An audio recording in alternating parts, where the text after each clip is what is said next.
whatever you want to do. Doesn't take very long. The winners of each match are going to just skip a pair to the right. So if you're on 7 and 8s and you win your match, you're going to move to 11 and 12. Losers, obviously, you're going home. Or you can hang out and watch. I don't care what you do. If you're one of the top 8 seeds, we will have 19 through 22 turned on so you guys can stay loose. I don't think anybody's here except for maybe Brandon. Everybody else is still sleeping. Or Alec. Oh, sorry, I didn't see you. No, Alec's bowling. God, Fitz. God. Senior tour for Fitz. Yeah. Yeah, still 1 lane courtesy. If you want 2 lane, that's perfectly fine. Just obviously keep up with the pace of play. Once your matches are finished, please make sure you guys bring us your score sheets so that we can quickly get the bracket board updated. Once Leia gets here, I will have the bracket board up because my handwriting is dog shit, so I won't be filling that out. And of course, make sure you guys have your family and friends at home watching on Inside Bowling. The link will be posted. Share it out. Get it out to the world. And again, for myself and the sponsors and everybody else, and Carl and Mike, we thank you guys for showing up. And thank you to all of our supporters. We're going to go ahead and turn your lanes on for 10 minutes of a warm-up. One last thing. After this round, the next round, you guys will get 5 minutes. And every round after that is 5 minutes of warm-up.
Seconds remaining. 30 seconds.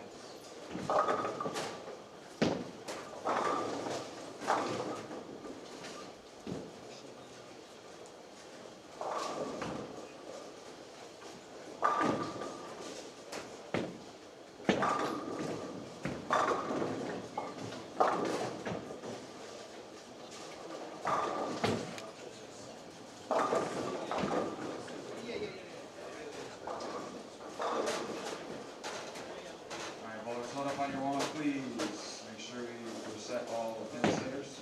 Excellent in position. If you need to reverse the arrows, that is up to the higher seed. The higher seed will get to choose which lane they would like to start the match on for the first game. And you just follow the arrows the rest of the way. Yes. Make sure you guys please fill out your score sheets. Obviously, this is round one. Fill out your score sheets. Please write your totals in. Sometimes it's hard to read the totals. We're getting a little older. It's hard for me to see. Good luck.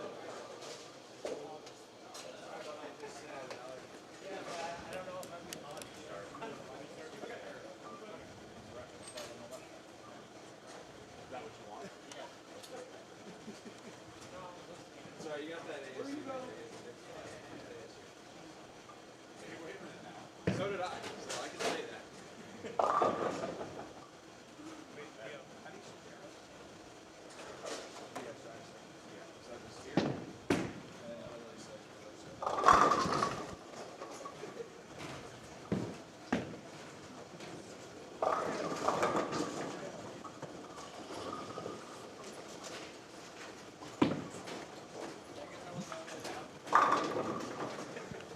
And with that, we welcome you into the 2026 Complete Bowling Events $10,000 Cactus Classic. It's the 5th annual event here. And after 4 rounds of qualifying and a Desperado squad, we are now down to our top 24. The top 8 all received buys this morning. They get to sleep in. They'll be in the next round. So the 8 advancers will go on to take on the 8 players that have advanced already, and we're glad you're with us here on Inside Bowling. This event takes place at Lakeview Lanes here in Sun City, Arizona, and we want to give a shout out to GM Reed Gibbs. Of course, this event is put on by Theo Douthit, who runs Complete Bowling Events. This is his major tournament here in his hometown. This was a brainchild of his many years ago, wanting to bring a big money tournament to the Phoenix area, and he's done a great job of doing that. Joining me here on the broadcast this morning is Carl Ong. Carl is the promoter of this event, and works with Theo very closely. They have the Southwest Swing. This is event number 1 of 3. Next month, we'll be right back here in this facility at the Desert Heat Doubles, and then the third event is the big one out in Las Vegas, which is the Agent Ong Open coming up in October. For all upcoming live streams, head over to InsideBowling.com and click on Live Events. Before we get too far along here, I want to introduce all of the matchups here, and we will do our best job to go around and give you action and spread it around and get you those closeout games. This is the best, it's total pinfall, I should say, total pinfall, 3 games on every one of these pairs, these matchups. These players are going to bowl 3 games against each other, much like you see at the USBC Masters. And we've got Josh Kennedy taking on Jason Lowry over here on lanes 1 and 2. Josh Kennedy is your number 15 seed taking on the number 18 seed, Jason Lowry. Lanes 1 and 2, I've been told, is a very high-scoring pair. It's a good pair, and so are lanes 3 and 4. And over on lanes 3 and 4, we've got What About Bob? Bob Wiley taking on Ryan Howard. Howard is the number 17 seed, Wiley the number 16 seed. So as we get rolling here on this 40 feet in length oil pattern, 28.5 mils of oil, 2-to-1 ratio. The players have not been shown this oil pattern. It is a secret pattern, but they were given the length and the mils and the ratio for those that traveled in from out of town. And we've got a lot of folks here that flew in for this one. When you put 10,000 on top, that's what happens. Let's move over here to our next matchups over on lanes 5 and 6 and 7 and 8. Over on 5 and 6, 7 and 8, we got a good matchup here. We've got Cortez Schenk. He was our highest qualifier that did not receive a bye. It was two players per squad that got automatic buys into that top 8, and it was Cortez Schenk. He was 9th. He was the highest qualifier that did not get inside the top 2 within his squad. So he's the number 9 qualifier, and he's bowling against Chris Clark. Chris Clark is a Phoenix native. He's a big money bowler. And he got in on the Desperado squad last night, and this is not really the guy that Cortez Schenk this morning really wanted to bowl. You would think maybe you would have a bit of an advantage coming in being the number 9 seed, but Chris Clark is one heck of a bowler and going to be a really tough out here for Cortez Schenk. So we'll see if the crafty veteran in Clark can get the win here, or if it will be Cortez Schenk. And over on lanes 7 and 8, you see another familiar face. You see Brett Wolf. Brett Wolf also made it in out of the Desperado last night. And much like Cortez Schenk, Alec Johnson doesn't really want to be bowling Brett Wolf here this morning. Kind of interesting here that we've got 2 righties on lanes 5 and 6. One making it out of the Desperado, drawing a righty here this morning in Cortez Schenk. And then you've got Alec Johnson, the southpaw, taking on Brett Wolf, the southpaw. So they're going to have some traffic over there on that pair of lanes. And Brett Wolf lacks a little ball speed here as he's getting older. He's going to be 50 soon. And we saw in qualifying on the fresh, he didn't have a very good look. He likes when the lanes carry down a little bit. So having a little bit of traffic on his side of the lane could be a very good thing for Brett Wolf. But that one there, getting started there. Wolf with the opening triple, no problems on the fresh. And Johnson with spare double. Continue to take you around the horn and give you our other matchups that we have here. You've been seeing it on the bottom right of your screen in our picture-in-picture. Let's head over here. We are now on lanes 9 and 10, 11 and 12. Over on 9 and 10, you see Matt Zweig. Matt Zweig is taking on Andrew Kane. Andrew Kane entered this event twice yesterday, and believe it or not, his scores yesterday were very consistent, plus 102 and plus 96. And when he left, he didn't think he had a chance making the tournament. Making it into this right here. But you know what? He did make it as the scores backed off, as the pattern got put out more and more. He just kind of snuck into this cut. So he's on a free roll here this morning. Andrew Kane taking on Matt Zweig. Both a couple of great players here. Now Zweig is living out in California. Kane, this is a bit of a hometown match for him. Kane living here in the Phoenix area. And then right next door, we got Michael Fitzgerald. Fitzgerald taking on Matt Jones.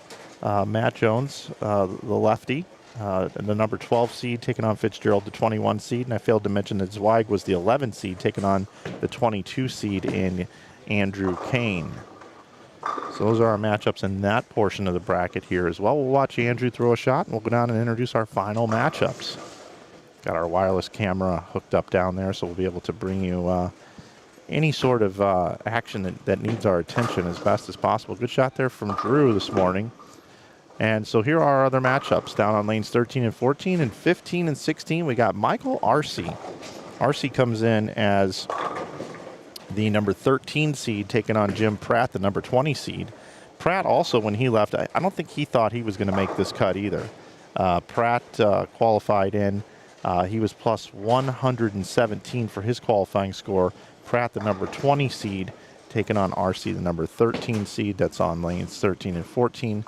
And then over on 15 and 16, our final matchup here in the round of 24, Miles Hamilton taking on Jason Moberg. It was Moberg, the number 19 qualifier. Number 14 qualifier is Miles Hamilton. A couple of lefties over there on lanes 15 and 16, excuse me. All right, Carl, there's all our matchups for us here this morning. Where do we want to go? Well, thank you for all the introductions, but just to clarify, Matt Jones is a righty. Oh, excuse me. My bad. Yeah, my bad. Matt Jones, the right-hander. My bad. Two-handed, though. No. No, he's not? One-hander. Wait a minute. Who am I confusing him with? Mike Jones, and he's a right-handed two-hander. That's who I'm confusing him with. He played the track, though, didn't he? Didn't Matt Jones play the track all day? Yeah. He qualified on the first squad, didn't he? Yes. Yeah, he bowled. I haven't seen him bowl in 2 days. He was sitting with us when you guys disparaged me all night. He's our comic relief. Yes. No, I'm your comic relief. Apparently. Okay. Since I was the butt of all jokes. Well, let's go over there and watch him bowl. He just earned his way in here. There you go. Bowling Mike Fitzgerald, a big regional player out here in the West. Very accomplished bowler. And then Matt Zweig on lanes 9 and 10, my inaugural Agent Ong Open winner.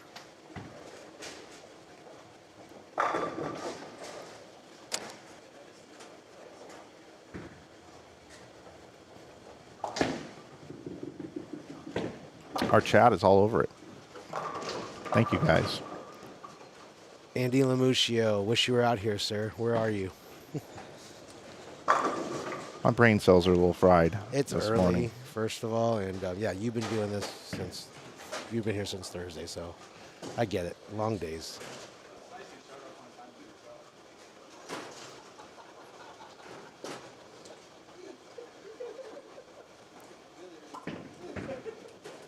Fitz with a big start with a 9-count 4-bagger.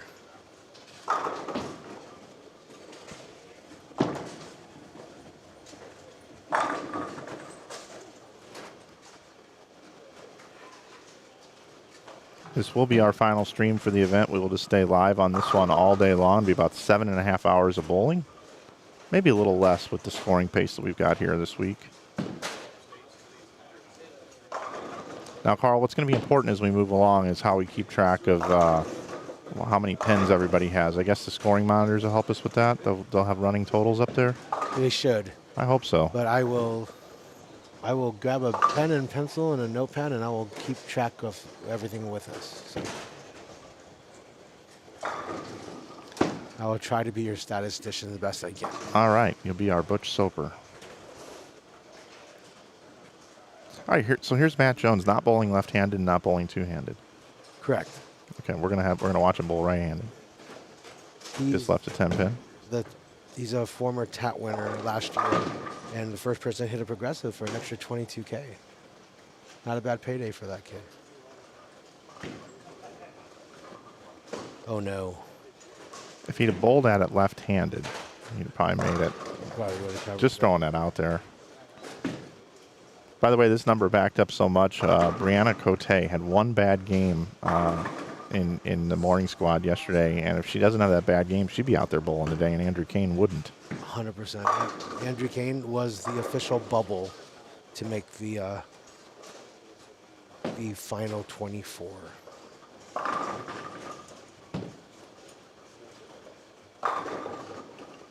There you go. How about that 6 into the 10 there for Matt? He definitely needed that before this game gets out of hand. Let's wait until he starts bowling two-handed lefty in the off season.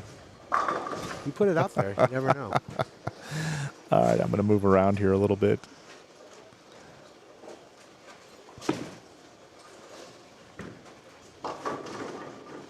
Ooh, Brett breaking up that 6-7.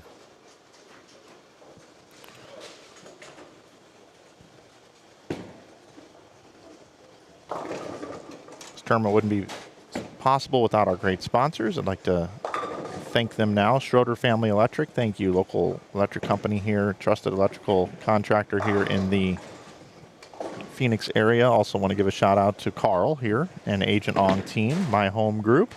If you're looking to purchase a home in the Phoenix area, Carl and Kathy would be more than happy to take care of you. They've been taking care of people for a long, long time. Known for their responsiveness, honesty, and attention to detail. You guys do a great job, Carl. I appreciate it, sir. Thank you. Also, Dawgs and BroBQ. That's Theo's business. Great food. Make sure you check them out when you're here in the Phoenix area. We want to thank our friends over at Ramsey Auto as well. They take care of your car, and they'd be happy to help you with any sort of auto needs that you have. Also, Chuck bowled this week from Chuck's Painting. Puts in epoxy floors, does all the painting needs you need. So check out Chuck's Painting here in the Phoenix area. Our jersey sponsor is Apparel EFX. Raising the bar for bowling apparel. Our friends over at Apparel EFX. About bringing that pen up there on lane 4. Well, when you throw a mock Jesus at a 10-pin, you know, things like that do happen. And I want to thank Brunswick. Brunswick has everything bowlers need to take their game to the next level. From high-performance bowling balls, comfortable performance shoes, to durable bags, and essential accessories. Make sure you check out Brunswick, and thanks, Brunswick, for being proud supporters of the Cactus Classic. Also, make sure if you're a competitive bowler, you're out here in Phoenix, check out the Southwest Bowlers Tour at bowlsbt.com. There's some great events over there. Make sure you check those guys out.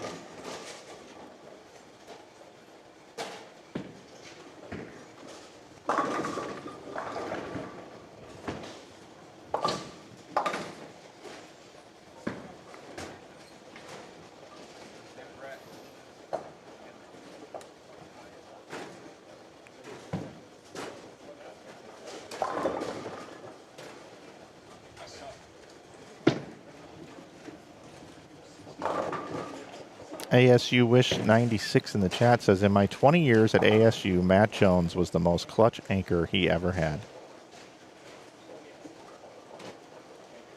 I think the rest of the Valley would agree. Matt is such an accomplished bowler, and I think he has like 250 800s and like 300 300s. I mean, it's an astronomical number.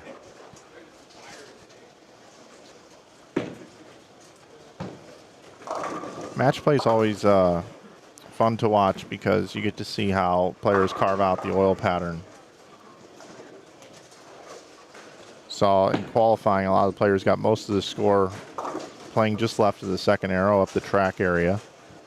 And this morning we're seeing a lot of players play towards the outside part of the lane. We're seeing Clark do that right now. 3-game total pinfall matches, by the way, everybody. Go ahead and let's head over to our low end here. Let's take a look and see how the scores are coming in here. Josh Kennedy can still bowl 257. 206 left out there for Lowry. Definitely a closer match with Wiley and Howard right now. Howard can bowl 227. Wiley can bowl 257. And back over to Clark. And Wolf, our desperado guys.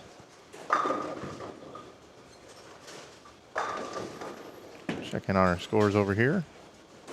Fitz with a commanding lead over Matt Jones right now.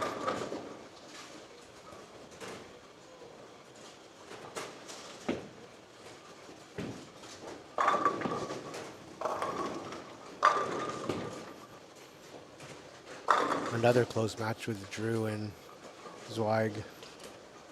Yeah, both players could have maxed out in the 240s. Now with Andrew leaving the 7-pin there. Going to trail in that match. a bit. But yeah, you're right. Michael Fitzgerald, he's got it going on right now. He's got a good look to the strike pocket.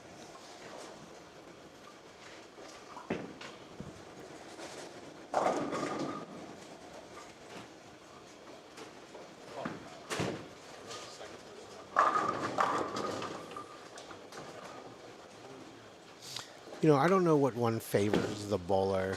Like, for example, this is a 3-game total matches.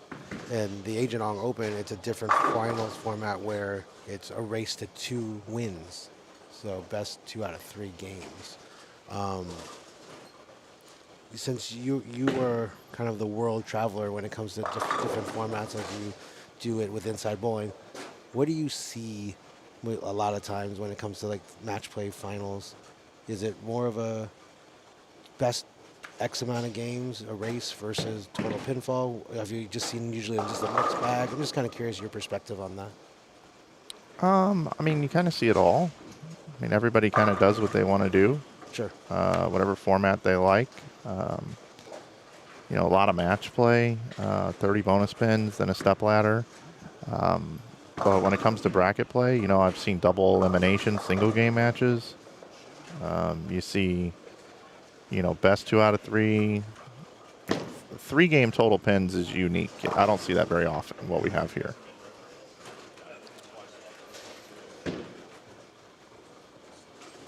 I think I probably like the 3-game total pins here just because they're taking 2 per squad. It's not a true beat the board. You know, it's got more of kind of that Las Vegas megabuck feel here. Looks like Jim Pratt off to a sizable lead here on 13 and 14.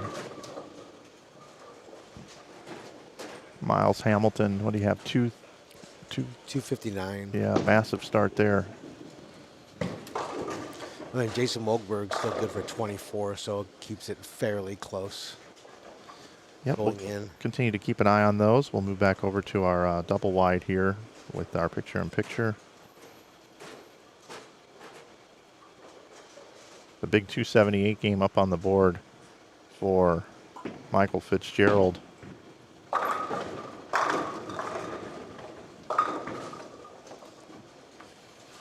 Wide breaking up the 6-7. Down your lower right, you have Cortez Schenk posted 245. Chris Clerk can still bowl 237, staying close in that one. It's a marathon, not a sprint in these 3-game total pinfall matches. Coming up after this one will be the round of 16. We'll have the 8 players that qualified in with buys.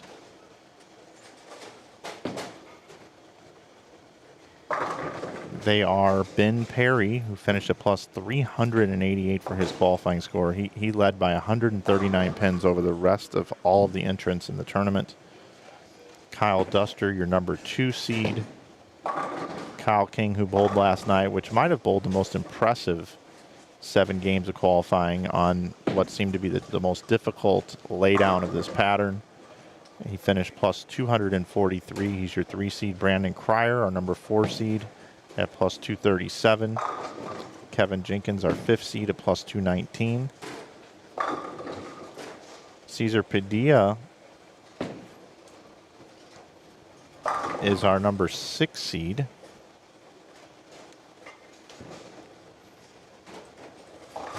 And Kyler Adams, our number 7 seed. And did I miss somebody in there?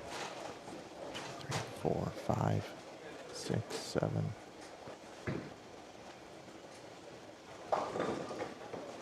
Let me take a look with you. Yeah, I'm missing something here.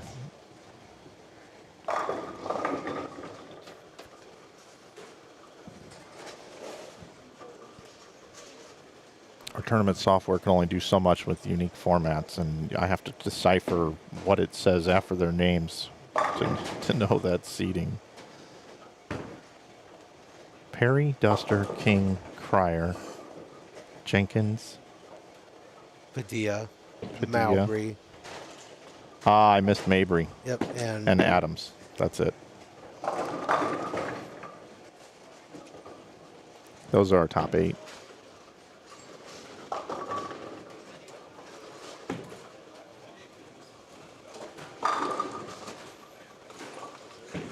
Matt is struggling. Matt Jones is struggling a little bit on 11 and 12. He just left the 410.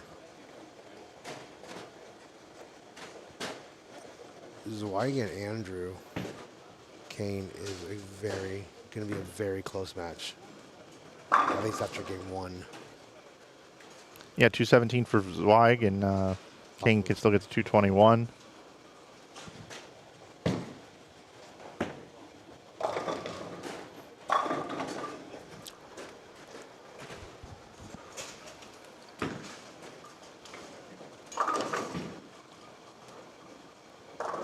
Go back over here. It was 257 for Josh Kennedy, 205 for Jason Lowry.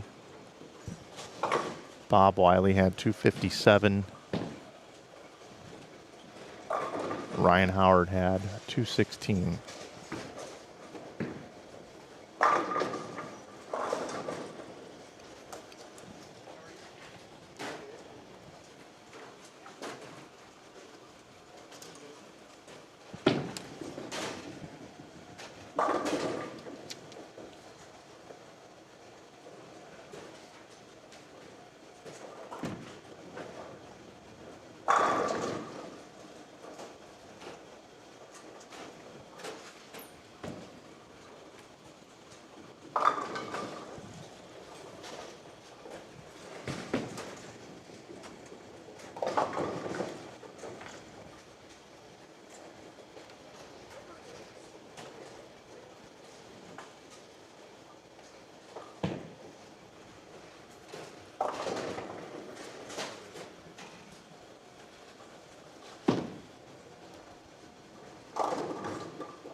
So in 4 of our matches, I have the first game totals. Josh Kennedy bowled 257. Jason Lowry had 205. That's down on 1 and 2. Down on 3 and 4, you had Bob Wiley with 257. Ryan Howard with 216. We had Cortez Shank on 5 and 6, bowled 247. Chris Clark had 237. Excuse me, 245 for Cortez Shank, 237 for Chris Clark. Alec Johnson had 175, and Brett Wolf had 258. Miles Hamilton started with 259. Jason Molberg started with 222. And then Michael Arce started with 156 to Jim Pratt's 244. And then Matt Jones started with 180. Fitzgerald started with 278. And then Kane started with 208. Zweig 217. Thank you, sir. Yes, sir. If you handle those, I'll handle 1 through 8. You handle 9 through 16, and we'll have An easier day. That's right. No worries. Thank you, sir. Teamwork. Makes the dream work, I think they say.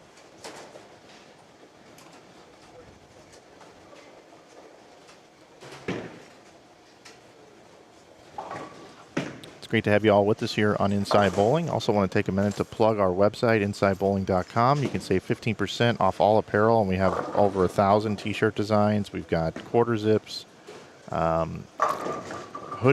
I mean, we've really expanded our line. All the bowling ball brands, we have licensing deals in place with all of them. Make sure you check out InsideBowling.com. You can save 15% year-round with coupon code YouTube. And real quick, I want to put this up on the screen this weekend. You know, America's celebrating 250 years. We got an America Bowls 250 t-shirt. You can get that absolutely free with a $60 purchase. You can get a free America Bowls. Just add it to your cart, and it'll show up free for you to be able to pick that one up for 4th of July coming up. Wear your America Bowls 250, one hell of a game t-shirt. Something cool that we're doing this week here. And look for our deals of the week every single week. We have a new deal every Wednesday through Wednesday. The deal changes at 3 p.m. Eastern every week.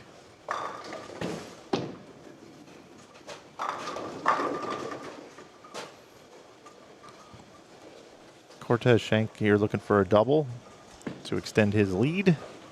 I'll tell you what, man, Cortez is just a lot of people have forgotten about him. He was bowling on tour. Now he's bowling more just amateur type events, not bowling on tour, doing his thing, but still one heck of a player. He's been in my stepladder 2 out of the last year 1 and year 3. And when you say your step ladder, In the Agent Ong Open, he's made my finals a couple times. Josh Kennedy, he's made my stepladder 2 times. Current champion, Matt Zweig, inaugural champion. The only person we're missing is Kyle Ponzo. He's out in California working, so wish him well. Hope we look forward to seeing him in October. Bob Wiley was in my finals this past year in the stepladder. oh, 8-10 for Clark. That was gross. You do not see that very often. Good pitch. And this pattern is 40 feet in length, but boy, does it stretch. It seems to just play longer than 40 feet. Clark also left a 4-5 last night in his first game of the Desperado. A pocket 4-5, but that was on a bunch of carry down and burn, so to speak.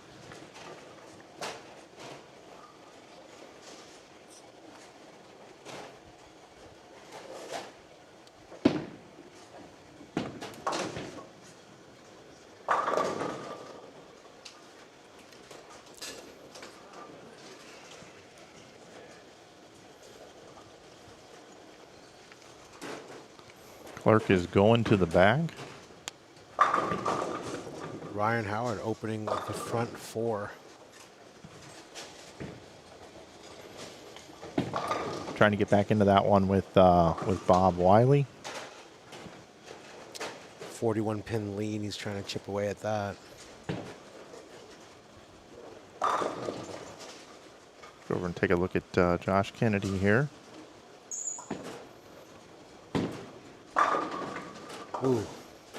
Josh bowled on Friday and has enjoyed his time off. All the way from Minnesota. 156 over was his number. I wasn't sure how that was going to stack out.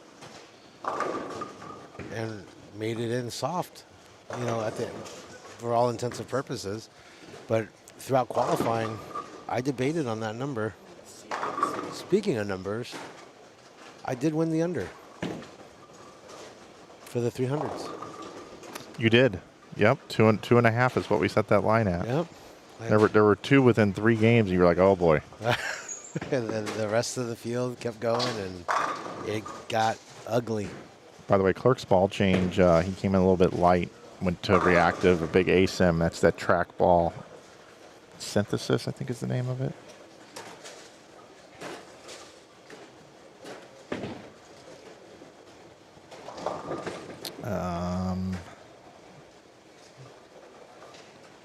Yep, synthesis.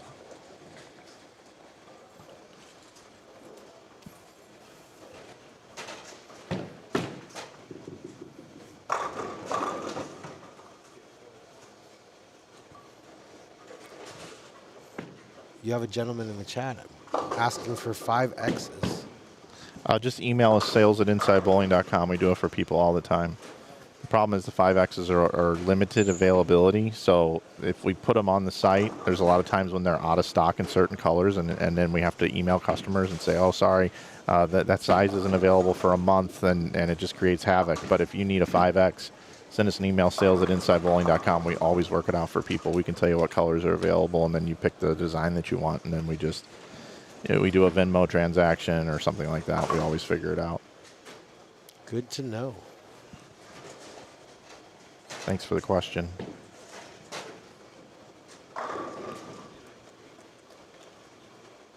Got it. Someone asking what would be the giveaway item for today. So we've given away 2 balls and a Norm Duke jersey.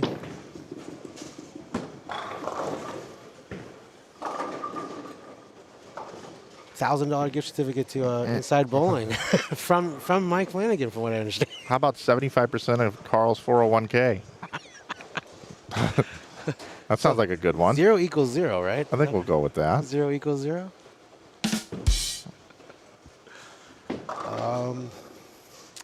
Oh no.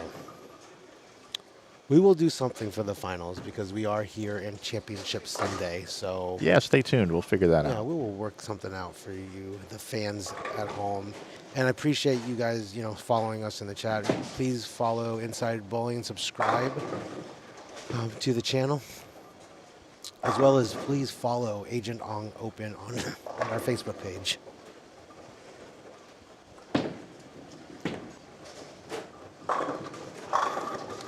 See what you started? Ongamoto jersey. It's been in the chat now. Hey, I'm letting that rest yesterday. That was yesterday's fun. I'm turning the page today. Thank you. Oh, goodness.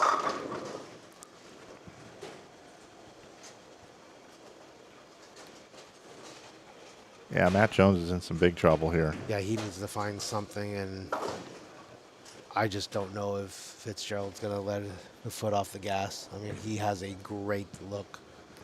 Take a look at this RC Jim Pratt matchup here. Pratt still continuing to roll. It was 244 to 156 in game number 1 with Pratt with the advantage. He is in really good shape right now. Pacing 280. Miles Hamilton with that big 259 game. Jason Moberg 222. That one's still up for grabs.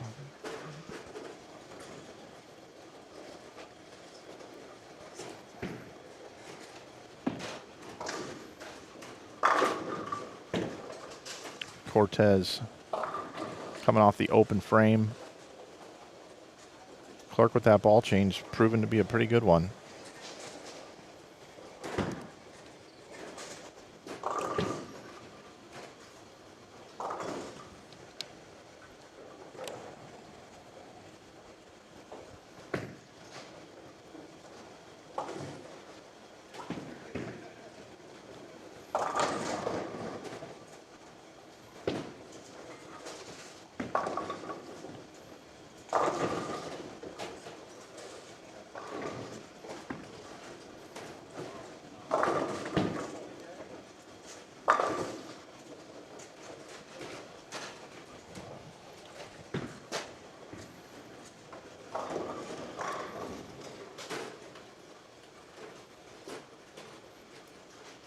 We are in game 2 of 3 in this opening round here of the match play portion of the Cactus Classic. $10,000 up for grabs. First prize here in this one here at Lakeview Lanes. My name is Mike Flanagan, joined by Carl Ong here in the booth. Carl, the promoter of this event and the promoter of the Southwest Swing. If you guys like competitive bowling, mark your calendars for July 25th and 26th. We'll be right back here. Desert Heat doubles. Get your teams in. No restrictions there. If you want to bowl, you can bowl with whoever you like. Desert Heat doubles coming up July 25th and 26th. I highly recommend you coming out for that one. And then the third event of the Southwest Swing will be the Agent Ong Open at South Point Bowling Plaza in Las Vegas, October 15th through the 18th. We'll have all that coverage right here on this network here on YouTube, Inside Bowling. See if Clark can make it a 4-bagger here against Cortez Shank. Still using urethane on the right lane. Ooh, a little trip 4. Goes from 8-10 to running him over with a trip 4.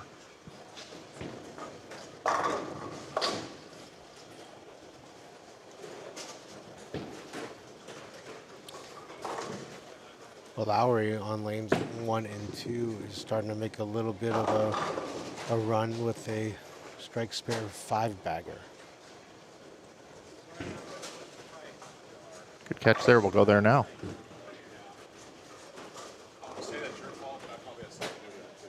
We talked about 1 and 2, 3 and 4 on the open. Whoa, Oh, how about that wow. crossover break being really good pairs. A very good break. Lowry and Howard with big strings right now. How about that? Yep. You know what? I think you might have spoke this into existence, Carl. You were talking about 300 games. You won the under, and you said 300. And now look what's possible here. Front 8.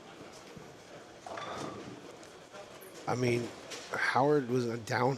He was 41 pin disadvantage going into game 2, and for all intents and purposes, he has just made that up and then some. By the way, off the right side of your screen, Chris Clark just 4-9'd. He's got a lot of bad breaks. He really has. Speaking of unfortunate breaks, Josh Kennedy with a 10 pin. But you said just a minute ago, Clark left a 4-5. Now Last night, yep. 4-9, and I don't remember. He left at 8-10. 8-10. Yeah, I mean, Still in the urethane ball. He used that track synthesis on in the what frame was that? That was in the 4th frame, but he did not stick with it. He's still using urethane. Thought he made the ball change, but both balls are purple, so a little difficult to tell there. But looks like he's still using urethane on both lanes. someone's asking for a replay of lane 8 on the 8 count. I think that might be a little too far removed now.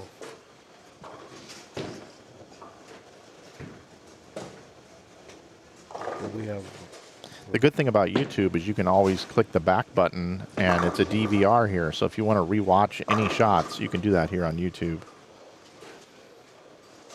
And here's Cortez.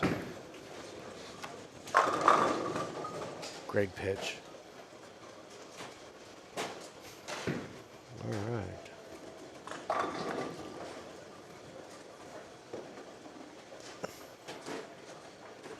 Another close match with Alec Johnson and Brett Wolf, at least in this particular game.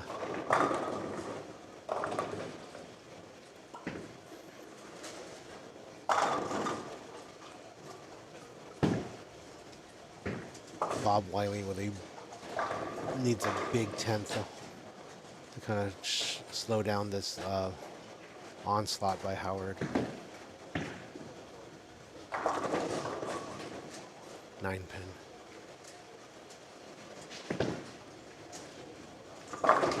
Oh no. Shank with a 5-7 in the pocket. You might want to try to replay that one. Yep. What a bad break.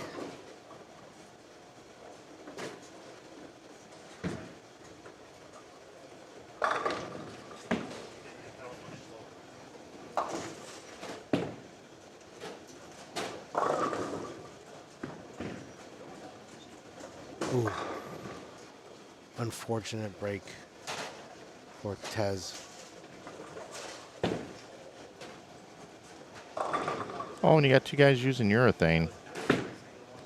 You're going to see some hits, especially with this being put down that many times. Lauer just crossed over in the 9th for a 7-bagger. He's still rolling. Here's your 5-7.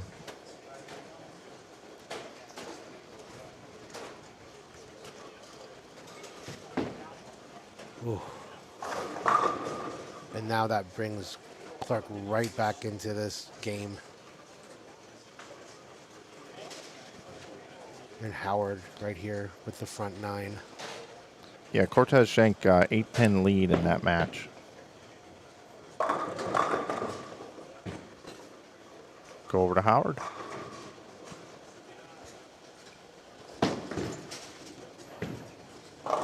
Light hit. Wow. Bob Wiley bowled 257 the first game, 212, game number 2. Ryan Howard bowled 216 the first game, looking to bowl 3 bills in this game and take a lead.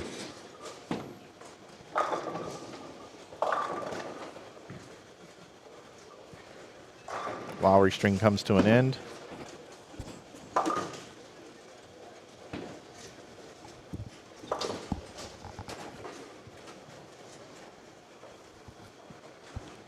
Had 2 300s in the event. They were both during B squad qualifying yesterday morning. Ben Perry in game number 1 and Matt Zweig in game number 3.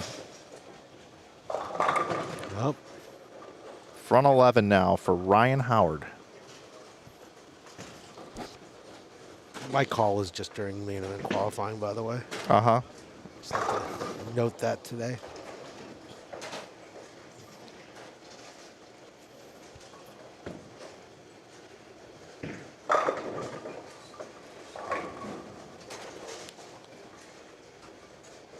No black clouds here for Ryan Howard. Let's go ahead and get 3 bills right here. 246 for Lowry.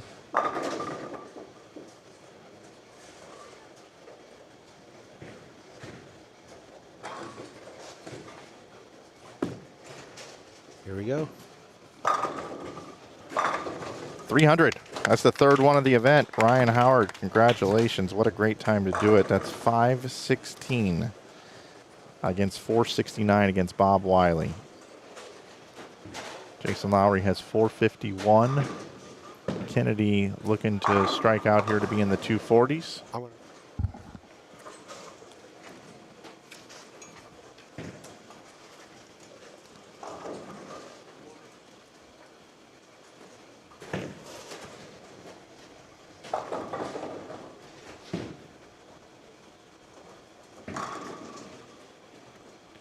See Clark and Cortez here in the Battle of Urethane. A little bit lower scoring here in the 200s. Wow, solid 9.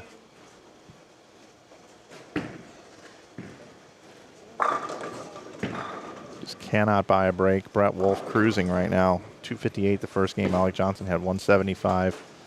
Wolf looking like he's going to advance early. Still a game to go, but he's in really good shape right now. Let's move over here.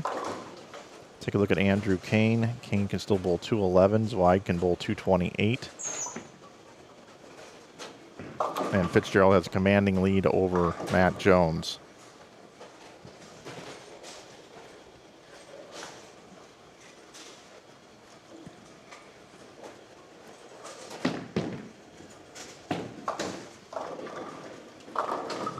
And we'll take a peek over here as well.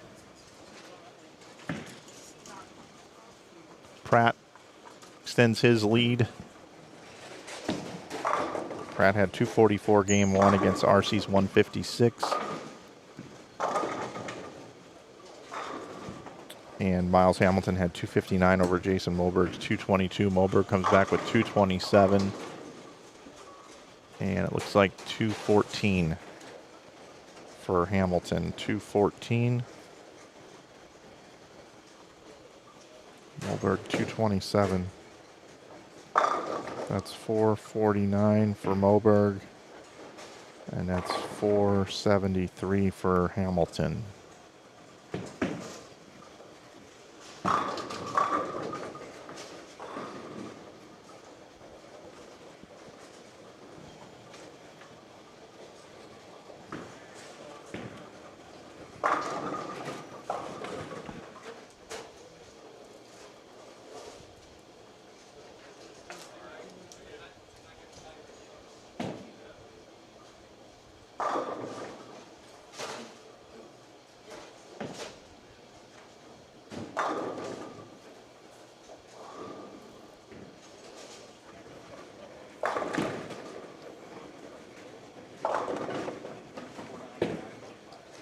.487 for Josh Kennedy against Jason Lowry's .451. Chris Clark finished with 191.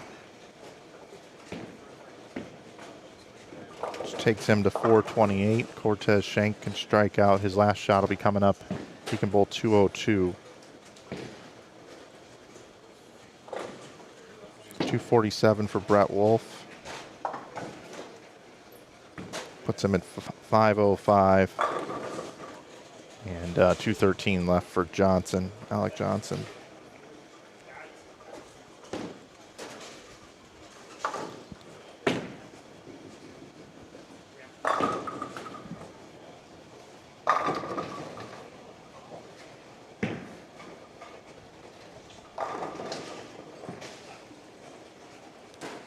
Thanks so much for the orders that are coming in on Inside Bowling. We certainly do appreciate that, those of you that have been ordering.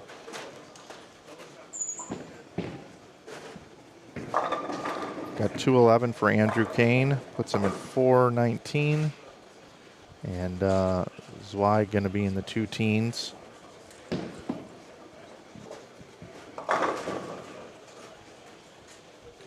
Cortez finishes with 202. So that puts him at 447 versus Clerk's 428.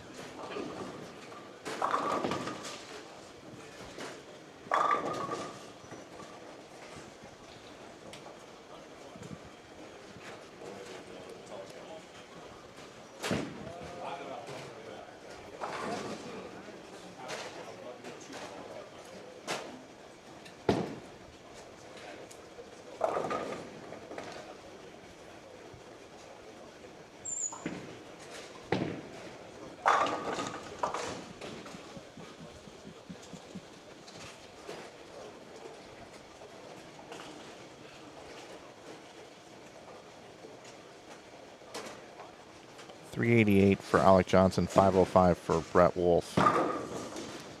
And Zweig is going to be 217. So 217 for Zweig. That's back-to-back going for a triple kit. That's 434 to Andrew Kane's 419.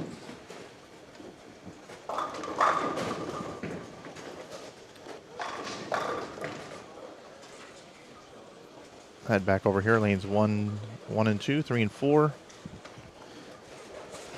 Again, right now it's 451 for Lowry, Kennedy 487, 469 for Wiley, 516 for Howard coming off the 300 game.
Josh Kennedy.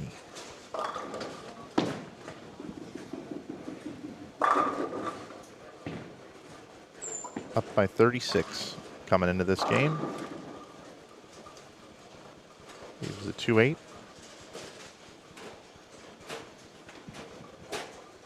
Carl, what do you got? I have some updated scores. So Hamilton went 214 to Moberg's 227. That puts Hamilton at plus 73 and Moberg at plus 49. Okay. RC went 160 to Jim Pratt's 211. That puts RC at minus 86 and Pratt at plus 55. Jones went again 180 to Fitzgerald's 221. That puts Jones at minus 40 and Fitz at plus 99. Andrew Kane went 211. Zweig 217, which puts Kane at plus 19 and Zweig at plus 34. Johnson went 213 to Wolf's 247. Johnson should be at minus 9 and Wolf at plus 105. I got Johnson at minus 12, but Oh, okay. but that's okay. All right. Yep, and I've got the rest of them that I announced. So thank you, sir. Yes, sir. We're in game 3 of 3-game total pins. Glad you're with us here. The totals are up above. This Clerk Shank match to me is the most intriguing. And I know it's right in front of us as well, but this has been just a battle of urethane between these two right-handers. 19 pin difference, correct? Yeah, 447 to 428 advantage to Shank coming into this game. And they both had it open in the first 2 frames. Brett Wolf on cruise control currently. And so is Pratt.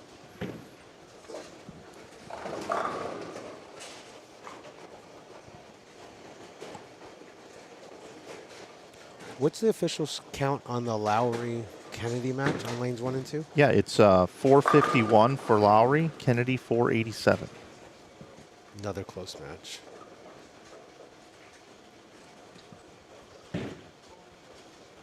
What a big game for Howard to take a 50 plus point lead after being down 40. Yeah, 300 will do that. Yep. Clark with the light mixer, he'll take that.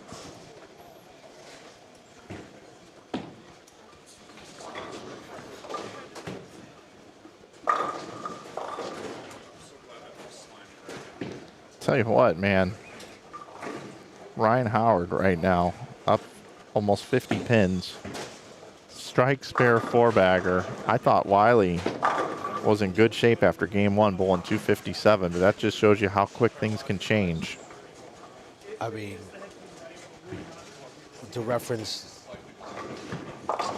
just being on fire, Ryan Howard has found the nuts right now. I mean, he has a great look, and the scores are showing it. Sure has. See Cortez bottom right of your screen. He's now in a concept, it looks like.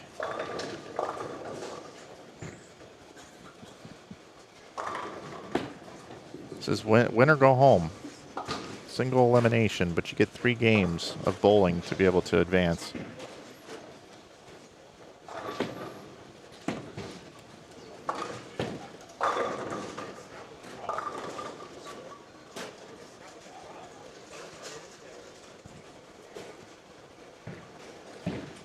Swag is up 15 over Andrew Kane. Going to 3-6-9-10. And he chopped it. Fails to get the 9 out. Go back over here to Clark. You got Tez with spare, open, double. Clark, 4-pin. open, double, now 4-pin.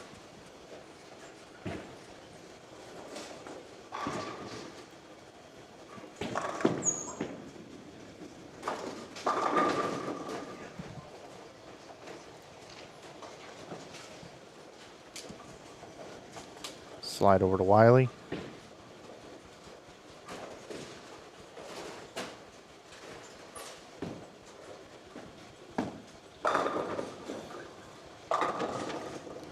Bob's bowled pretty well. I mean, 257, 212. He just ran into somebody that should have. Wiley had a seeding almost in any other match. He'd probably be close to leading those matches going into game 3. Let's slide all the way down for just a second. Take a look at this Hamilton matchup. 473 for Miles Hamilton, 449 for Jason Moberg. And look at the scoring pace those guys have. Yeah, they in can game still both 3. bowl 290. I think the first person that misses is going to be in trouble. Well, I mean, Miles does have a 24-pin lead, so he can't afford to miss one more time than Moberg. Battle of the lefties down there. Pratt with a 3-bagger. Go back over here to Clark. Nice shot by Chris.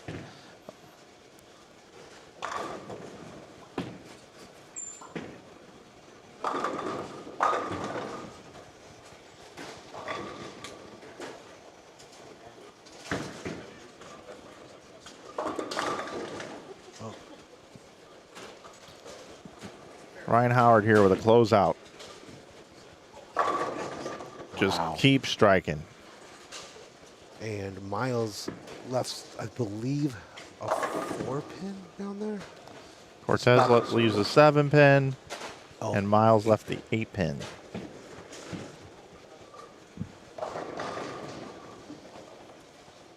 "16 players at once coming down to the end of these matches. Some of them are mathematically over. Brett Wolf, Jim Pratt, both going to punch their tickets to move forward.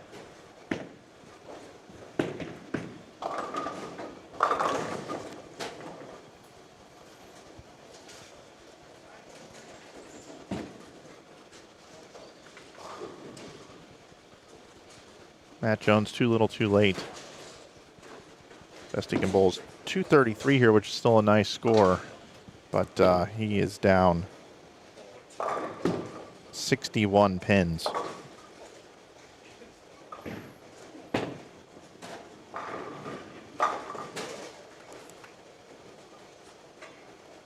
Excuse me, he's down more than that. 139 pins. Fitzgerald is your winner. A lot of numbers here.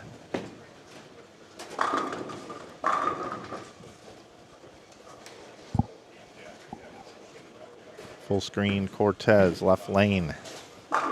Oh, and now he 8-10. gosh. That's the second 8-10 in the match. One for Clark, one for Cortez. Cortez leaving it with reactive resin. Also a 5-7 on the left lane. Wow. That's unbelievable.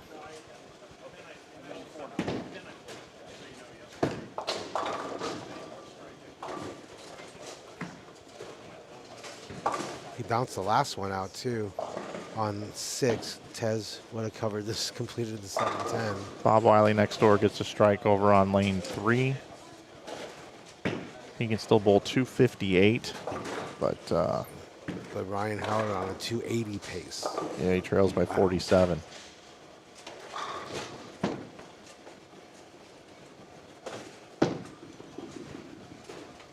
I hear a whole lot of thumb hole on something. Yep, Alec Johnson. Okay, I was like, a lot of thumb hole I there. could not hear. I can see it. I could just slide hear it. down here. What's happened in this matchup? Oh, Mulberg opened. Oh, he's starting to unravel a little bit in the 8th and 9th. Come back down here to Clark. It's a big shot here in the 6th for Clark.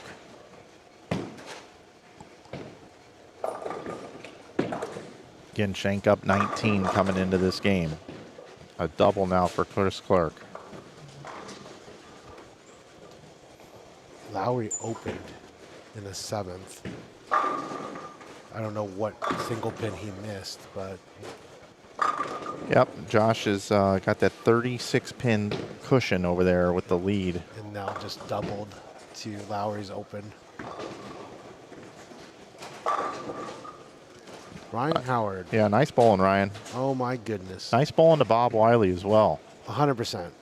Bob Wiley had an amazing showing all weekend and just ran into a buzzsaw in Ryan Howard.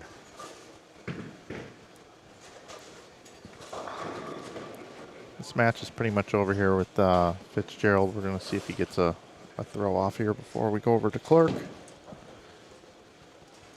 Kane and Zweig are going to be one of the last matches done. We will bring you the conclusion of that one. Back over to Clark. Gets the light mixer. Right now the pins are falling for Clark in game 3. Much better than for Cortez.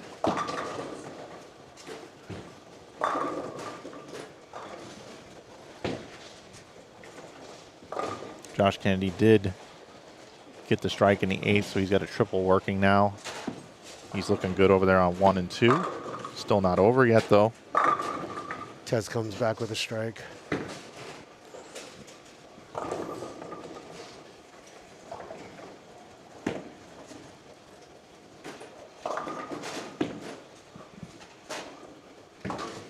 Let's head back down to our wireless camera.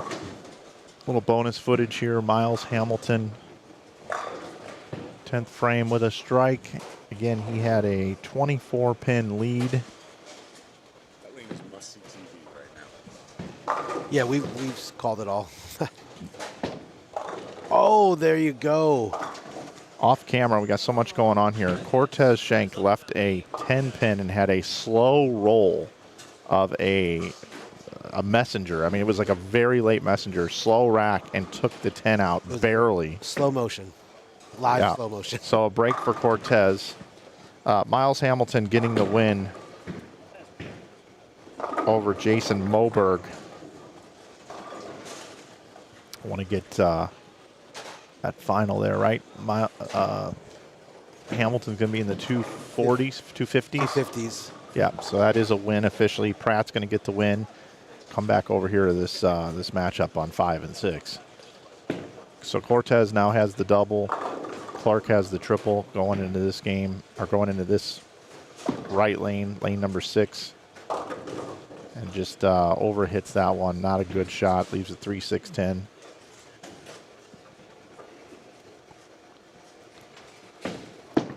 Schenk with a 19-pin advantage in that one going into this last game. What a set by Bob Wiley as well. 258, 268. Ryan Howard moves on to the second round of 16. But hats off to Bob Wiley with a 727 to a 767. Is that 84? 784 by Ryan Howard. Like I was telling you a minute ago, for all intents and purposes, Wiley bowls anybody else in this first round, I believe he advances.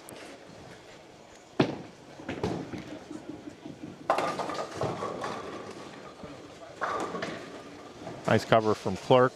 I do just want to make sure over here that, yep, Kennedy's going to win.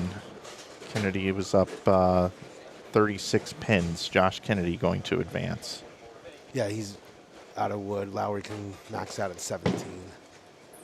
So Kennedy advances. Howard advances down on 1 and 2, 3 and 4. Brett Wolf advances on 7 and 8. We're still waiting for 5 and 6. What's going to happen here between Schenk and Clark? Michael Fitzgerald moves on over Matt Jones. Jim Pratt moves on over Michael Arce. Miles Hamilton advances over Jason Moberg. Yeah. Zweig and Kane still to be determined as well.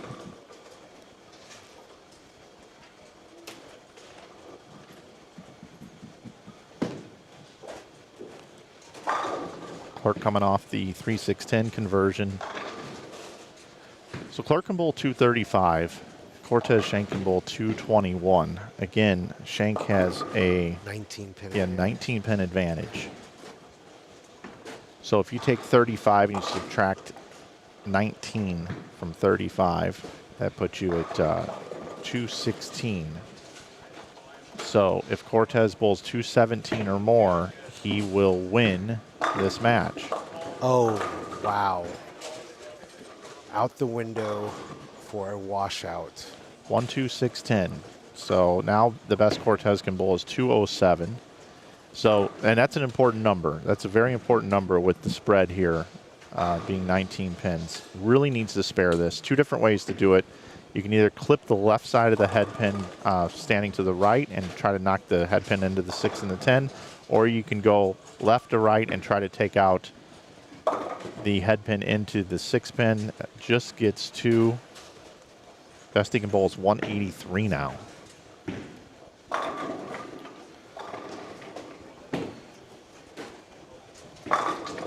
Kane with a big strike on lane 9. Yeah, he is now struck in the 7th, 8th, and 9th frames. Zweig is also working on a double. That one there is a 15-pin advantage for Matt Zweig. All right, Tez with a strike in the 10th.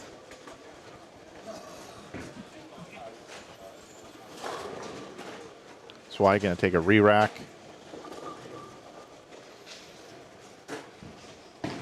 So down to 2 matches to be determined. Go back over to Cortez.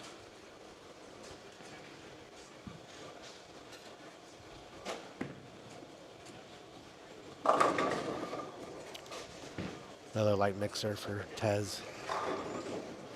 All right, Zweig is up.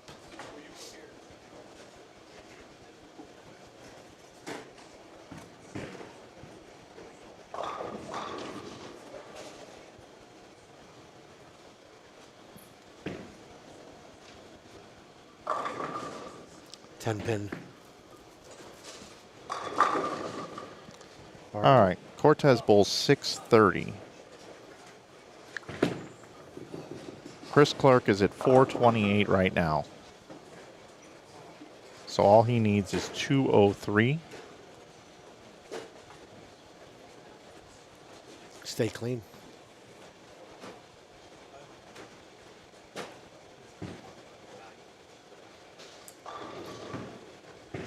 Nine out would be a tie, I believe.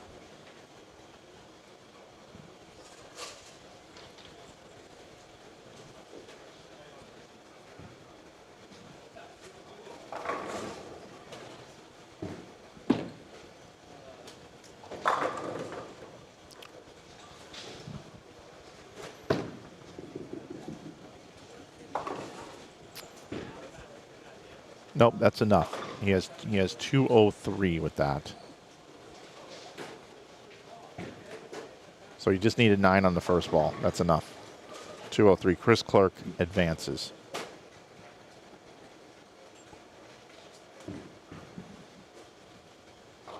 There's no re-oils, right? Only in the top round of 4. Only in the round of 4. Okay. Yeah. They'll go back to fresh. So players are going to get to bowl on 5 and 6 in the next round. It's 5. I can't wait.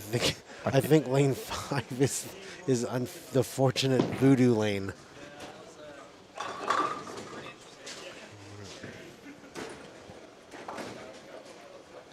So Matt Zweig has got 434 coming into this game here. He can bowl 203.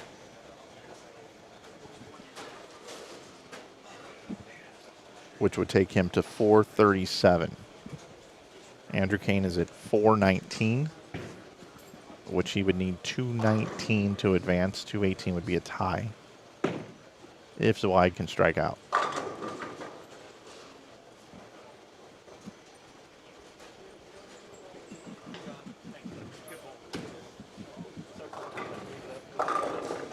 Oh, he trips it.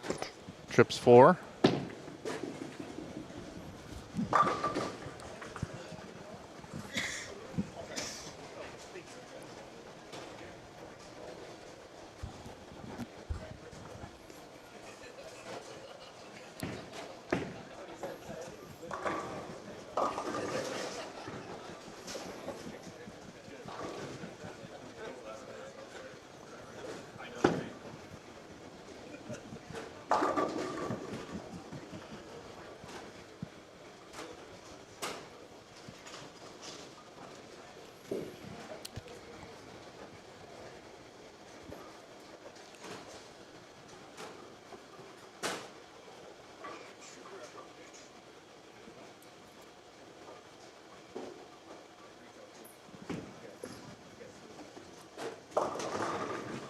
Matt airmails that one.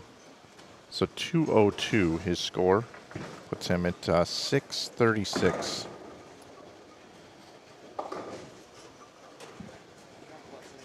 Andrew Kane at 419 right now would need 218. He can bowl 242.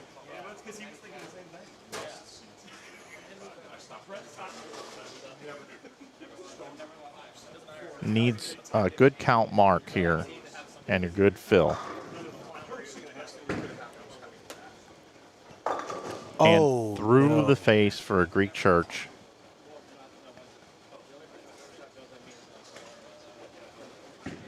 Andrew Kane can bowl 217. If he makes this and strikes, I believe we have a tie. Oh. Matt Zweig dodges one there. Dodges one there. That total is 622 for Kane, 636 for Zweig. And bowlers, that wraps up the first round. Give us just a minute to So get Josh the Kennedy teams going. advances, Ryan Howard advances, Chris Clark advances, Brett Wolf advances, Matt Zweig advances, Michael Fitzgerald advances, Jim Pratt advances, and Miles Hamilton advances to move into the next round. Wow.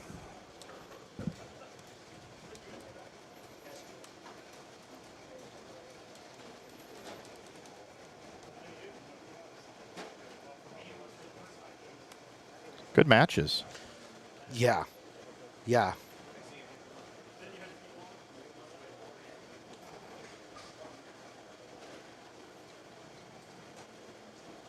Now we bring in our top 8 qualifiers for a second round of 16. Again, the players joining us now back into the fold is Ben Perry, Kyle Duster, Kyle King, Brandon Cryer, Kevin Jenkins, Jason Mowbray, and Kyler Adams, and Cesar Padilla.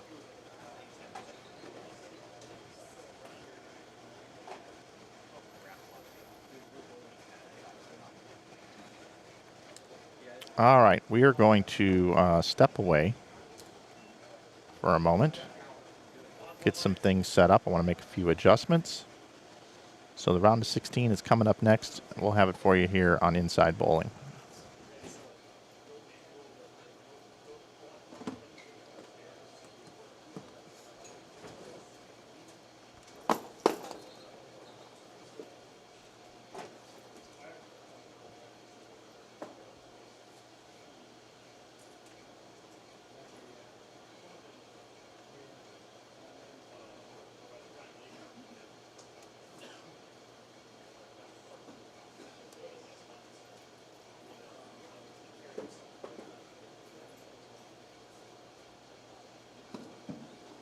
Our bowlers, our next round match is 1 seed Perry versus 24 seed Clerk on 9 and 10. 2 seed Duster versus 23 seed Wolf on 11 and 12. 3 seed King versus 21 seed Fitzgerald on 15 and 16. 4 seed Cryer versus 20 seed Pratt on 1 and 2. 5 seed Jenkins versus 17 seed Howard on 7 and 8. Number 6 Padilla versus number 15 Kennedy on 5 and 6. Number 7 Mabry versus number 14 Hamilton on 3 and 4. And number 8 Adams versus number 11 Zui on 13 and 14. You can change services between rounds. I'll give you guys a minute to get to your lanes, and then we'll do 5 minutes of warm-up for you guys. And then give me just a couple minutes and I'll get checks finalized for you guys written out here in just a moment.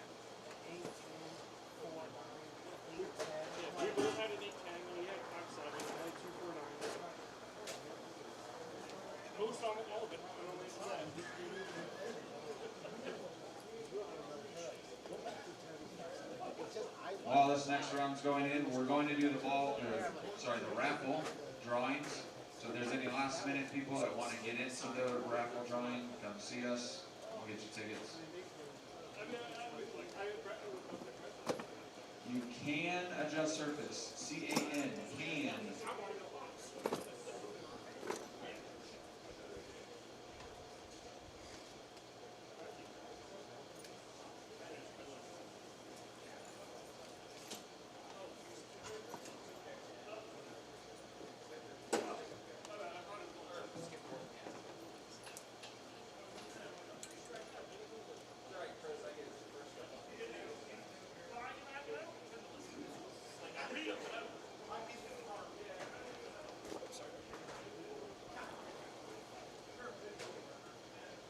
Is there anybody that's not ready to go for your warm-up? Anybody? Alright, hurry up. Like, keep on moving here.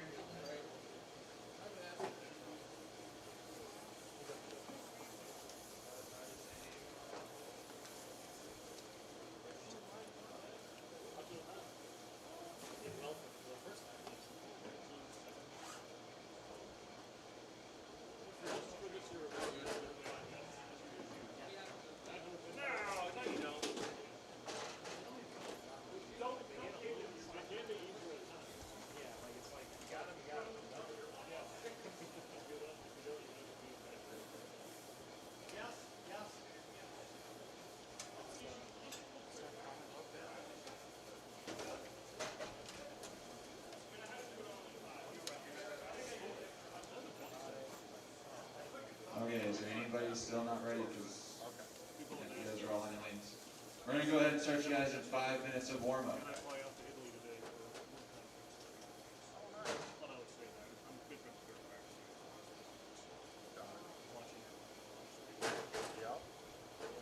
And this is last call for any raffle tickets.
Please hold up on your warm-up. Please hold up on your warm-up. Resets, pin setters, back to the number one position. Again, the higher seed will get to choose who starts the match. We're working on getting names updated in the computer. If we haven't gotten to your lane yet to update, just let us know who is bowling on which name so we can update it when we come down. And losers from the first round, I am writing checks right now, so I am working on those. Good luck.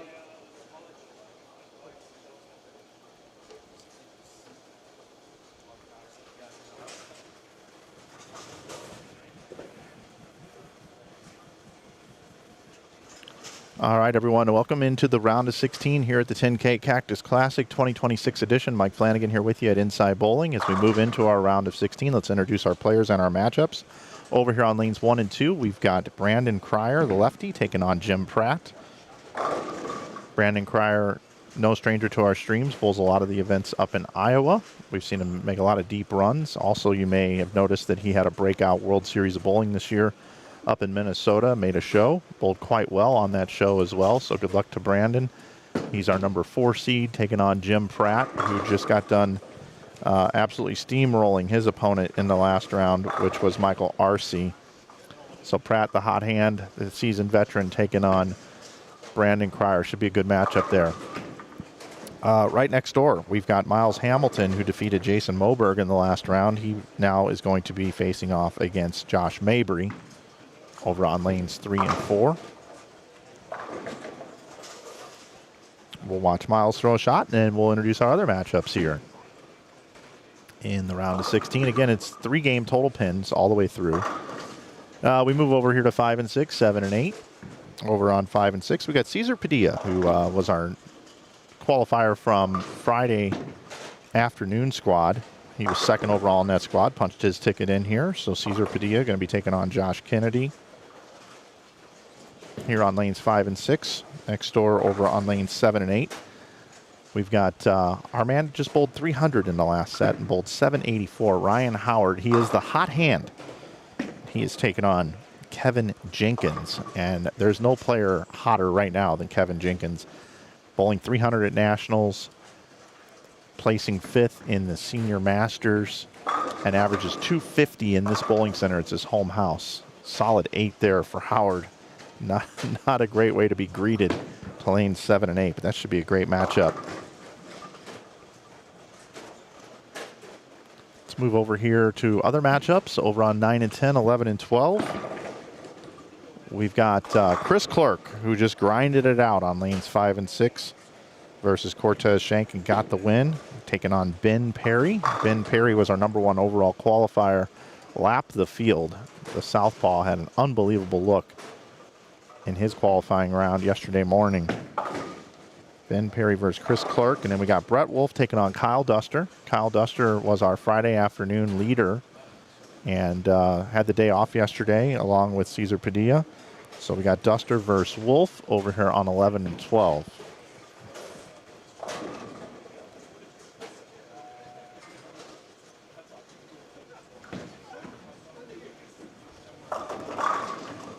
And our final matchups over here, 13 and 14, 15 and 16. We got Kyler Adams taking on Matt Zweig on 13 and 14. And on 15 and 16, Kyle King taking on Michael Fitzgerald. Matt Zweig just defeated Andrew Kane. And Michael Fitzgerald steamrolled Matt Jones. Kyle King qualified last night as your #1 qualifier off the D squad. And both of our Desperado bowlers are still alive, winning their first matches in Brett Wolf and Chris Clark.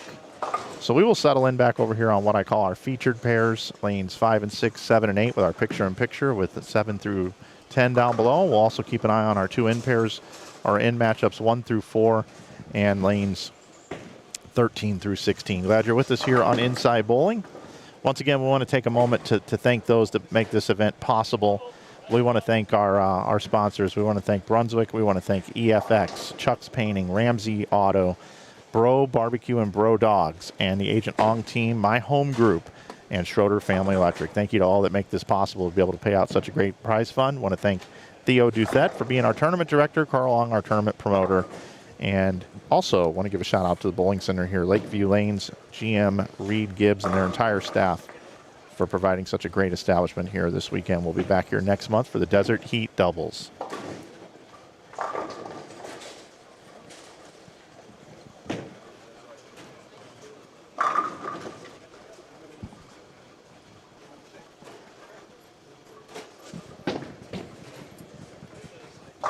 I'd like to take a moment and wish Bob Wiley a very happy birthday today. Unfortunately, was the recipient of a unbelievable match with Ryan Howard. Unfortunately, just on the short end of that stick. I mean, Ryan Howard was shooting 780 plus on that 3-game block for the initial round of Sunday match play. It's not a nice birthday present. No, and happy Father's Day to everybody out there watching on Inside Bowling today. Happy holidays. Happy Father's Day.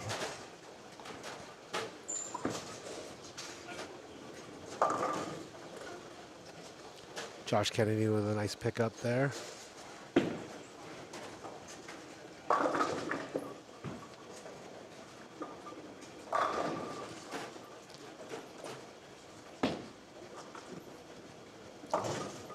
Ben Perry leaves the 6-pin on Clark and Perry, both starting with the front 3.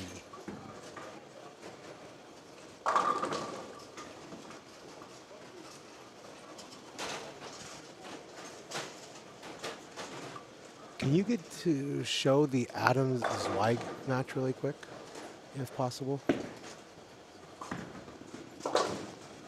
I think we have a good start for both of them. Both with the front four to start off this match. Oh, 9-pin by Zweig.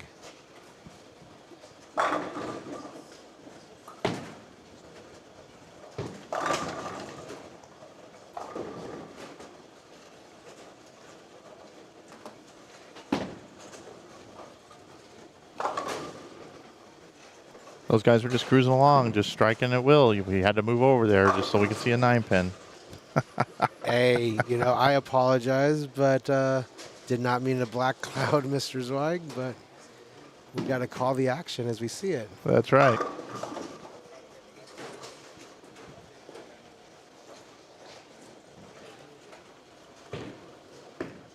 Yes, clashing with Kai. Yes, I apologize for the black cloud.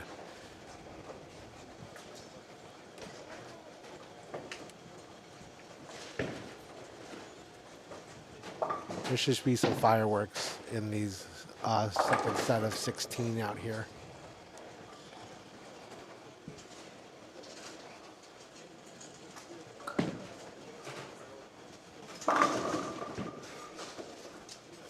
The Jenkins-Howard match intrigues me because you have Jenkins literally by far probably the hottest bowler in the nation when it comes to like the senior set right now. Just bowling out of his mind good. And then Ryan Howard just with the amount of striking, he threw a 780 plus in the first round.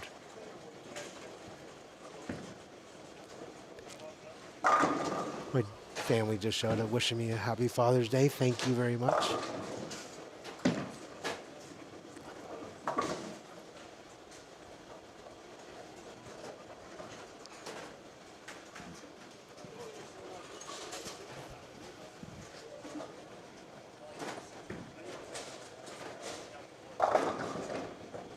Kyler with a strike.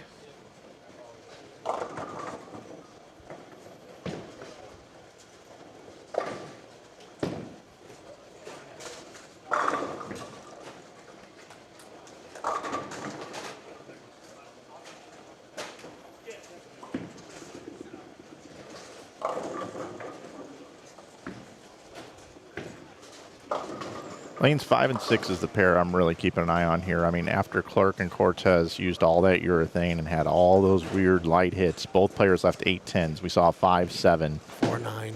Yeah, just a lot of weird hits on 5 and 6. And we got two righties on that pair with Josh Kennedy and Cesar Padilla. I think 620 might win that match.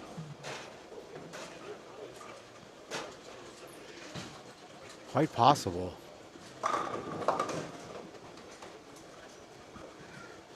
Well, and then you mentioned, you know, the high scoring of lanes 1, 2, 3, and 4 before the broadcast came on today, and yeah, you're right. I mean, you look at that set between Howard and Wiley. Yeah, 784 to 730. Yeah, 727. Yep. Yeah.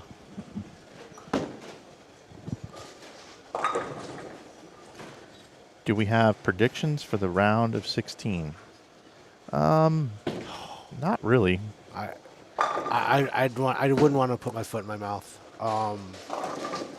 There's a lot of great matches here. Yeah, like I said, for me, the intriguing match is Jenkins and Howard, just because of how hot both of those players are coming in. And then, you know, Ben Perry leading qualifying at almost 400 over for 7 games. I mean, yeah, these matches are phenomenal. I wouldn't be able to have predictions on these at all. I couldn't do it.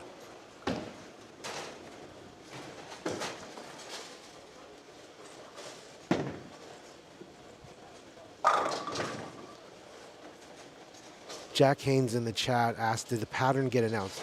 The only thing we announce in the Southwest swing is length, volume, and ratio. There is no roadmap. We do not have a graph. The graph will be presented tomorrow on our social media pages.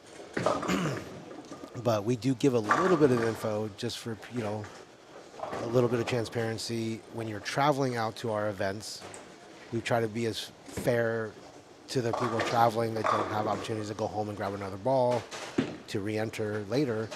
We try to give you a little bit of nuggets to make your best arsenal as you come out to our events. Yeah, length, volume, and ratio will allow you to get an idea of what type of balls to bring and travel with. But all our patterns are custom.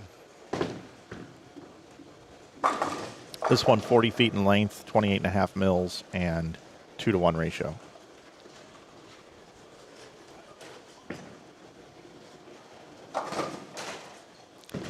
Kyler Adams is still striking down there, from what I see. I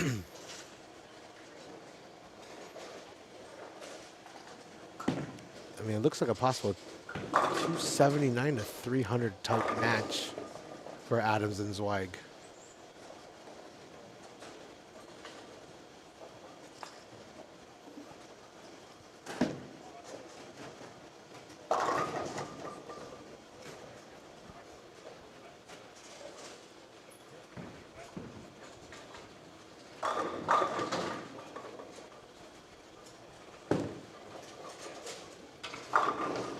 This is our wireless camera that we've moved down here to lanes 13 through 16. Allows us to get a look here at the players. Brett Wolf with the light mixer on 12.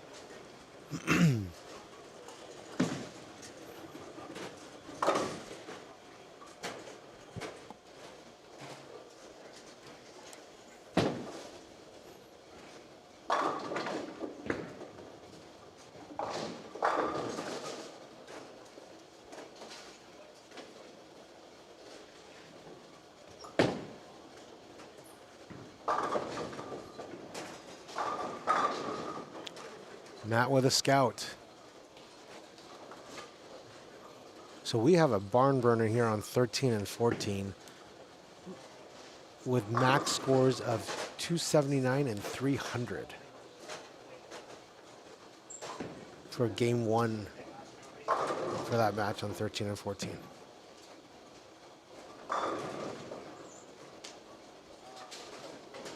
And then Fitzgerald and King having a solid match on lanes 15 and 16 as well.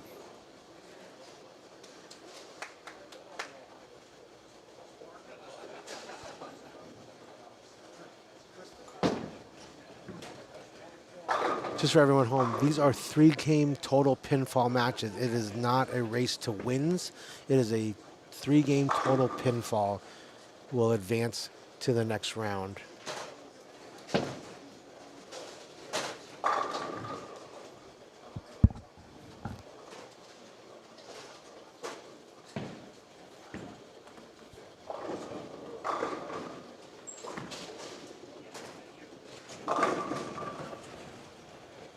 Fitz leaving a light 2-pin.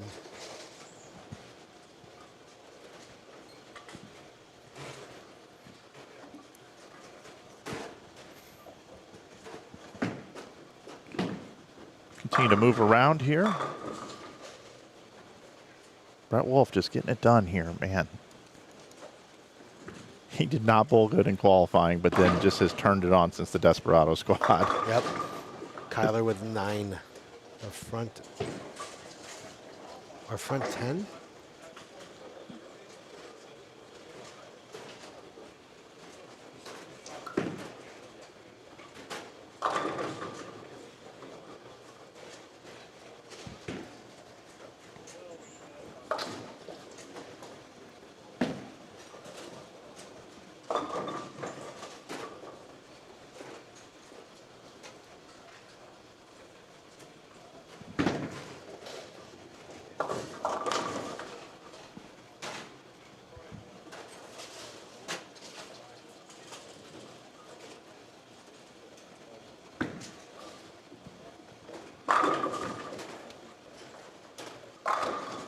There you go. Kyler with 11. It's a heck of a start. Kyler Adams. Max scores of 79 and 300.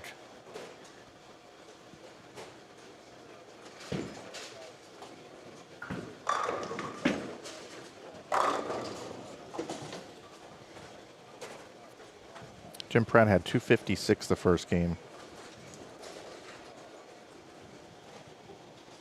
Brandon Cryer can still bowl 215 down there on 1 and 2. They are bowling quick. Looking for the second 300 of the day and 4th of the event. Kyler Adams, 3 bills. 300 for Kyler.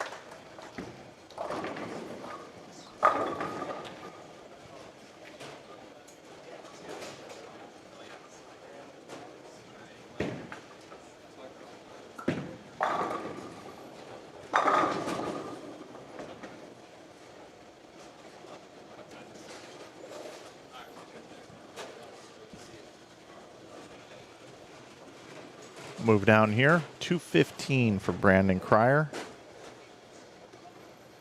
256 for Pratt. Those guys are just bowling super quick. Got Josh Mabry. Can still bowl 257. Gonna have a lead over Miles Hamilton.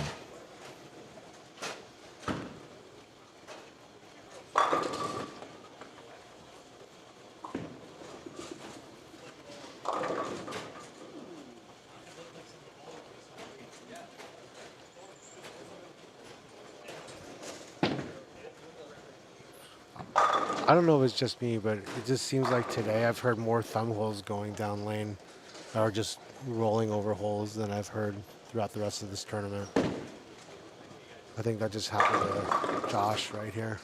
How about Brett Wolf here with 7 in a row? He just, Brett's Brett. How you doing? He's an anomaly, you know, to watch him bowl. He's ageless in regards to, he bowls the same way that he did when he won the ABC Masters, what, 30 years ago, I believe.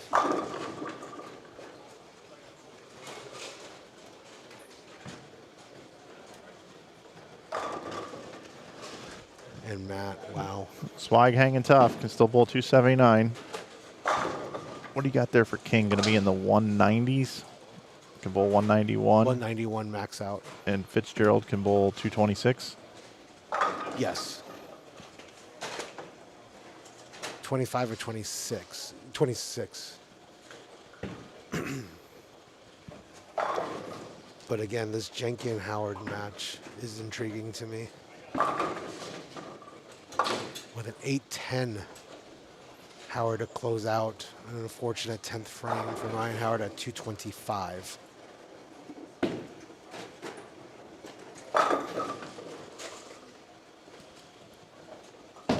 Jenkins can shoot. He's still out there as 244. Josh Mabry, 254 start against Miles Hamilton. Mile needs the big 10th to kind of stay in this match. I think bowl 209 is his max. Max out, yep.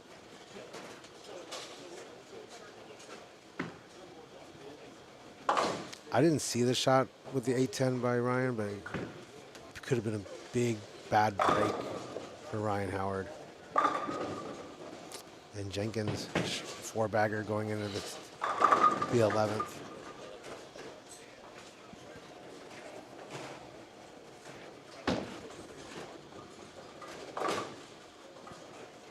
Cesar Padilla with a big opportunity here in the 9th frame to make it a triple. Josh Kennedy can only bowl 212. Padilla can get in the 230s.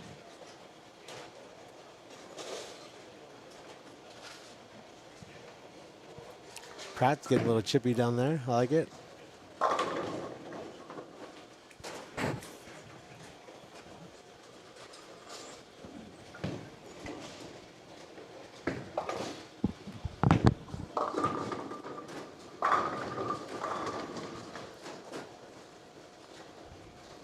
We got a 7-pin match with Jenkins and Howard. Zweig finished with 279, does it say?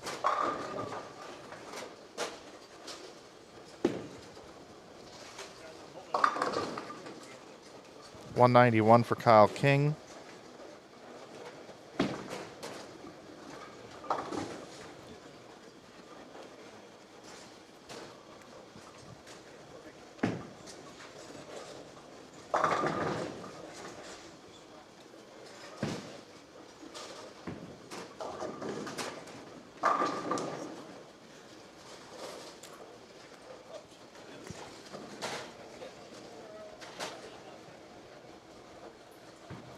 $277 for Zweig. 277 for Zweig. He's going to be down 23. It was Pratt 256, Cryer 215 in game one. Pratt is open with the front three here and starting to get a little chippy down there, starting to talk a little bit.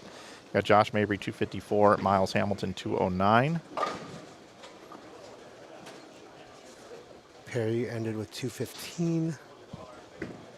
Clark with 58 left out there. What did Jenkins end up with? I don't have a score for Jenkins. It should be right here. What does that say?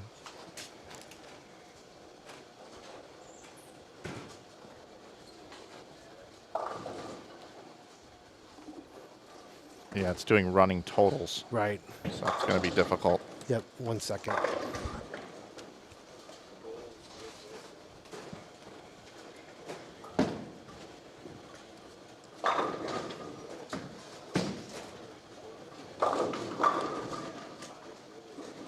How about that little trip of the two there?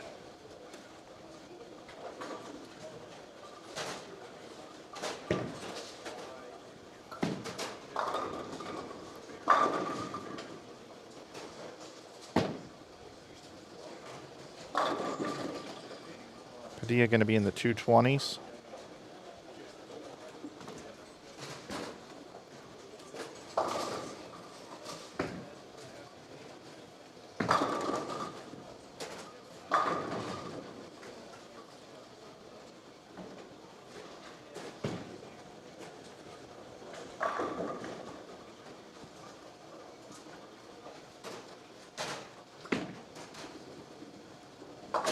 So Padilla bowls 225.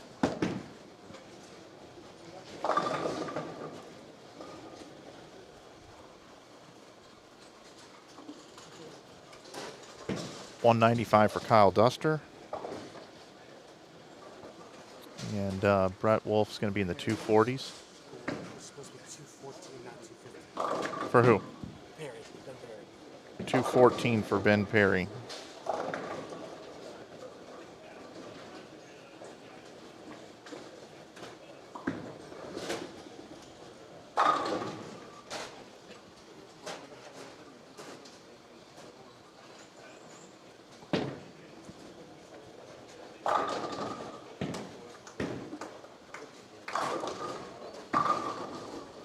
Nice game, Brett Wolf, 248.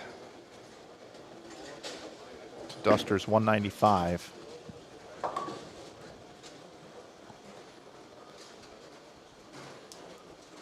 Kyler Adams has missed. Left the 5-pin. We're getting some other totals for you. Still got to get Clark's score and Fitzgerald's score. Kyle King down here on 15 and 16. Had 191 the first game, struggling a little bit.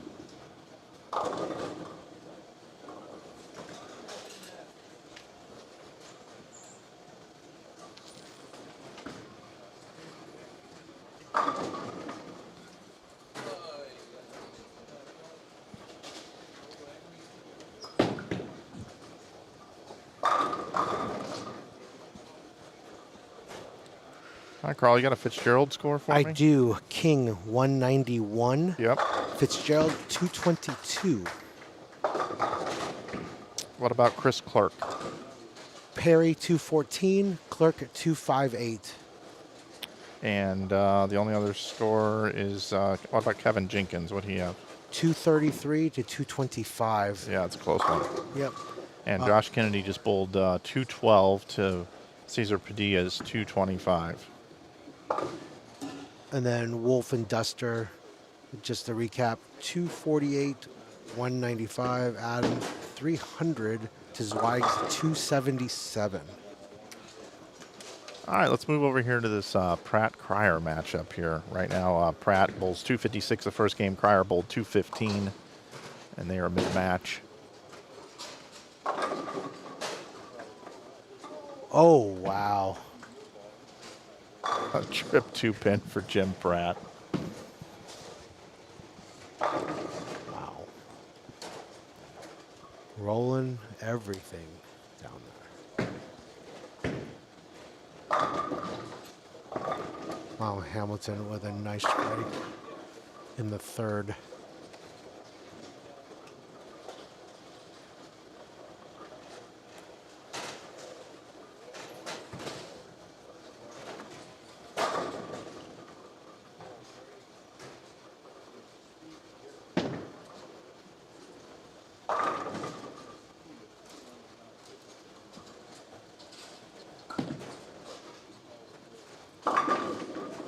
We are in game 2 of 3-game total pen matches here in the round of 16 here at the 2026 $10,000 Cactus Classic. Mike Flanagan, Carl Ong here with you, bringing you the action this morning.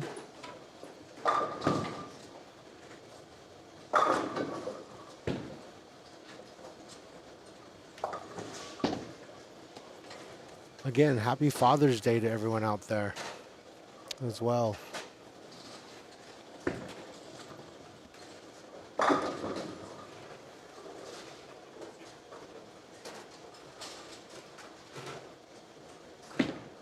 Pratt opened in the 7th. I did not see what he missed. Single pen, or was that 4-pen then? Oh, the 9 out, yeah, 4. And Cryer just with a 4-bagger.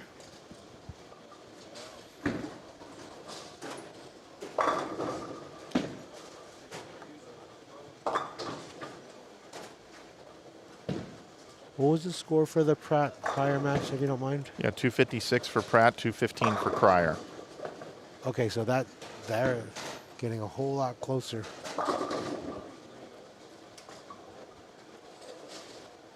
$6-8 for Jenkins.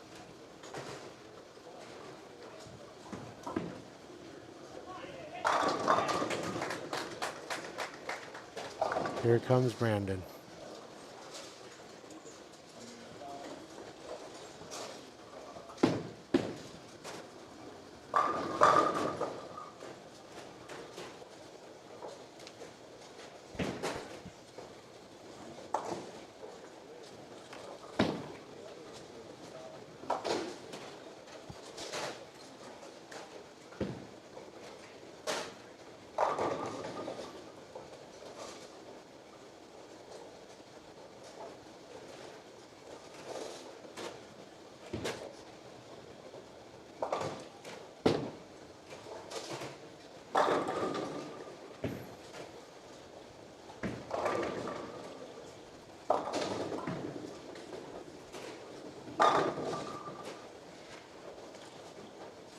Good start for Josh in game 2 with a double.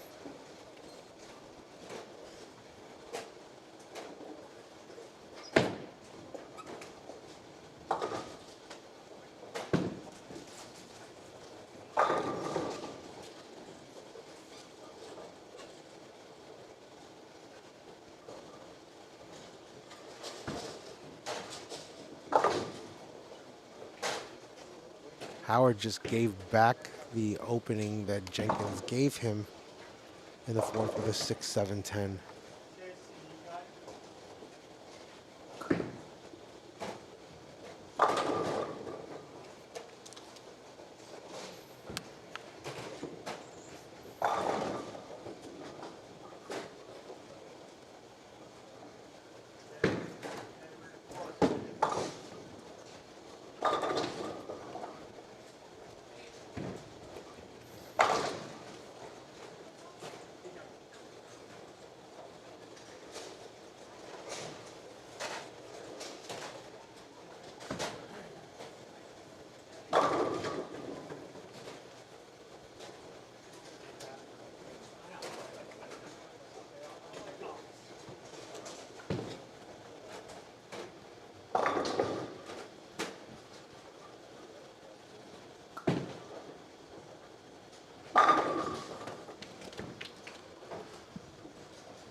So some action in front of us. We have Miles Hamilton, all intents and purposes on a Dutch run. Mabry with 98 in the fourth working on a spare. In this other match, we have Josh Kennedy with a front three, with Padilla with a spare double. Jenkins, unfortunately, has gone open in frames 4 and 5 to Howard. Right now, that Howard Jenkins match is interesting because it's quite a bit of openings for both parties in this match for game 2.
Speaking of that, though, Cryer 269 to finish game 2.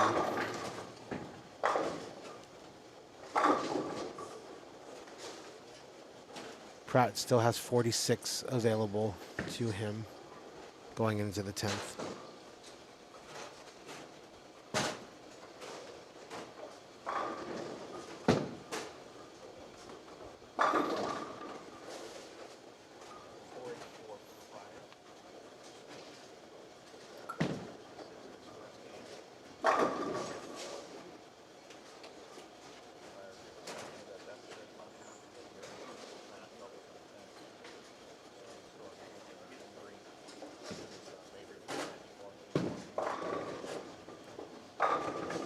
This Kennedy Padilla match in front of us is getting a little saucy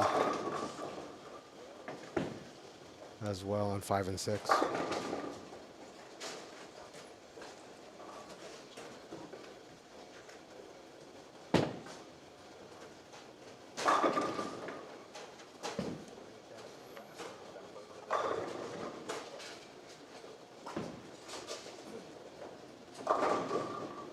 Ooh. Yep, get the 5 out, buddy. Get the 5 out.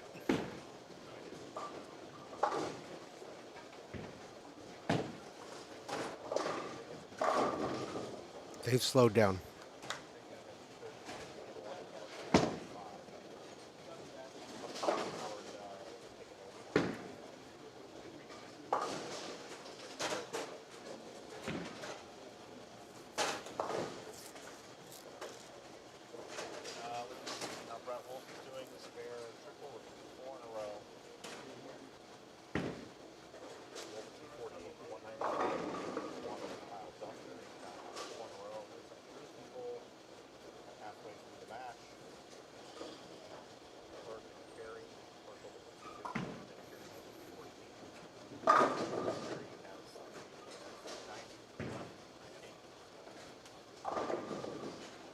$79.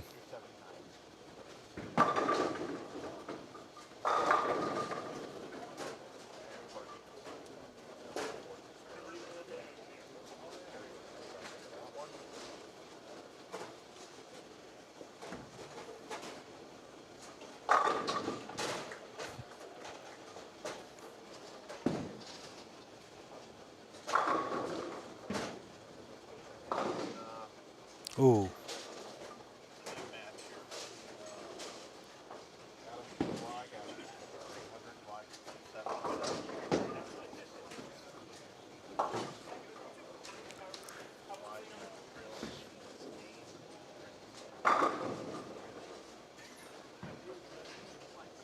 Fitz is still leading. Initially, game one, King with 191 and Fitz with 222, and Fitz is still has a lead going into the middle of game two. And I'm back with you, everybody. It looks like my mic was off, so my apologies. So just kind of going through these matches here. We got Zweig and Adams. Adams had 300. Zweig had 277. It is slowed here in game number 2. 23-pin advantage for Kyler Adams. And Carl just recapped what's going on over on 15 to 16. Kyle King just has not gotten comfortable on that pair. When Kyle let go of that last ball, he immediately looked left. So I don't know if something caught him on that big four.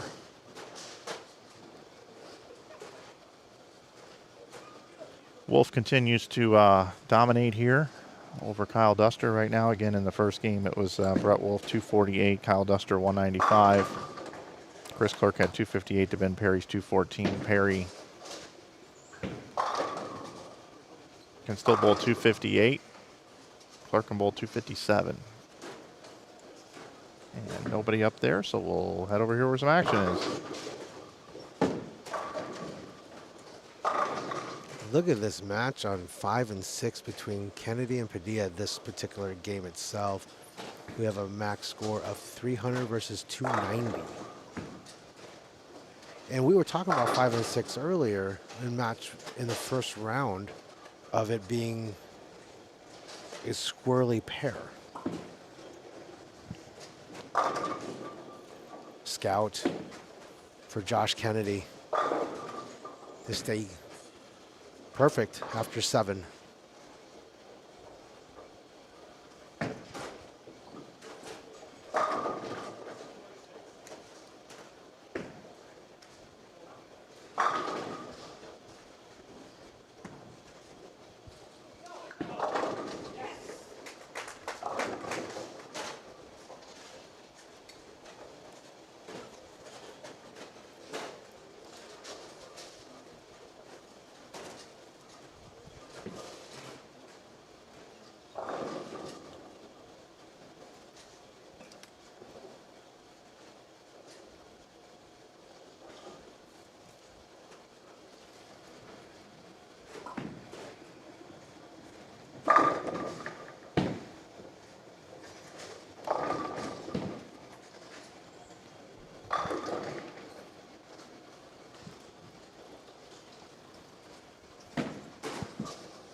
Jim Pratt just Rolled the 10 on lane 2.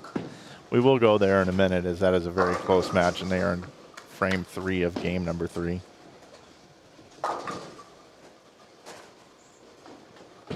All these matches are close in this game. Pratt and Jenkins, Kennedy and Padilla. At least in this particular game itself, these are some very close matches.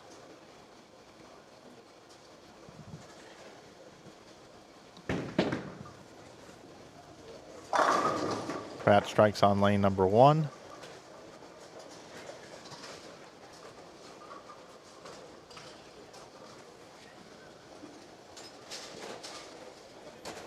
It's just a lot of bowling going on.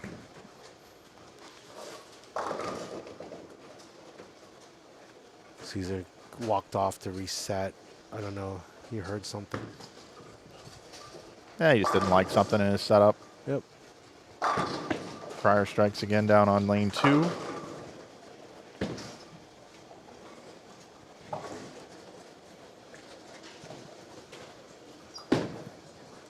Mabry over here. That was his first shot in the 10th. 4-pin. Yep, leaves the 4-pin. 186 for Miles Hamilton.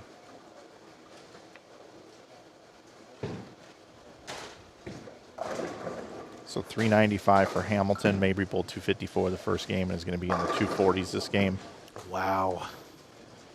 Padilla, big strike in the 9th. Yeah, we got 290, 300 working here, and Padilla has a 13-pin lead going into this game. Josh Kennedy is perfect through 8. Jenkins just bowled 195. To a possible 207 for Howard. It's going to be 428 for Jenkins.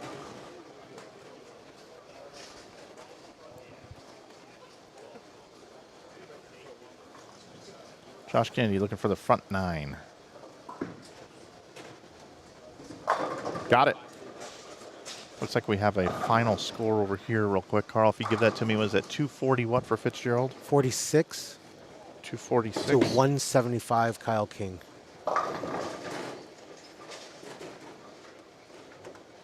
468 to 366 down there. Fitz is looking good in that match. Let's go back over now to Pratt. Big shot there. Between Pratt and Cryer, and then now Kennedy with the front 9, and Padilla working on 290. I didn't catch Howard's score, did you? I did not, but I can get it. Kennedy, 10th frame. There Another you one. Oh, wow.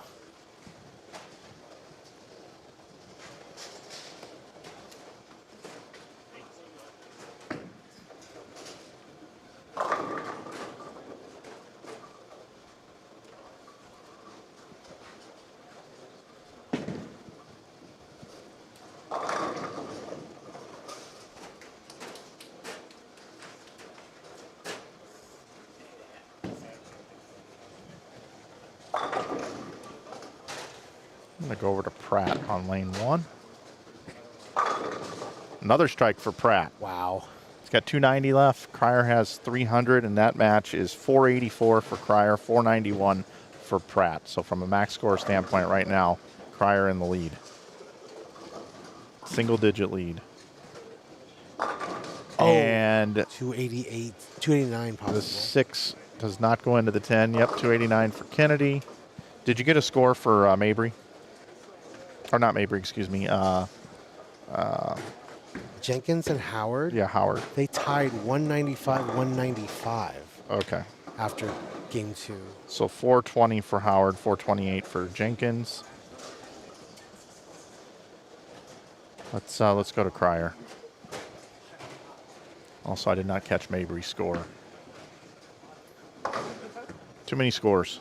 Yeah, we're spread out. And these totals not resetting also doesn't help. Cryer leaves that 7-pin there, so now Pratt takes the lead on the bench. Kennedy ends with 289. Padilla can maintain the lead.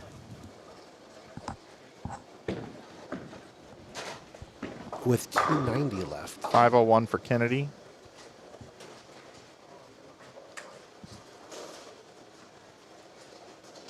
What do we got here in these matchups? Zweig opens in the 10th.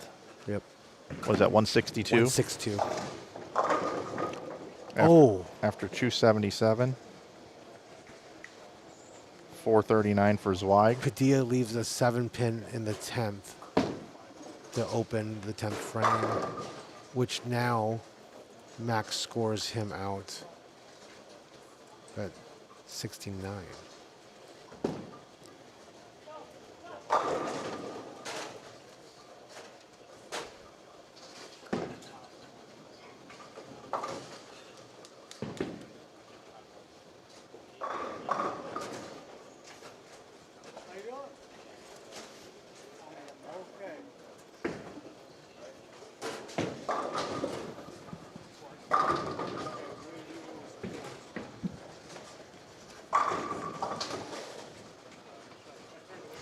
Clark ends with 235 for game 2, and Perry up in the 10th.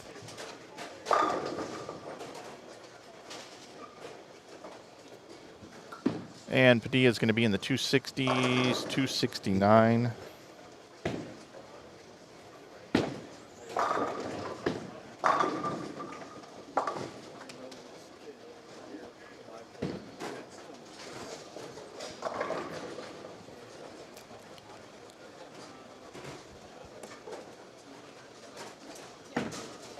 Kyler Adams can bowl what here? 193. 193 max out score. Okay, going to be in the 190s there.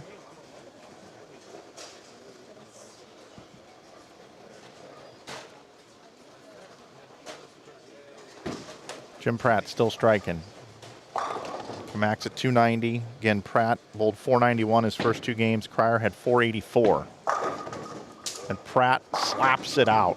6 into the 10. He's now working on 290. He's crushing them.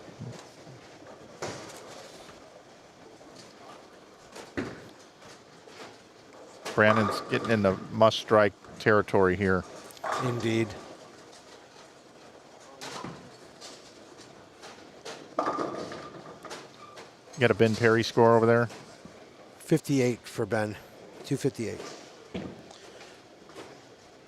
Kennedy just opened with a 4-6 on lane 5, and Cryer strikes for a max score of 68 on lanes 1 and 2, with Pratt with a potential 290. Okay, so these 2 pairs here, Josh Mabry bowled 500 for his first 2, Miles Hamilton 395. So Mabry in really good shape here.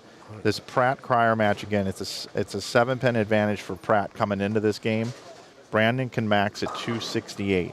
That would mean Pratt would need to bowl 261 to tie, 262 to win. So this is still anybody's ball game here. Brandon can apply some major pressure here in the 9th and gets it. So the pressure now on Pratt, but Pratt has ball in hand and can control his own destiny. Other matchups right now, Josh Kennedy 501 lead over Cesar Padilla's 494. We've also got Kevin Jenkins 428 over Ryan Howard's 420. We've also got Chris Clark at 493 over Ben Perry's 472. Michael Fitzgerald is 468 over Kyle King's 366. Matt Zweig is bowled 439, and I don't have a Kyler Adams final score down there, and they've started the next game, so I do need that score. I'm going to get it right now. And in the Wolf and Duster match as well, looks like I'll have that score after Pratt's shot right here. This is a big shot here for Jim Pratt on the right lane on lane 2. In a little.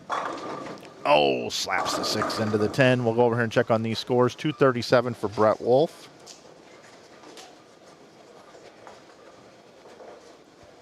That's 485 for Brett, and Kyle Duster here, best he can do is 207.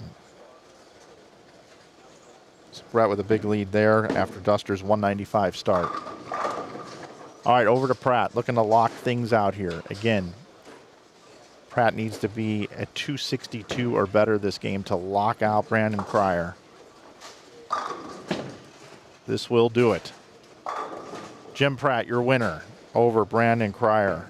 Wow. 491 start and can bowl 290 this game. Brandon Cryer bowled a big score here as well, but not going to be enough against Jim Pratt. Pratt moves on.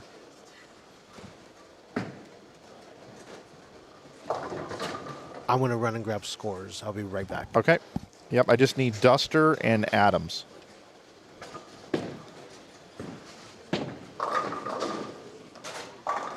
Great bowling Jim Pratt and great bowling to Brandon Cryer as well.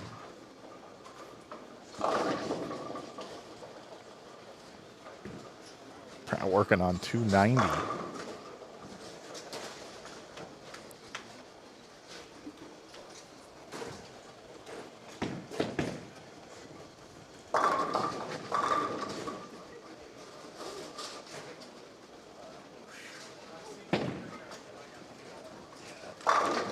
And it is 290 for Jim Pratt. Nice bowl and Jimmy. 781 for Pratt.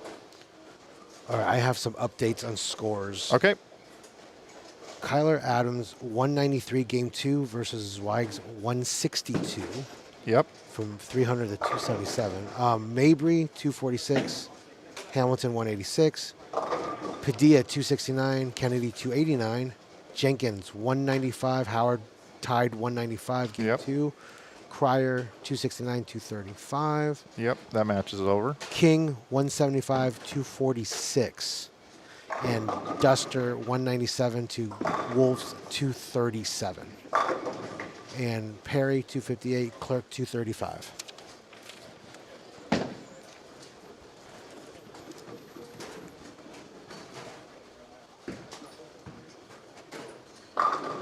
Brandon Bowles 229. That match was over. 713 loser to Pratt. All right, let's continue to roll along here. We'll update everybody on what's going on in these other matches. Of course, Mabry with the big lead over there on lanes 3 and 4. We've got Kennedy and Padilla here. Kennedy is bowled 501, 212, 289. And Cesar Padilla bowled 225, 269. He's at 494, so just 7 pins separate these two. Ryan Howard and Kevin Jenkins over here. Jenkins has 428, and Howard has 420 right now. So just 8 pins separate these two. Bottom right of your screen in the Clark-Perry match, it's 493 for Clark, 472 for Perry. And Brett Wolf has a commanding lead over Kyle Duster, bottom right of your screen as well, 485 to 392. Kyler Adams is at 493 against Zweig's 439. And Michael Fitzgerald at 468 over Kyle King's 366. And they're fast tracking through down there on that end pair.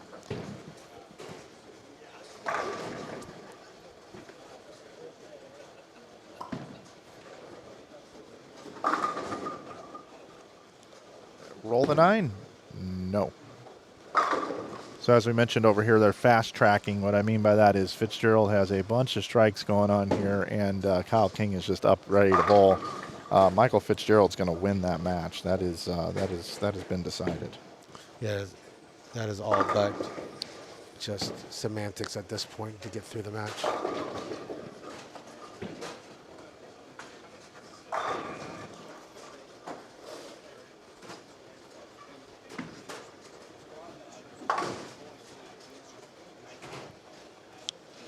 That Adams-Zweig match is surprising from game 1 to game 2.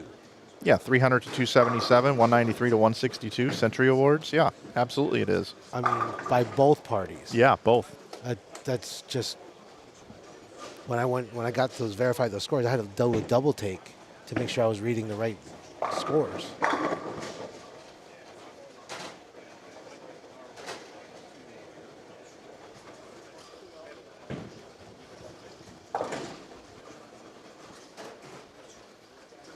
Padilla up now, third frame.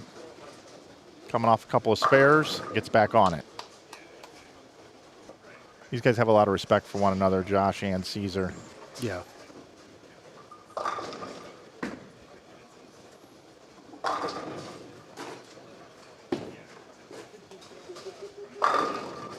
Two very young bowlers showing respect to each other. It's nice to see. How old are they? I know Caesar still attends Arizona State. He bowls on Yep. the Arizona State bowling team. So, early 20s. Yep, and I want to say Josh is not 30 yet. I think he's in his maybe mid to late 20s. I don't remember exactly Josh's age.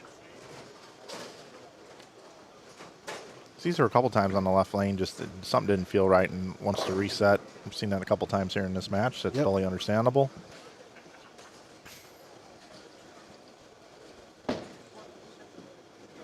I may rather walk off than just continue and not have a fully executed shot. So. Go over to Clark with a 19-pin lead, 21-pin lead over Ben Perry.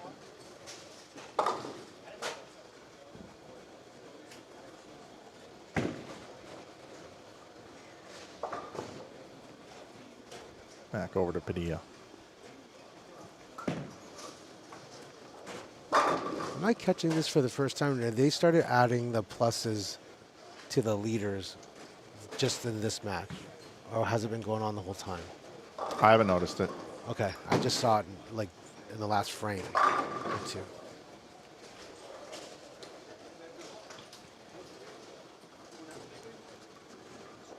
Carol Wagner says Josh just turned 30 this year. Okay. Thank you.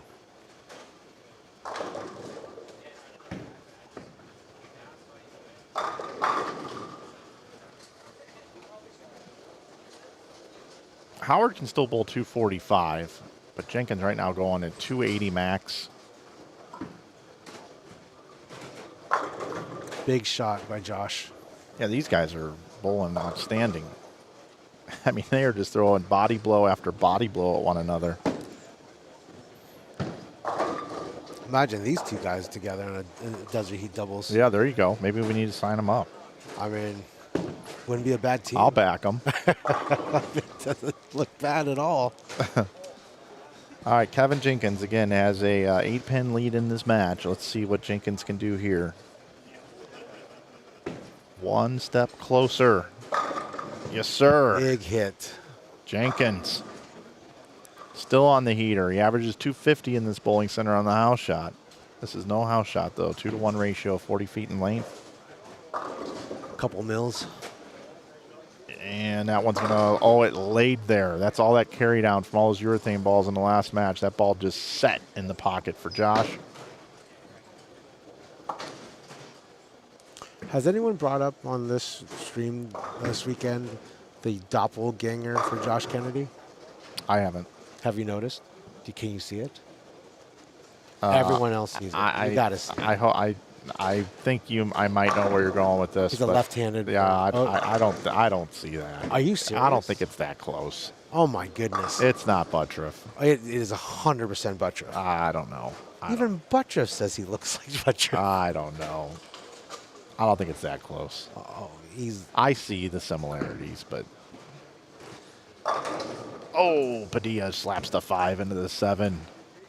Jenkins leaves that 7-pin.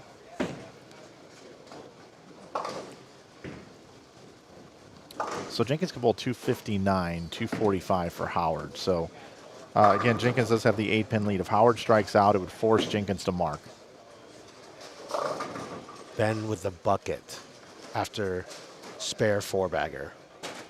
And Clark is on max of 280. So that is also a very close match. By the way, Josh Mabry has officially closed out Miles Hamilton over on lanes 3 and 4.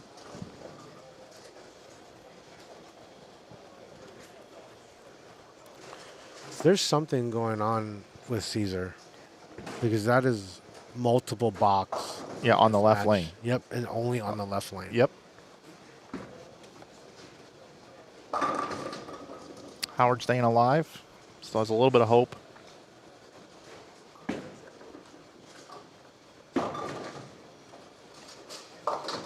Oh, no. That open frame hurts there against Chris Clark for Ben Perry. Again, 21-pin advantage right now for Clark.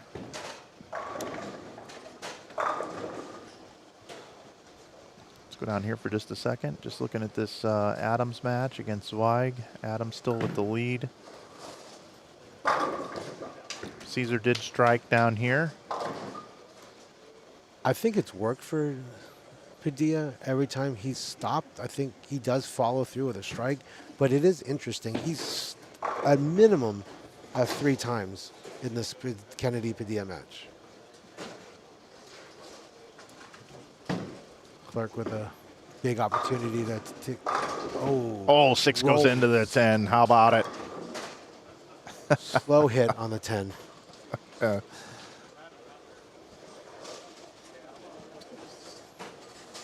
back over to Kennedy. Boy, that looks awfully good. Big strike. And Howard, unfortunately, leaves a 9-pin.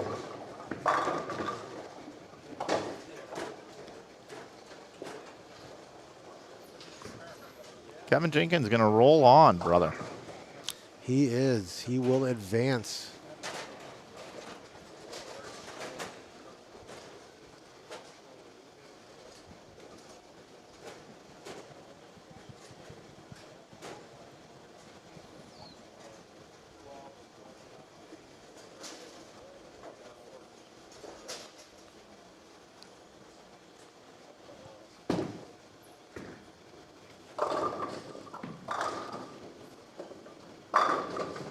Kennedy with another strike.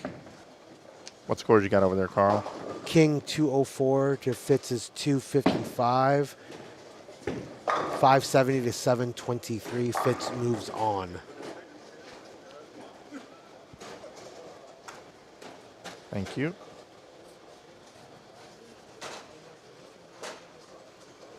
Howard ends up with 221. Jenkins will move in advance.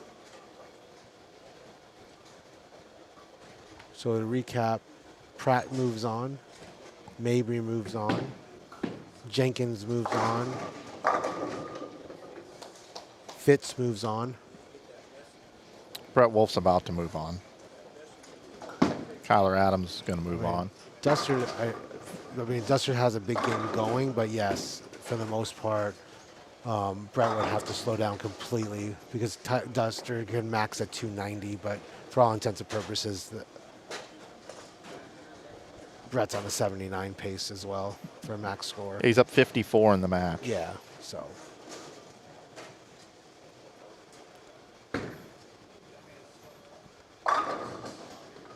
Big strike for Ben, and then Caesar and Kennedy. They're what? Like, What's the deal with the left lane? I don't know. Like, Now it's just becoming part of the pre-shot routine. You go up, you stop, and you come back. Yeah, I don't. You know, that's gonna be something that I'm gonna ask him after this match. I'm just kind of curious because it keeps happening now.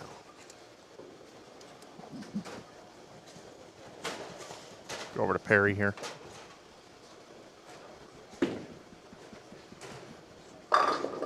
There you go. Double for Ben.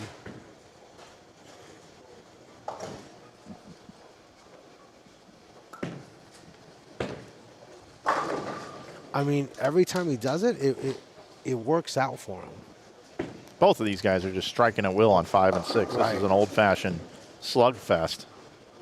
Agreed.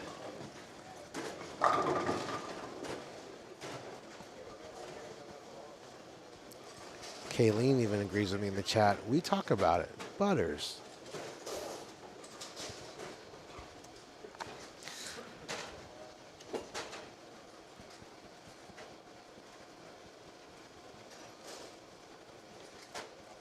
Clark, bottom right of your screen. Kennedy, top of your screen. Clark strikes.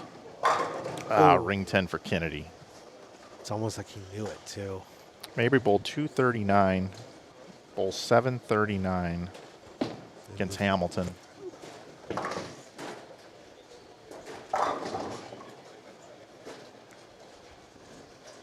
Jenkins bowls 259 that last game.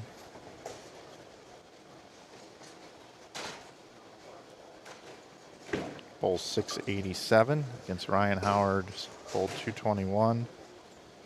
So that's 641 for Ryan Howard in a losing effort there. Ooh. Josh almost made a very big mental error, but does cover the 10.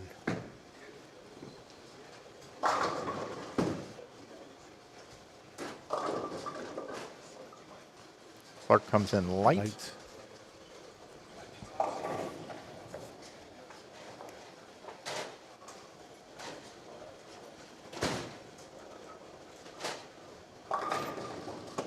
Brett Wolf leaves a 10 pin. Let's go down here just to make sure. Yep, this is all Adams here. 493 to 439 coming into this game. Big lead.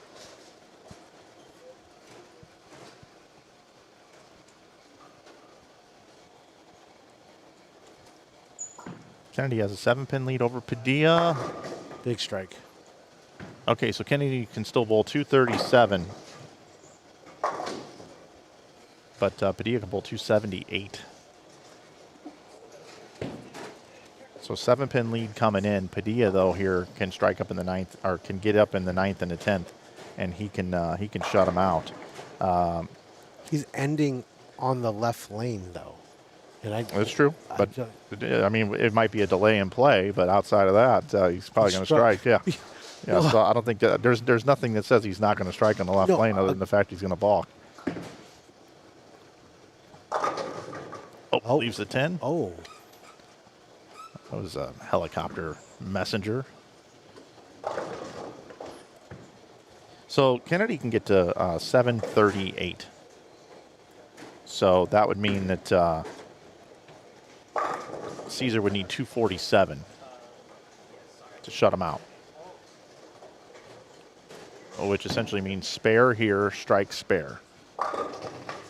If he goes spare here, 9 spare strike, we have a possibility of a tie. Nice shot there by nice spare cover for Cesar Padilla.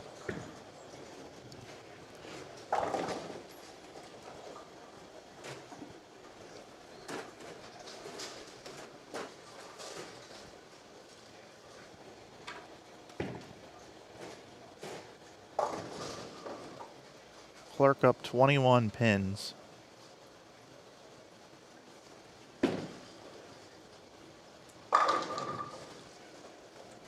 Ben Perry trying to make Clark have to show up and do something in the 10th frame. We'll have that for you in just a second. Big shot for Caesar right now. Yeah, has to have a strike to shut him out. And leaves the 10 pin. The scout went right in front of it. Did I see a scout? Yep. He was in front of my so line. now we have a possibility of a tie.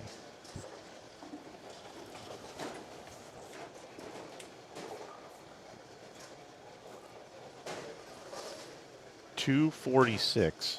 Kennedy has ball in hand.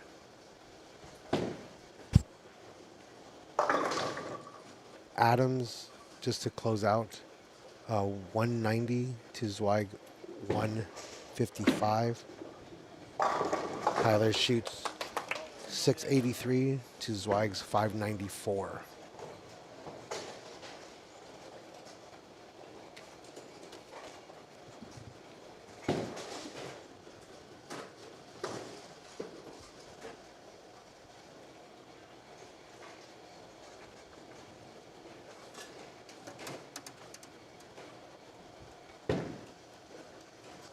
A strike here closes it out for Padilla, my friend. Yep, I was wrong. I read it wrong.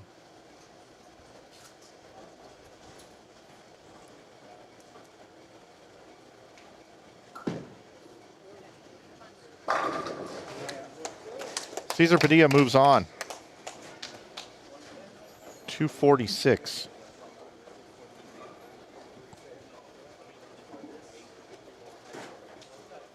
$740.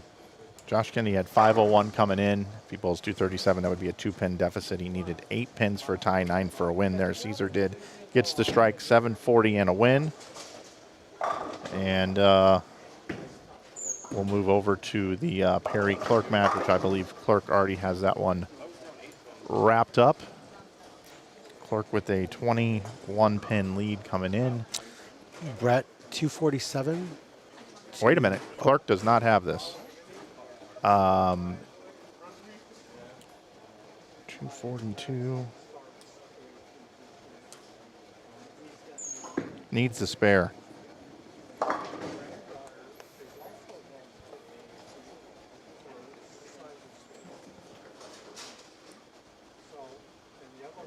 It's got to make the spare. And only gets, is it 2 or 3? 2. Wow. 213 for Clark. That puts him at 706. Ben Perry bowls 714. Ben Perry wins 714 to 706 over Chris Clark. Wow. Brett Wolf ends with 247. 2 Dusters 185.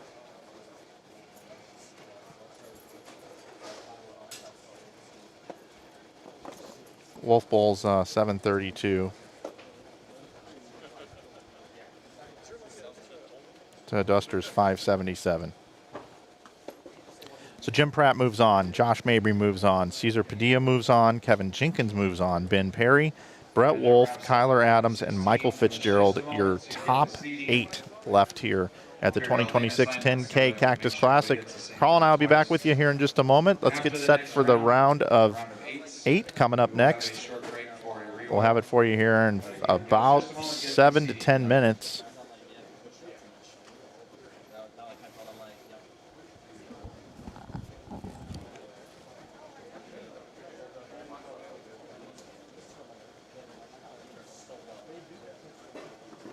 All right, we'll get set up for the round of 8 coming up next. You're on Inside Bowling on YouTube. Glad you're with us.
All right, bowlers, we have our next round lane assignments.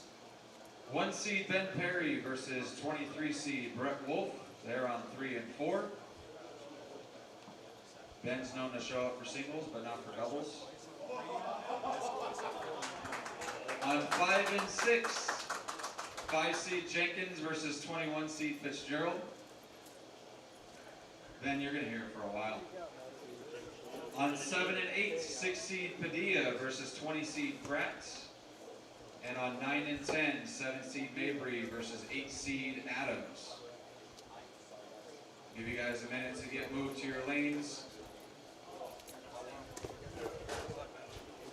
Go ahead and hit surfaces or whatever you need to do. And then you guys will get 5 minutes of warm up. Again, after this next round, we'll be down to our final 4. We're going to re-oil for the final 4. Round of 4 and the title match will all be on fresh. And the bowlers eliminated in that round. Give me just a moment and I'll start writing checks. Got thrown out. Not going to be here next year.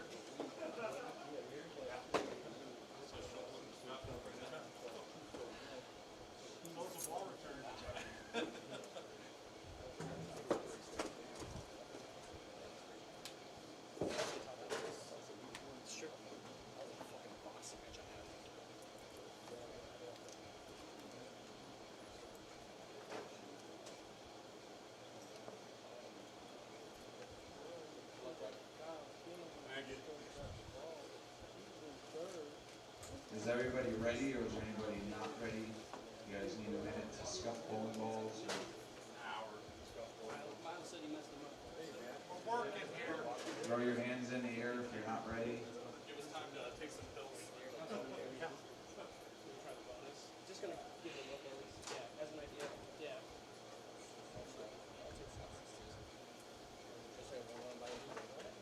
Well, the bowlers like the fans higher. Yes.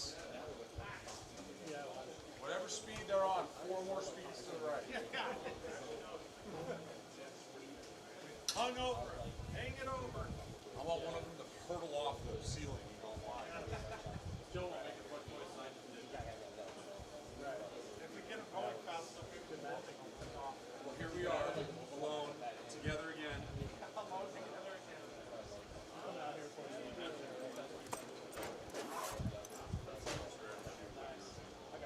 Okay, you guys ready to go? I know we got a few seniors left in this round. Oh, easy. Well, I mean, Fitz is a senior too, so. Stay on things. All right, we're gonna go ahead and turn you guys' lanes on for 5 minutes of warm up. We'll get names changed momentarily. Yeah, but you see it. I think you're okay. Well, we're both there. Yep, absolutely.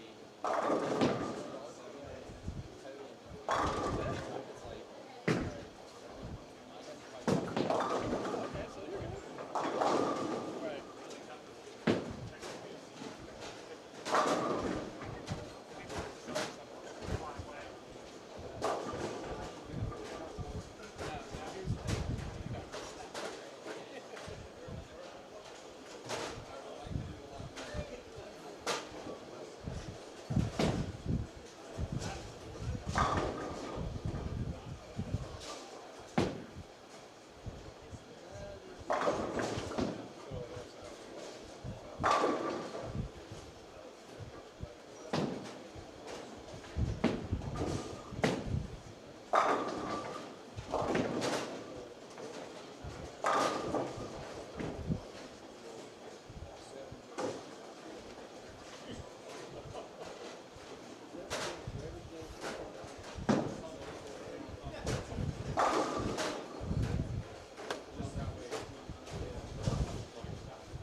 Boys, make sure you guys reset the pin setters, please.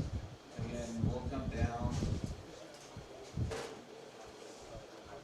I would actually just like to add an extra bowler if you can. Don't start bowling. Just kidding. Go ahead and start bowling and we'll get it updated for you. They already did. Just kidding. Good luck.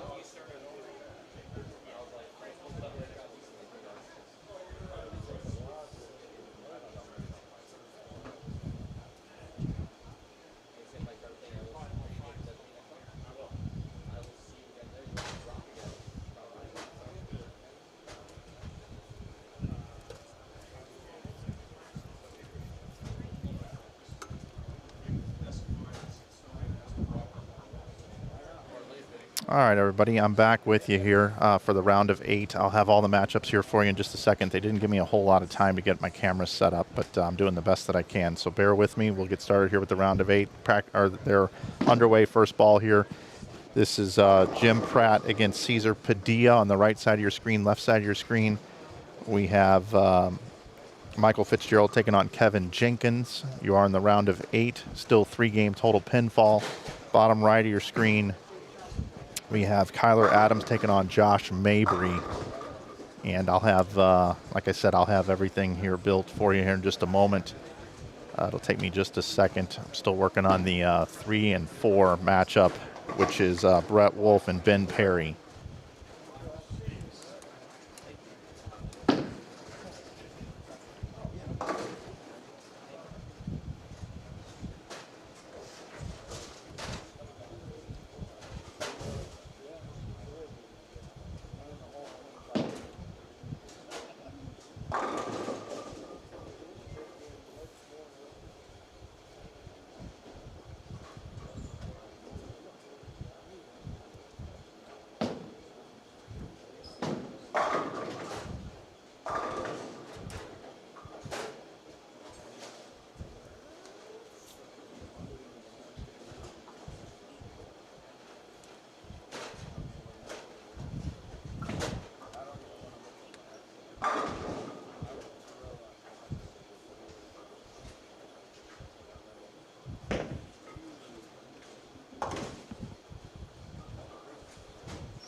Sorry about that.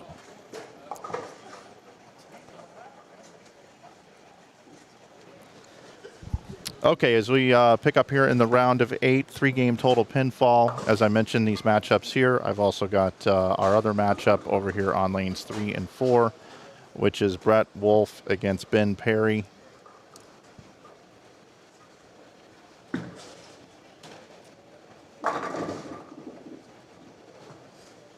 We got Theo Douthit and Carl Ong in the booth with us now as well, gentlemen. We're down to the final 8.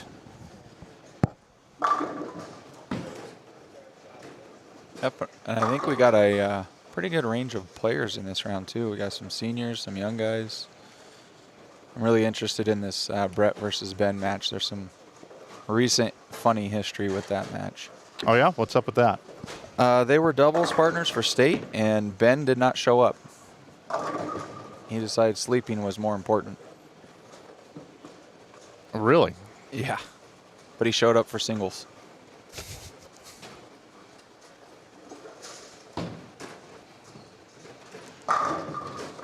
Some say that sounds selfish.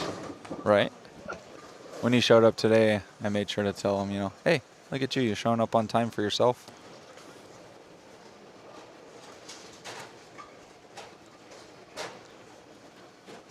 So Ben Perry just barely snuck his way through here to make it into this one here. He was our number 1 seed. He was our number 1 qualifier by a bunch. He lapped the field, and Chris Clark missed the 1-2-4-7. Took 2 off of it for Ben to be able to advance here and bowl Brett Wolf here in this round. And Wolf was your 23rd seed as your one of your Desperado qualifiers. As the seeding gets realigned after every round, right, guys? Correct. It's always the highest available versus the lowest available seed.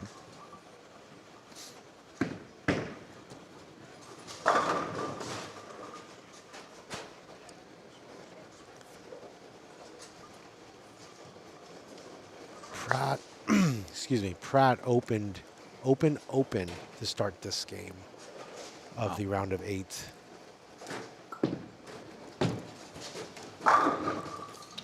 It gets kind of interesting once we get into this third round, watching how the lanes have broken down, depending on who's been on the pairs. I think the first round on 7 and 8, though, was 2 lefties. Because I think that was Brett. And who did Brett bowl first round? Oh, Alec Johnson. Yes. So, yeah, so you got 2 lefties on that pair, so stays fresh for that round. But who bowled their last game? Can't remember. On 3 and 4? On 7 and 8, because I'm just trying to think of, you know, how different is it for Brett? 7 and 8 on the last one was Kevin Jenkins against Ryan Howard. Oh, wow. So there's really only been 1 right-hander on that for the first 2 rounds. I think he threw urethane with quite a bit of surface on it. 8-pin for Jenkins. I had an opportunity to talk to Caesar in between the round, that last round, and the start of this round, and I asked him about lane 5 because I don't know if you noticed, Theo, when you're in the back, about 4 to 5 times minimum when Caesar was on the left lane, he would start his initial step and walk off. He balked and start over. So I guess Caesar is saying how he does it is he immediately takes that first like sliding step with his left foot to kind of just slides into it to start of his approach. And if he doesn't feel comfortable, he resets. Like he feels something like a catch or something, because he says that if he doesn't, he actually throws it wide. Oh. So it's not necessarily a mental thing. It kind of is but at the same time, it's a very big feel thing for him. Because when you look back on the live stream on 5 and 6 during the last round, you will see him at those 3 games balk at least 5 or 6 times. Wow. Like he would start into the approach and walk off. So initially, I thought things were catching him, Right. like out of the peripheral vision on the left or right. Right. But no, it was just him. Interesting. Yep. And I mean, that's... Hey, pretty. That's being a field player, you know. 100%. In his defense, every time he balked, he struck. Yeah, So good resets. he's And very good at what he does. I mean- he's our runner-up from last year. he's a phenomenal player. And He Ben just- Perry in your Final Four is now again in the round of 8. Yeah. Yeah, Caesar was our runner-up to Greg Thompson last year. Yep. Slow. So he's been here before. Fitz has been bowling great today.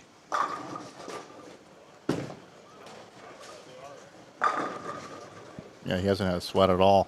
No, I mean, his opponents haven't bowled that great, but I mean, when you get out and just throw together a 5 or 6 bagger, you know, kind of puts the pressure on them and gets your swing real loose and comfortable when they're sparing and you're striking the whole time. He was doing it every game. Yeah. He'd have a 5 or 6 bagger. Every time I looked down there, he was on a 5 or 6 bagger. It seemed like. That was a very interesting match with Kyler and Zweig. Yeah, got a lot the first game and not much the next two, huh? It was interesting. They both went century Mm-hmm. in game 2. I mean, I don't know what happened to that pair, or it was just, I have no idea, but that was a very interesting game 1 to game 2 scoring Yeah, situation there. And there we go with Fitz again. 4 bagger. Yep. I'd be curious to see how this one goes, though. I think it's going to be a lot closer than his last 2 matches. Well, I mean, Jenkins on Kevin, fire. Yeah, he's been bowling phenomenal lately. He was my pick on Friday. I told many people, I said, Kevin's the one to watch this week. I mean, you didn't really go out on a limb there, sir. No. I mean, he's been bowling phenomenal the last few months. Not to mention, this place is the house that Kevin Jenkins built, so. Oh, wow. That's one way of putting it. And then Kyler Adams is a dark horse Yes. because he's bowling extremely well. And there he goes again. I mean, for all intents and purposes, all 8 of these finalists Have a solid chance. have a very, they deserve to be here. And there's no one that has snuck their way in. These are all 8 of them very, very talented players in their own right.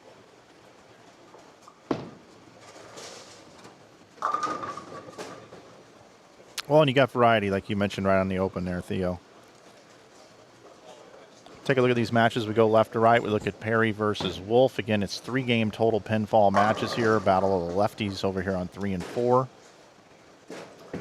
Right now, pretty even match halfway through the game. Over here at 5 and 6, 7 and 8. Fitzgerald and Jenkins. Fitzgerald right now, as you mentioned, I mean, he's just been lights out. I mean, he's just been bowling so well. I heard, you know, all through qualifying, it seemed as Caesar over there just sends pins everywhere. Bowled great against Josh Kennedy in the last round. But, you know, I was just hearing about the lefties. Fitzgerald's probably had the best look on the lanes, and he's right-handed, by the way, everybody. Yeah. So I like the fairness of the pattern, by the way. I think that it's given everybody an equal chance, no matter how old you are, whether you throw with one hand, 2 hands, or if you're left-handed or right-handed, as Ben Perry just missed Flagged the it. 7-pin. Yeah. Yeah. I was talking with Mike Dermeyer, who designed the pattern. He took a pattern that was already created, and he tweaked it, made some adjustments on the left and the right a little bit, and the volumes, and, you know, we were talking this morning or last night, I can't remember, and he said, I think I nailed it. And I said, yeah, I think so. You know, like you said, it's given everybody an opportunity, but you still have to make shots. These guys that are here, they've been making shots, and that's why they're scoring so well. And if you look up and down the standings, there's a huge gap where they've scored very well, and then there was not scored very well. There was not too much in the middle there. It was either you found it and you really crushed it, or you had absolute air.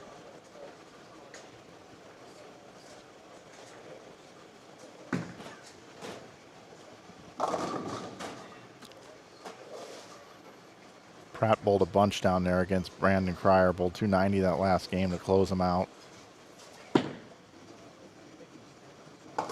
It's good to see Jim back on the lanes. I know he's been dealing with a ton of knee issues for the last decade, five plus years at least. More so the last 2 or 3. He's Right. been missing a lot of time.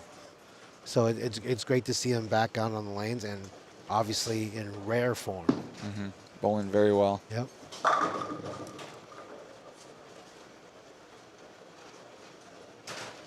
Padilla with an opportunity to advance a little bit of a lead here.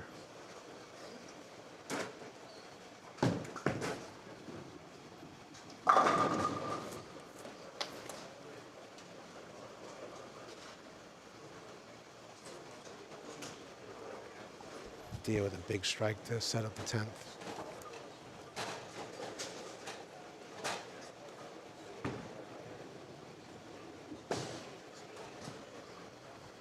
And Kyler just missed a 10 pin.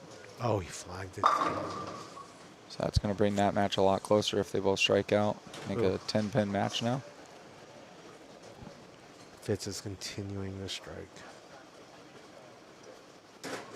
We're using 7 and 8 and 3 and 4 in the next round. Is that correct? 7, 8, 9, 10. Oh, we're going there? Okay. Yeah. 7, 8, 9, 10, then 5 and 6. Yeah, 5 and 6 for the title. I like to do that because they will come out and re-oil after this round. It only takes about 20 minutes or so. And they'll start on 1 and 2. So I like to give 2 pairs of the pattern being ran before we get to the pairs that we're going to be using.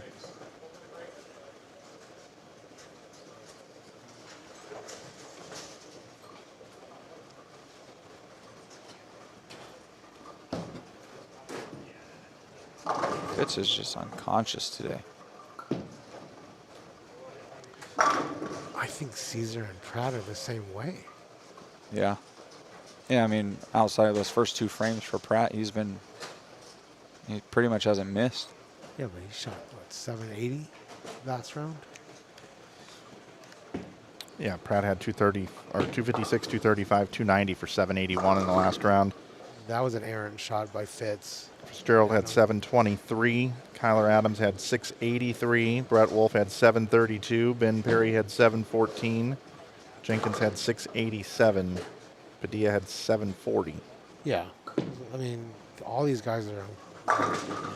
And I mean, Jenkins really had a lot more than that. I think his last couple frames, he was checking some things out because he already had such a big lead and locked it up. So he probably could have been in that 730 range as well.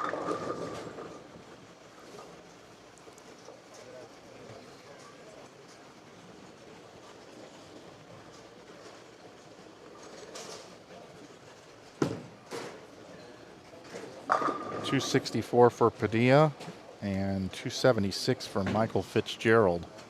Our first 2 completed games here in the round of 8.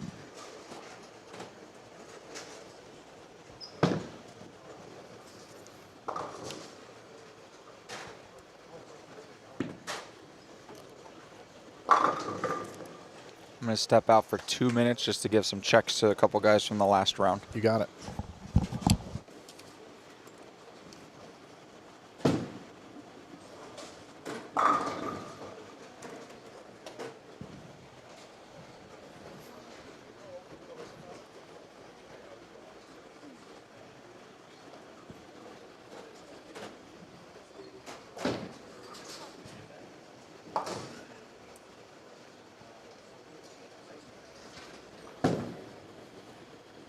Ben Perry's going to be in the 2-0s over there. We'll go to Wolf for his 10th frame here in a moment.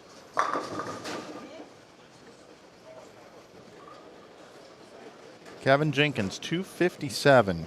Wow. Match. But he trails by 19. Pratt ends with 232. 32 pin match for Padilla up. Head over here to Perry and Wolf. Oh, Ben with the 510. Good place for it. Now we're just going to see how much of a deficit he has to make up the next 2 games, depending on what Brett Wolf does here in the 10th frame. Brett can still bowl 236. Mabry is going to be maxed out at 05 to Adams' potential 17, 37, sorry.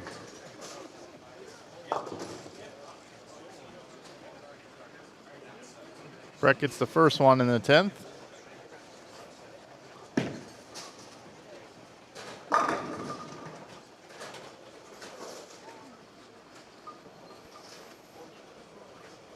Fitzgerald leaves the 10 pin over on lane 5.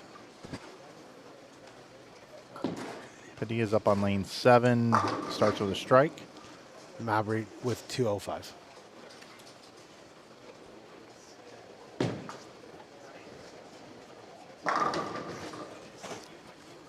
Brett fills the 11th.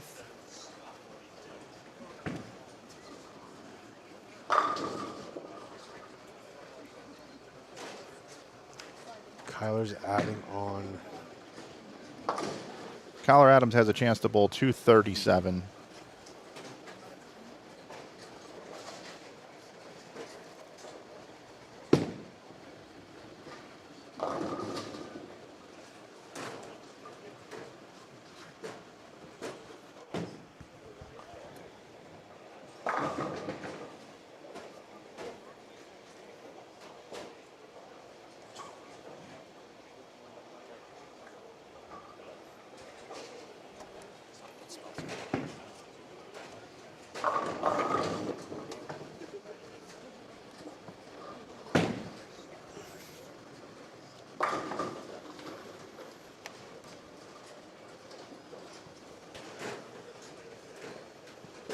Kyler fills the 11th. He's going to be in the 230s. Brett Wolf bowled 236. 35 pin advantage to Wolf going into game 2.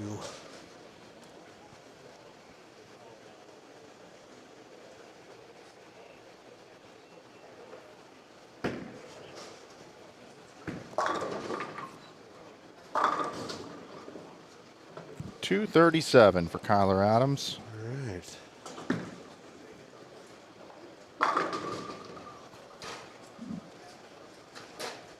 Jenkins opens with a double against Fitzgerald, cuts into that deficit there. Let's cut it in half. So Wolf 236, Ben Perry 201 down on lanes 3 and 4.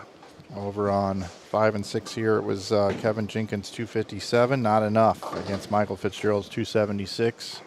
Very high scoring contest there. Cesar Padilla 264, Jim Pratt 232 on 7 and 8, and it was 237 to 205. Adams over Mabry in the first game. All 8 games over 200. On a 2-to-1 ratio pattern, 28 mils, 40 feet in length. The closest match was the highest scoring match, and it's only a 19 pin difference. Everything else is in the 30 range for a lead.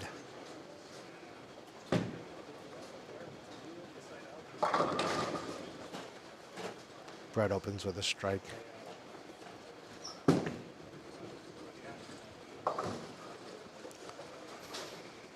I think this Fitz-Jenkins match is going to come down to pure carry.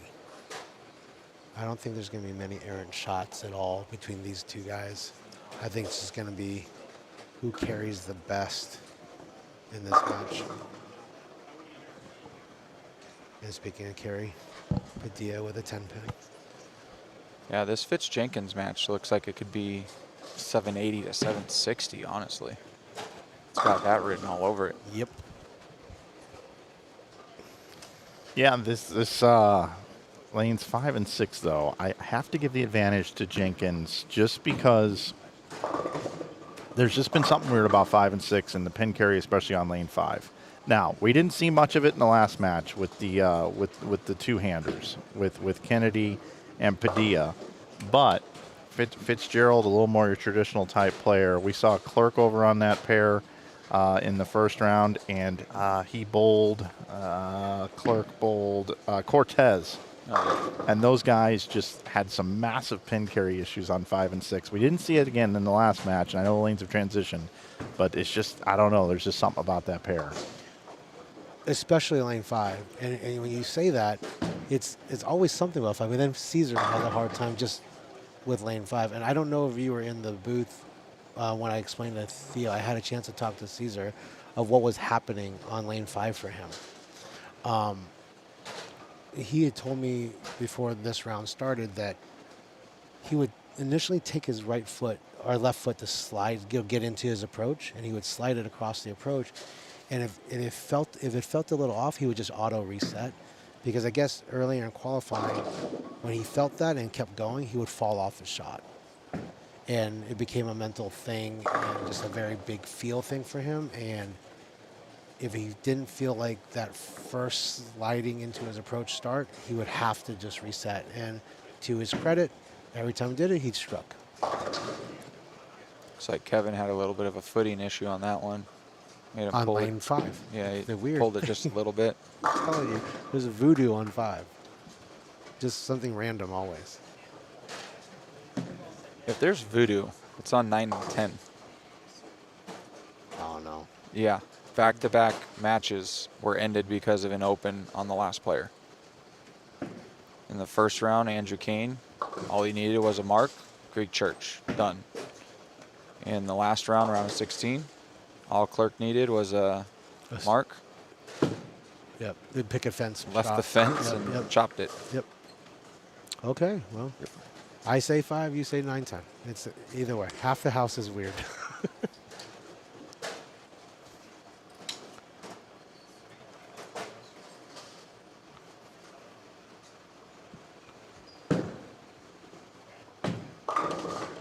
Yeah, I mean, I bowl league here, you know, for the last 10 years or so, and pair to pair in this building is very different.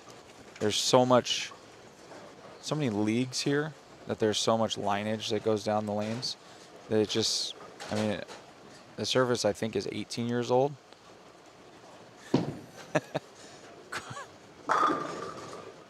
Service, yeah, Carl. He's circling Fitz's bald spot on our monitor over here. Made me laugh a little bit. I'm sure Mike can probably circle it and highlight it. I could probably figure that out, but I'll save them. I don't got much room to talk myself. I get it. But it was just staring at me. I had to. I lost my train of thought now. What do they call that?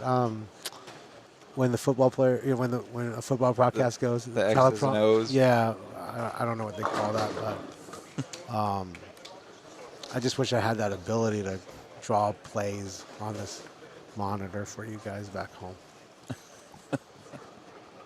Telestrator. Thank you, sir. Thank you. Telestrator would be nice. Can we fit that into the IB budget for a telestrator? I've tried to figure that out over the years. Oh, have you actually? Yeah, I don't know how to do it. Gotcha. Like,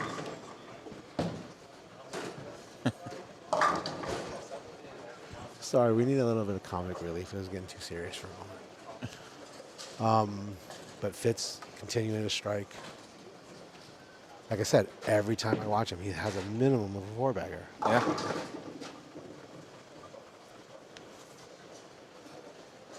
But in me, I believe Kyler Adams is the dark horse.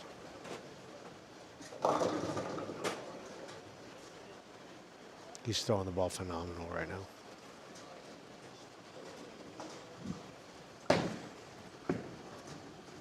Is Kyler not very accomplished? Is he kind of new to the scene? Is that why you have him down as a dark horse? No, or?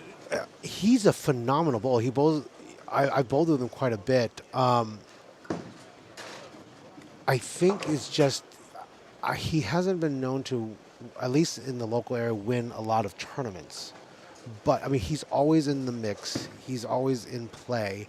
But when you look at the rest of the current field, they just have bigger finishes and or titles, right? It's nothing to take away from Kyler's accomplishments at all. I mean, it's just that when it comes to like named players, Mowbray and Adams would be your not so named players versus the rest of the field. Right. Okay. But definitely not by talent.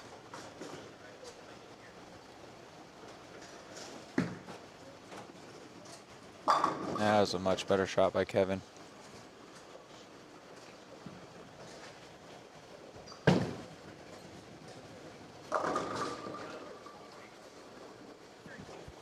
I mean, I wouldn't give it to Adams down there right away.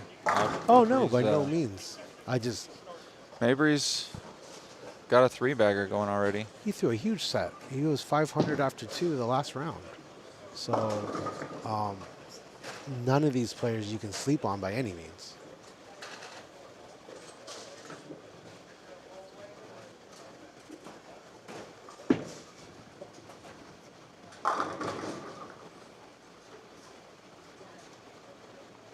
Fitz and Wolf just striking for days right now.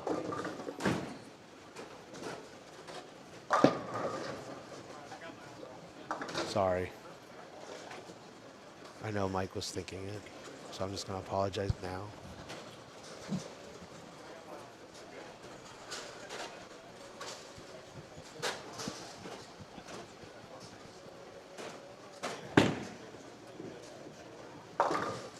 Maybe 5 and 6 is good after Kennedy and Padilla bowled on that pair.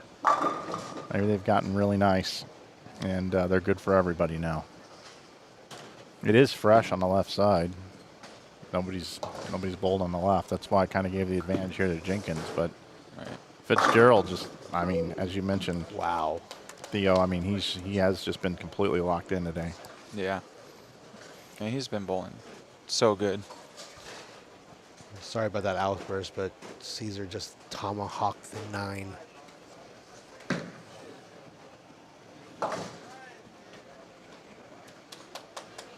In true fashion, though, as soon as you mentioned how good Fitz was bowling, dropped a 10-pin.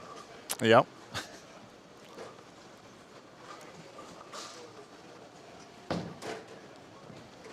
Mute me. Mute me.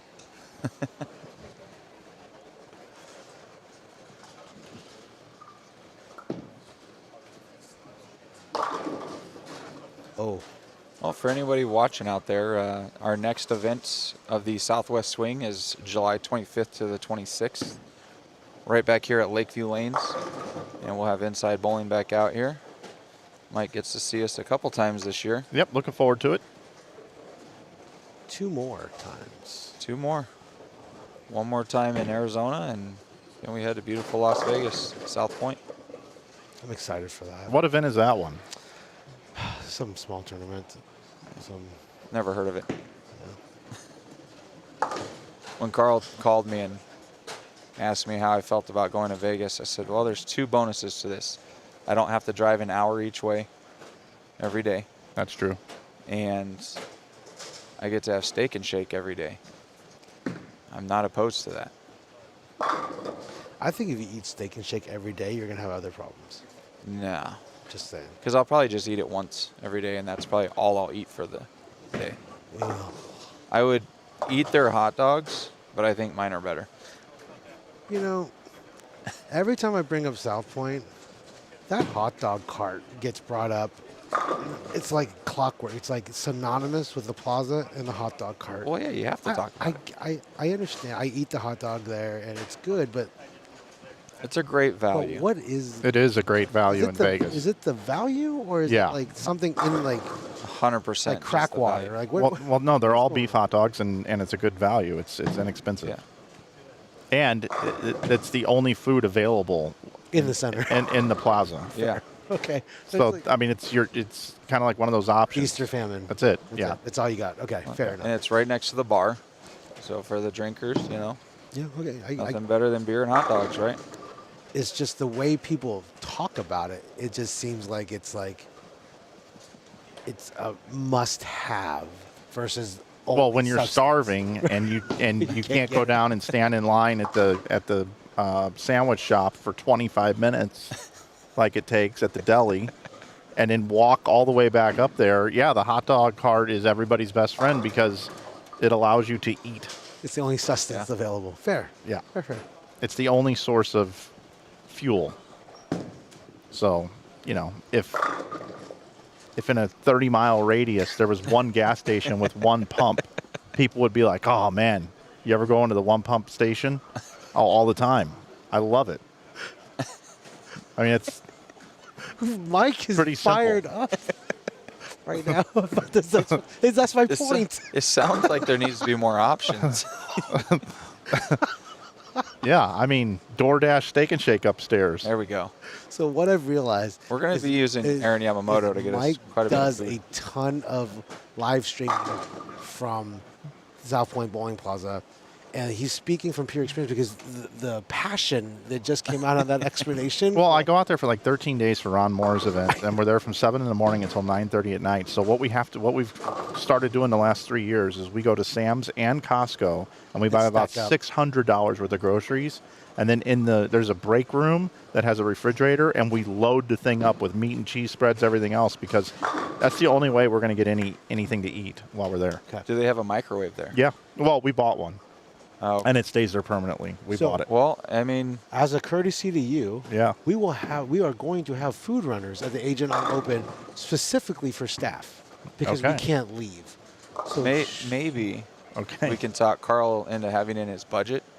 I'll go make a whoa, big... whoa. Hold on. Let me finish this. This is worth it for you. Oh, here we go. Budget, I will make a big thing of mac and cheese and a giant brisket for you. And we can... How about we just plug Dogs and BroBQ, and we just have it catered by them as a gift to the Agent on Open It's staff? possible. Okay, that's It's possible. See, that sounds We, better. we might make that happen. I See? mean, that sounds better. I did feed you guys this week. Carl was whining that I never feed him. Have you?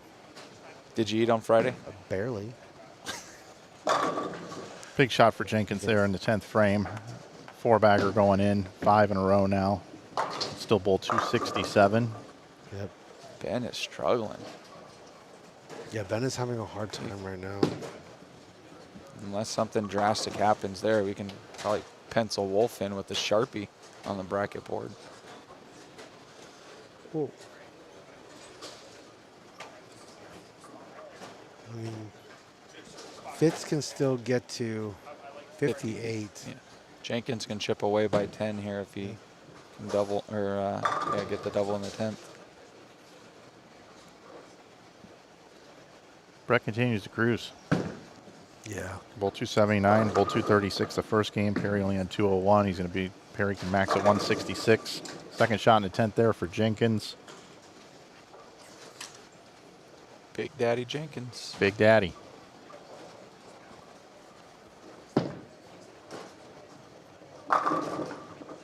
Speaking of Big Daddy, happy Father's Day to all the fathers out there. Thank you. You too.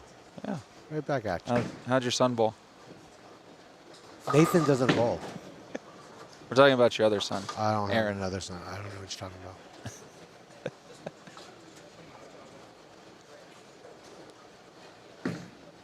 We're getting 10 million hearts all of a sudden on this chat. I don't know what that's coming from, or it's nonstop hearts. I don't. Someone loves chat, you, so Mike. I don't know who's in there. Someone loves you, Mike, in the chat. All right. So Jenkins bowls 257, 267.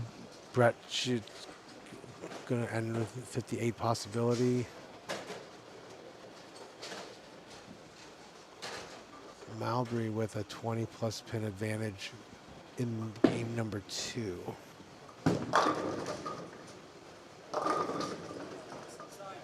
Fitz is having a hard time carrying at this point. That's what I was telling you about earlier. Remember, I think whoever carries the best is gonna walk out of this match, Jenkins Fitz match, and he's starting to leave. A whole lot of 9 counts. 1, 2, 3, 4 so far for Fitz in this game. That happened as soon as you guys started talking about how the pair was getting better after the Kennedy Padilla match. 493 for Brett Wolf. 257 the second game. 524 for Kevin Jenkins. Ben needs to start striking a lot.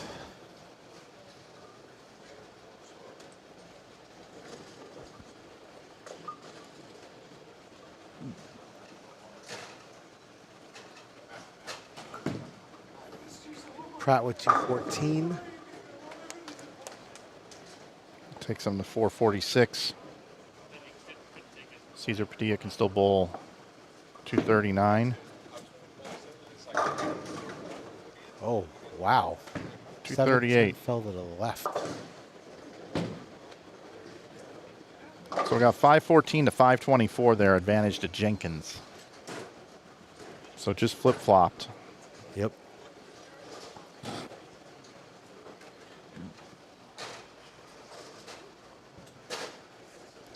Dia's gonna widen the gap with Pratt right now.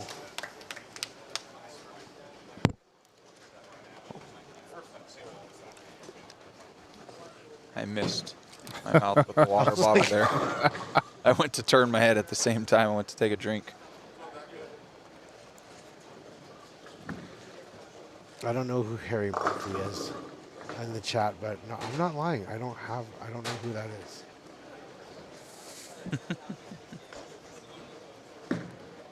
356 for Ben Perry, 493 for Brett Wolf. That's a commanding lead. 136 pins, 137 pins, excuse me.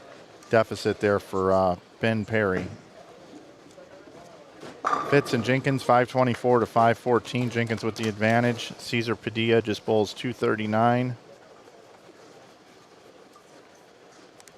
Puts him at 503, 446 for Jim Pratt. And one other match to be decided here in the second game. That second game, Adams goes in game 2 with a 32-pin advantage. Yeah, and Mabry looks like he's going to make most of this up. Yeah, because Adams is maxed out at 97. And Mabry. He's got 187 now left with that washout. Oh, he washed out?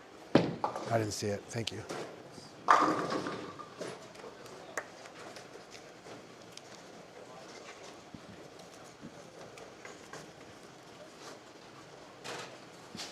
Mabry with a whole lot of 231 left. So yeah, that lead could be definitively gone. Good cover for Adams for 187. 424 for Adams. The carry issues continue for Fitz. 7-pin to open game 3. Or sorry, second frame of game 3.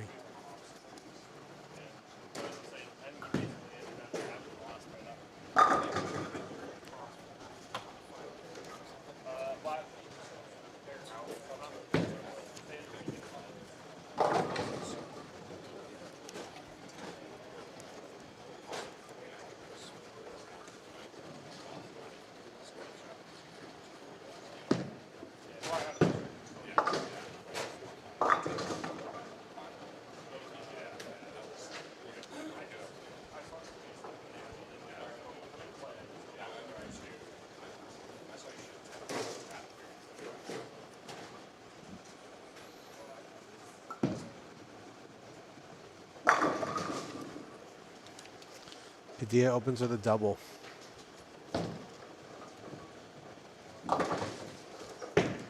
Mabry makes the baby split unconventional. That was a big spare. Jenkins back on it. Opening double here.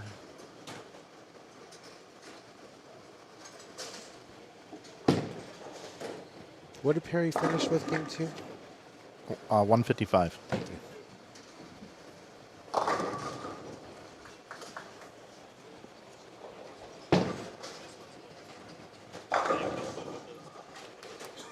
Mabry finishes with 211. So that match just tightened up a lot. Yep. With the Eight-pin lead, with the match. lead switch. 416 to 424. No, no lead switch, just closer. 8-pin match. Mabry's down by 8. 8, sorry. Yeah. All right, I got the math for you, Carl. Thank you.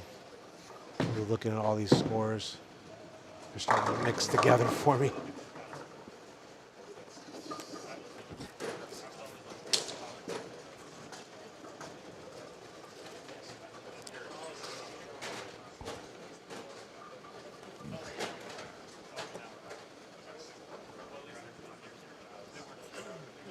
So Jenkins starts with a triple here. It's going to be important for Fitzgerald to, he's probably going to have to put together a 5 or 6 bagger some point in this game. That was a good one. He's not new to those. Nope. Throwing quite a few today. Today, qualified. I mean, yeah, this guy, he can bowl.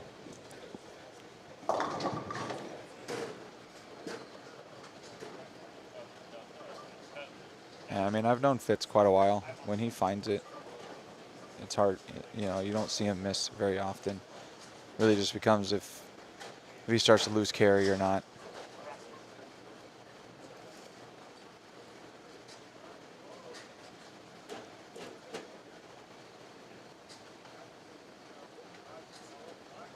Looks like Padilla may have had one of the foot issues because he just backed off on his last shot. Yeah, it's a nice double from Fitz.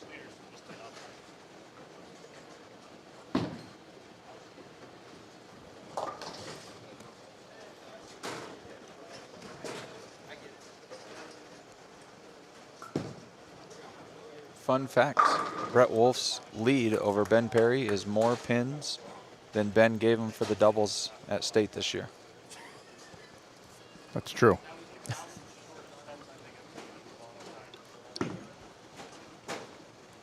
Did he bowl any of the games? He showed up for singles. Right, but he didn't bowl any of the doubles. Nothing. Like he didn't get there and like just, okay. Nope. Showed up in time for singles.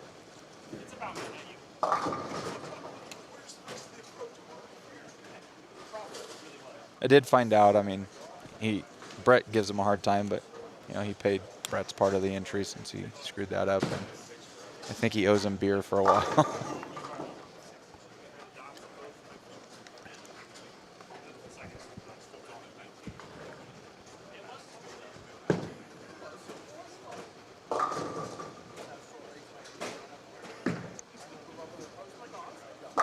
Jenkins, boy, he is just really locked right now.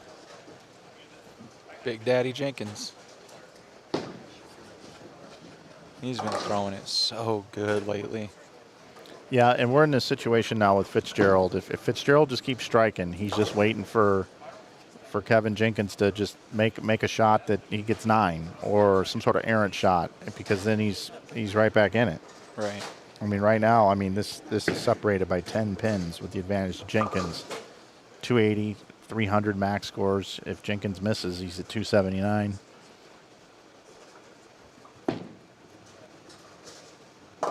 Uh-oh. And that one hooks high. That's bad news. I think I just heard Fitz say he got a little soft with it. Yeah.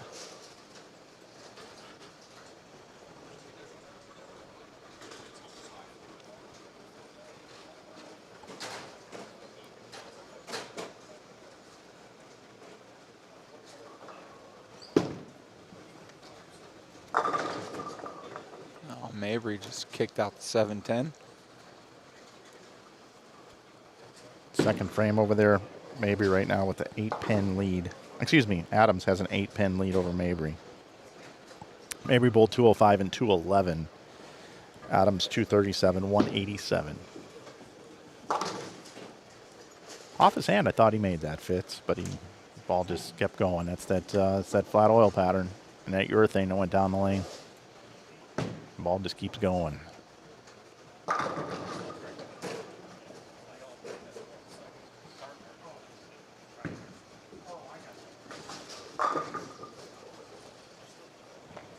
Looks like we're having a little scoring issue on 6.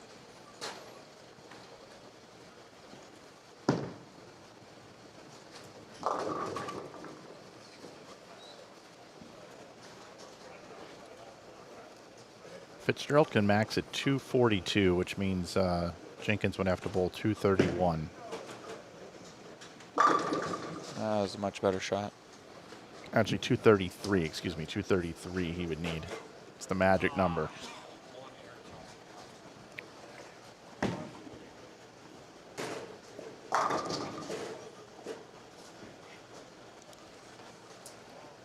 If I was a gambling man, I'd probably bet that Kevin could get there.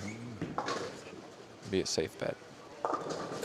Yeah, so far so good. No reason to think otherwise.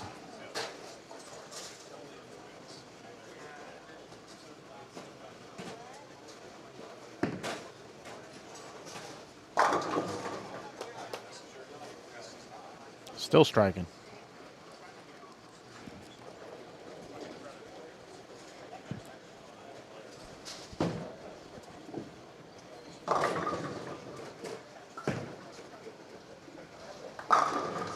Right now it's looking like Jenkins, Wolf, and Padilla.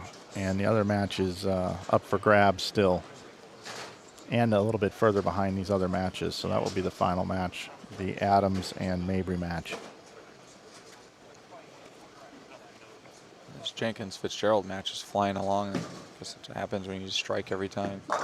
Yep, and there's another one. Front 7 now for Kevin Jenkins. We've had 4 300s in this event. Ben Perry, Matt Zweig.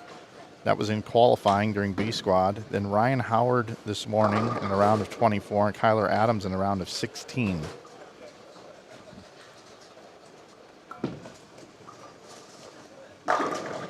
Prior to this year, we had 1 300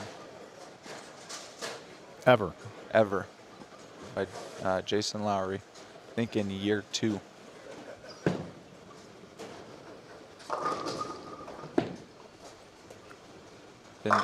Oh, you didn't like that one.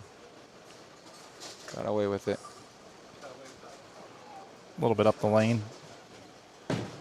By the way, this Brett Wolf match has pretty much been decided here. I mean, he's got a massive lead. 137 pins.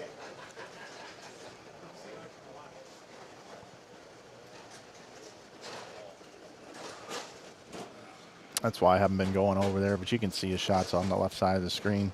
Brett has bold games at 236 and 257.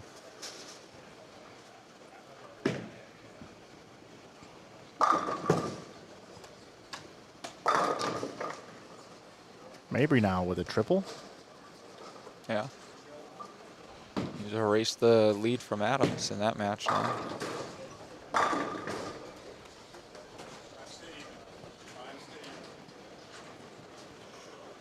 Cesar Padilla with that 57 pin lead over Jim Pratt. Let's see if Jenkins can take it off the sheet here. Nope, sticky 10.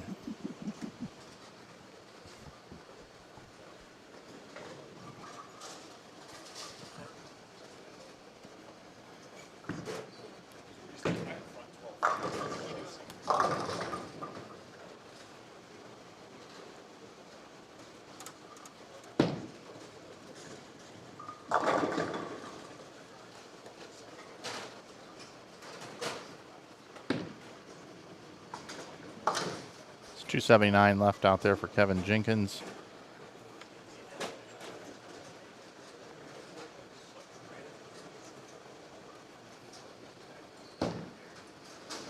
Just needs to stay clean here.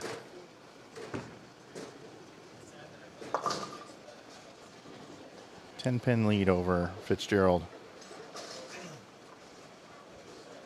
Stranger things have happened. I've seen some things over the years where when you think, oh no, this one's over, it's not over till the math is over. Yeah. Well, I mean, last night we thought Brighton was going to run away with Desperado. Starting with front 7. Yep.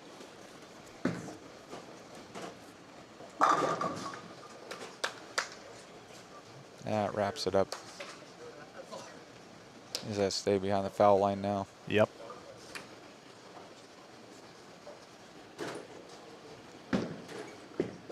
Kevin Jenkins and Brett Wolf are going to advance. Cesar Padilla right here. He's really impressed me as well. He's the young gun left. He's very good. There's a reason he was a runner-up last year. He's looking to get back there again this year.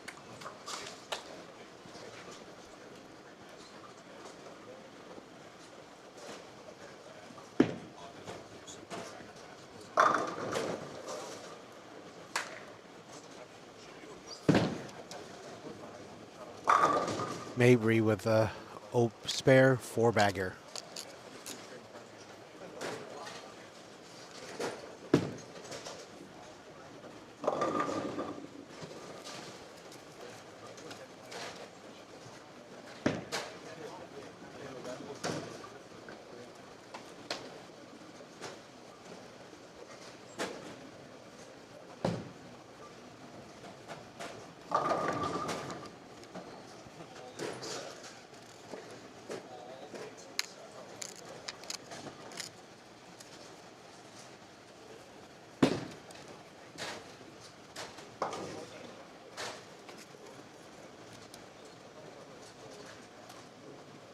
Move our attention over here to this match here. Mabry down 8 coming into this game. Leaves a 7.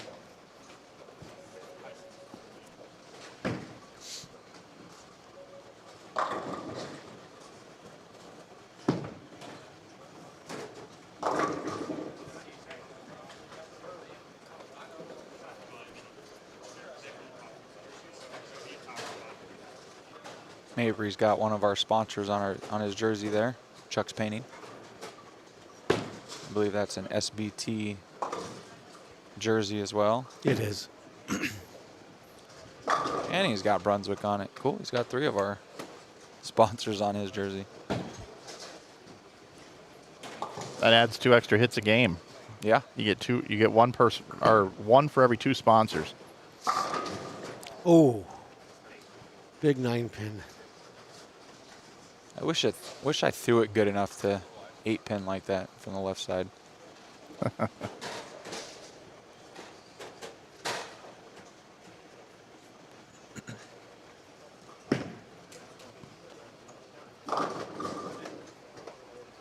Nice bowling to Michael Fitzgerald. He's going to finish in this 5 through 8 grouping.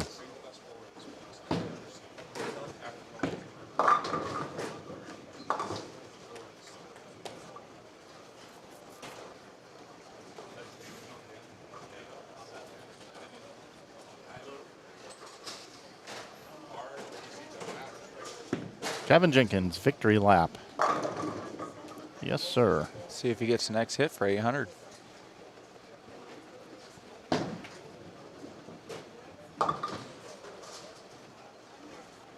.524 coming in. Needs 276 for 800 on the nose.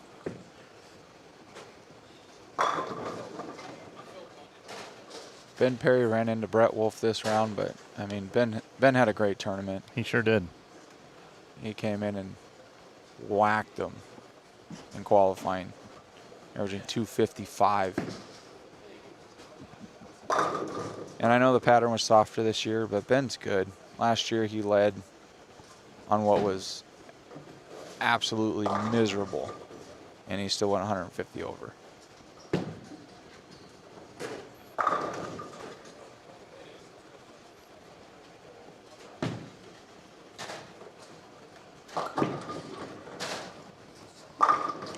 Mabry and Adams is having a very, very good match.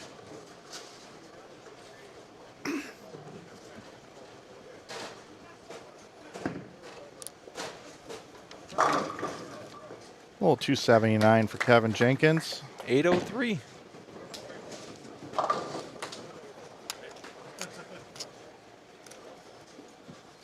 Cesar Padilla can get to 741. I think that's 730. 731. All right, down to our match that is still to be determined. Ooh.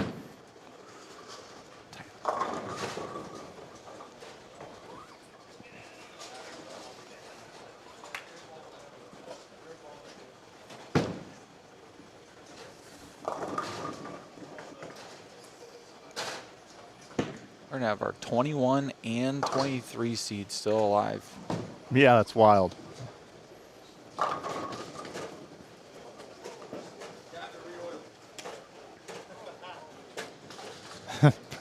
Brett just said glad they're re-oiling.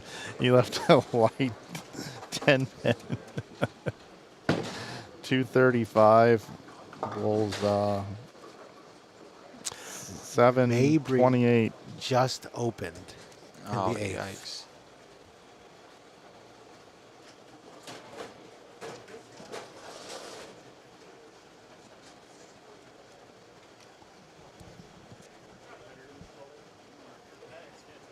Great tournament to Fitzgerald as well.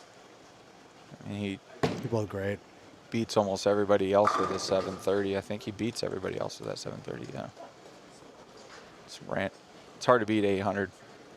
It's the same thing with Bob Wiley earlier Yeah. against Ryan Howard. Ooh. Ooh, I almost gave saw it an back. 810 I saw an 8-10 for a split second. Almost gave it back. Wow. Still got to run this down. If he spares this, they're dead even in the game, so it's still an 8-pin match.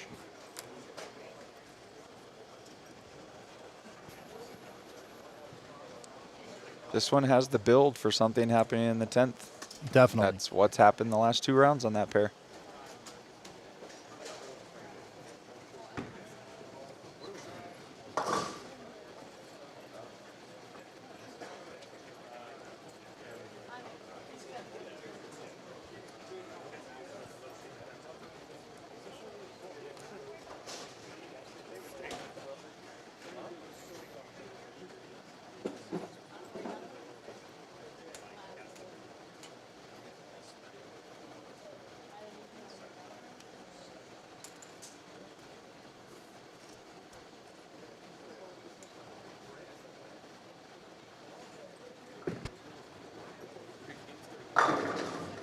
Big hit.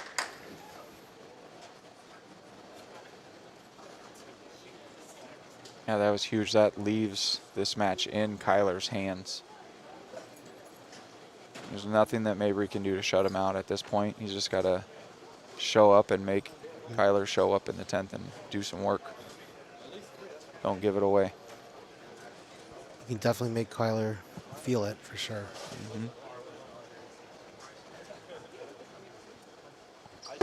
Foundation frame here in the 9th. Oh, How about the little crumble. light Wow. mixer? Woo, crumbles it. Let's go.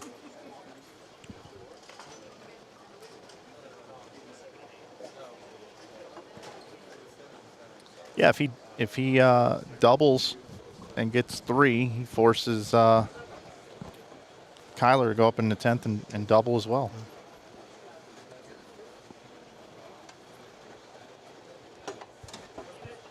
They got us standing in here.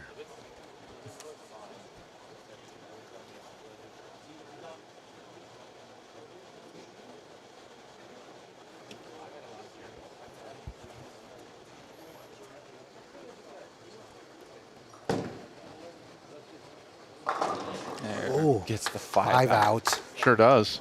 Wow. I love it. The dramatics of the 10th frame, folks. Puts him in the 220s.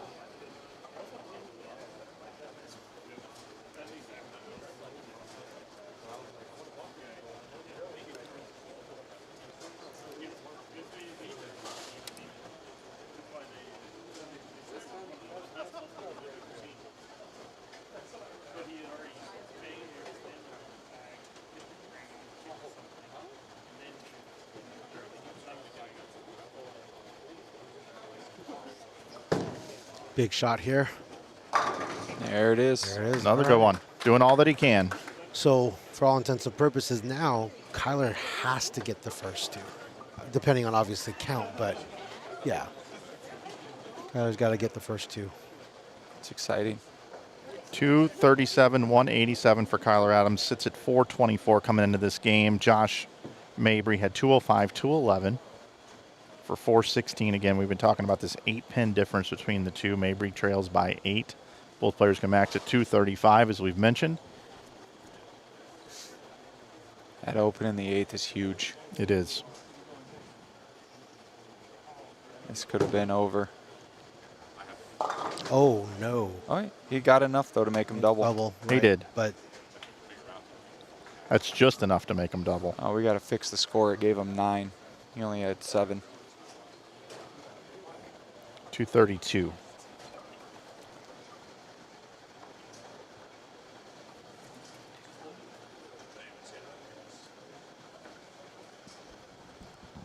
$648. Kyler needs 225.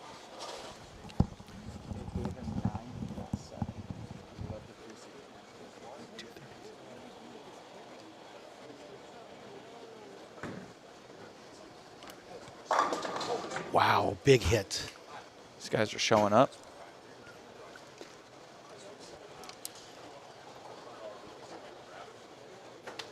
Am I seeing this right? 9 spare, we'd have a tie.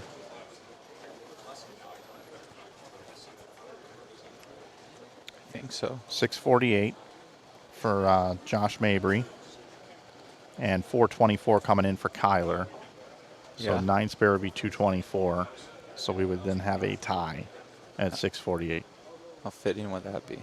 So that 7 was a big deal on count. That's right. That's why I wanted it to be fixed down real quick, just to show everyone. For the win. Oh, Oh my goodness. We have a tie in theory. Well, with the spare we do. Well, right.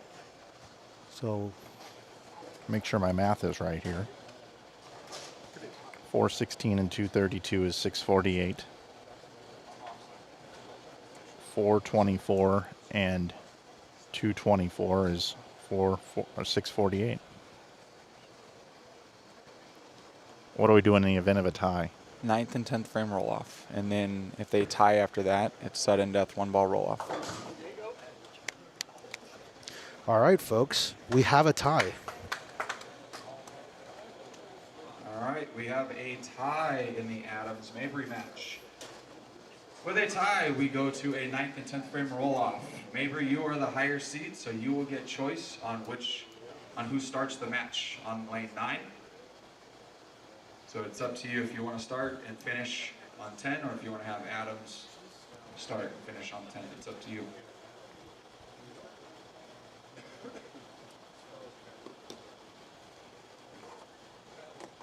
He's going to let Kyler start.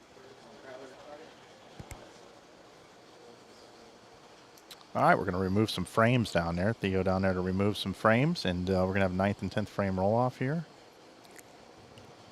What time is your flight? 8. 8, okay. Yeah, we're cruising along as far Oh, as yeah. time is concerned. Plenty of time. I actually am going to I'm probably going to need a couple minutes between the round of 4 and the step ladder. Well, we're redressing and everything. No, I mean for the not step ladder. I mean the final. Oh, just let us know. Yeah. We'll make sure that you have. I know we got 20 minutes between this round and the next, but then after that, I might 4 to need, 2. I might need 5 Yeah, minutes. you're good. From 4 to 2. Gotcha.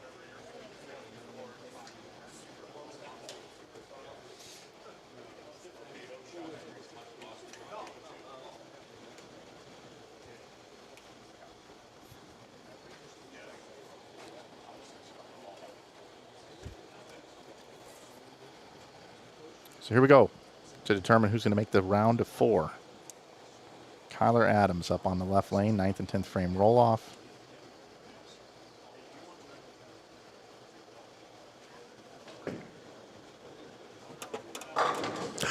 Oh, A pocket 510. wow.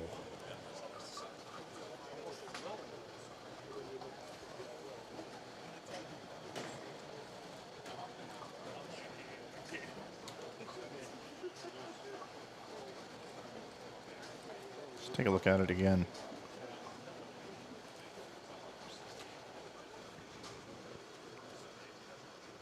Ball just totally deflects. Yeah, just bounced. Oh, Gave it a shot. Hey, good run. Almost made that thing. You that just was a half a inch great off. run at it, for sure. That was a great run at it. All right, so 9th and 10th frame roll off here. Josh Mabry, excuse me. Up on the right lane. What a break. What a bad break on that shot. That's unbelievable. Yeah, I mean, we've seen 8-10s, we've seen 5-7s, now we've seen a 5-10, we saw a 4-5. Good shot there, Josh. Big hit.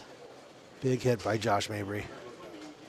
So a 20 on the fill here would lock it up because the best Kyler can do is 38 if he were to strike out. So right now, strike up just needs to fill 19, as a matter of fact. Fill 19 here in the 10th. So any mark in 9 would do it for Josh.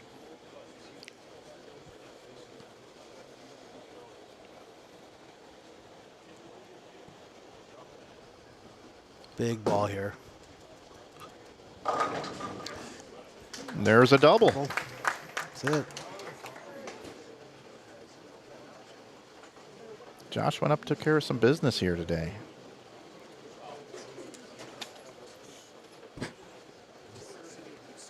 If he doesn't get 7 on that last ball, he would have already had this locked up. Yeah. But a little extra added time here and a bad break for Kyler, and Josh Mabry, he steps up on the right lane, makes a good one on the left lane, and he is moving on. Gonna move on, yep. And there it is. That's enough. All right. Well, we have our final Josh 4. Mabry is going to win that match. Great bowling to Kyler. Great match between the two of them. So we're going to have Jenkins, Padilla, Mabry, and Wolf are your 4 finalists. Again, we're going to re-oil for the round of 4 and the title match. We're going to get the oil machine out here. Shouldn't take very long, maybe 20, 25 minutes total, and then we're going to get these guys going in the round of 4.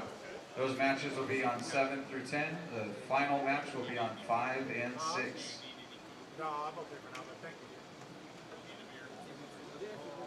No, not right now. I think so. I'll tell you what, Brett has a beer. Okay. Okay. All right. I was thinking it was a very different. I want to be like my hero. I'm freaking door light. All right, everybody, that's going to do it for now. We are going to bring up this slide on the screen. Round of 4 coming up at 12:30 Pacific. It's 12:10 right now. We'll get started around 12:30. Gives us 20 minutes to get the lanes conditioned, and we'll be back with you for more coverage here from the 2026 Cactus Classic. We'll be back with you here shortly. I will turn down our mics, and we will be back here with our round of 4. I'm going to set up some cameras as well. Thanks, everybody, for tuning in. We will see you here in just a few moments right back here on Inside Bowling. Our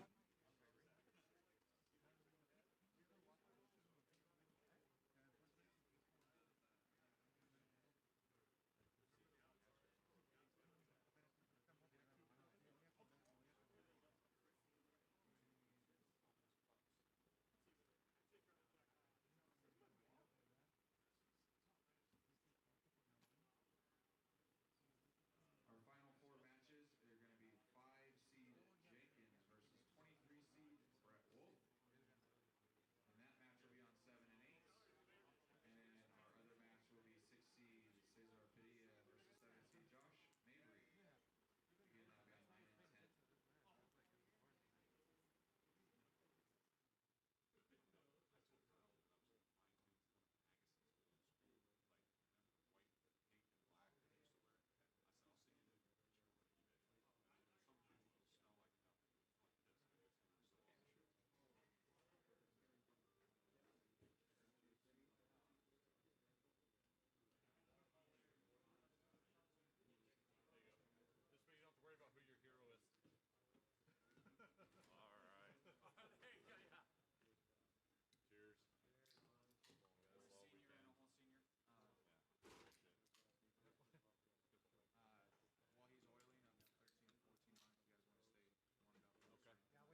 All right, we're going to go ahead and turn the lanes on for 5 minutes of practice.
Why I get so pissed off at John Scalzi. He takes for the year, and then he misses more than half the season.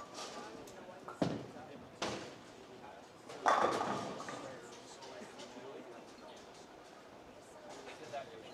Stop.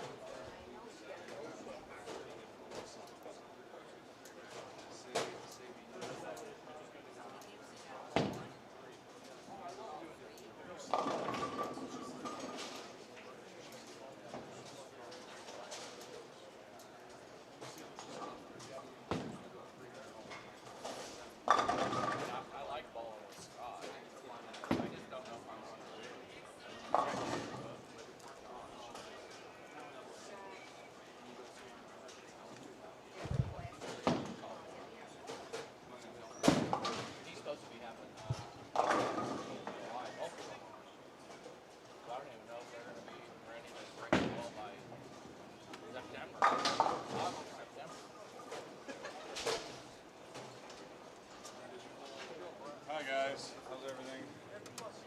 Yeah, kind of got a 5-minute scare, had to square my shit away.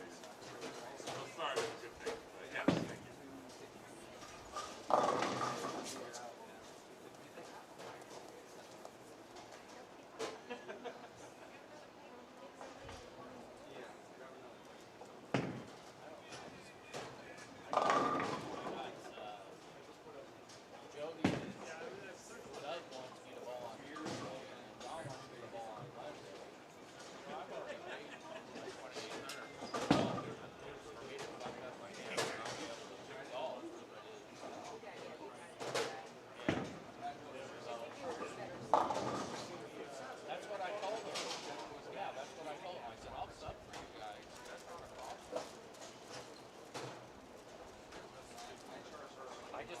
I know I can't do it Monday and I golf Monday, and then I golf on Tuesday in the afternoon, so, you know, I'm screwed. But it's just now starting to feel like it's not hurting. Well, no, I've been doing that for 3 weeks now, because I'm trying to test this out, because I've been having a lot of problems with my hand. So I've been bowling with those guys for 3 weeks.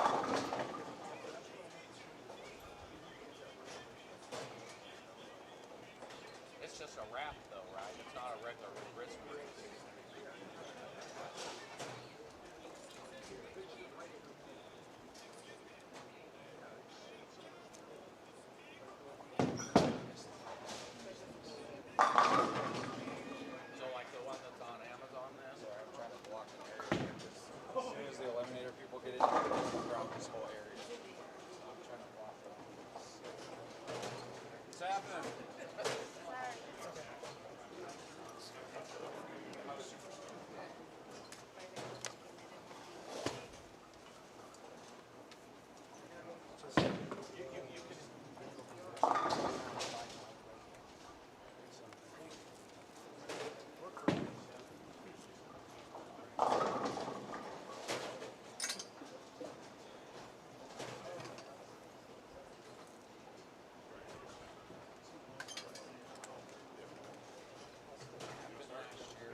higher seeds, you get choice. If we need to reverse arrows, let us know.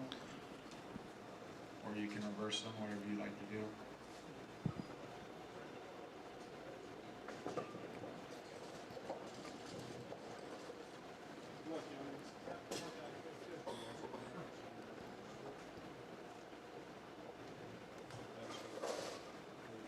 All right, everybody, we'd like to welcome you into the round of 4 here at the 2026 Complete Bowling Events $10,000 Cactus Classic. We're down to the top 4 players. We have none other than Kevin Jenkins squaring off with Brett Wolf. Jenkins, your number 5 seed. Brett Wolf, the number 23 seed, made it out of the Desperado squad last night. Jenkins starts with a strike. He has had the hot hand. Carl Ong joins me here in the booth. And our other matchup right next door is we have Cesar Padilla, our number 6 qualifier. He qualified on Friday afternoon and grabbed his spot in here, taking on Josh Mabry, the number 7 seed.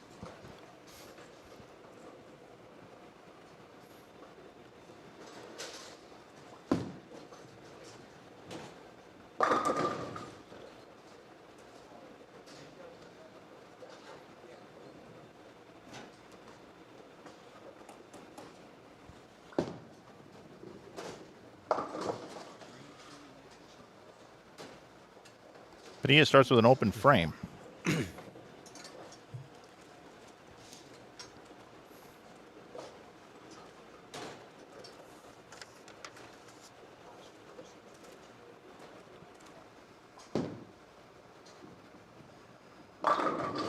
Brett Wolf, he's been striking ever since that Desperado squad. Yeah, he hasn't looked back. He's throwing the ball phenomenal. Here's a look at Josh Mabry. Just won a roll-off in the last round, went to 9th and 10th frame.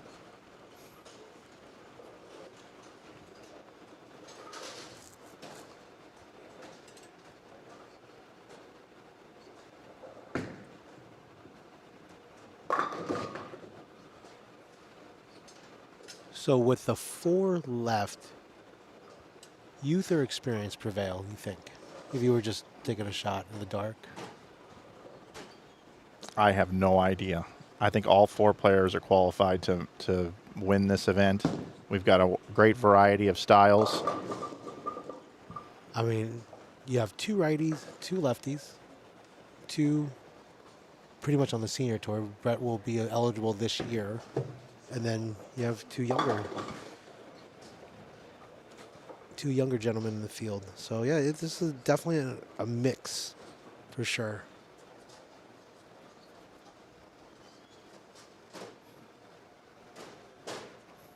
Maybe trying to cover the 2-8s. Hooks Wow. by all of it. All of it. So interesting start for the Padilla-Mabry match.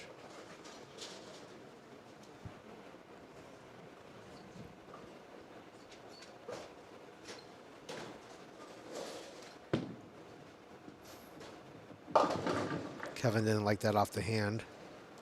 Washout.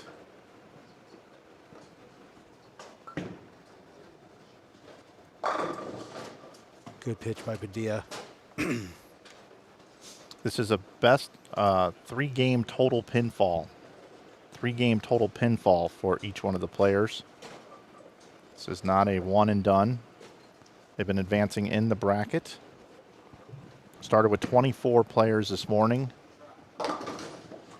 The top 8 received buys. Players left from the buys: Kevin Jenkins, your number 5 seed; Cesar Padilla, your number 6 seed; and your number 7 seed, Josh Mabry.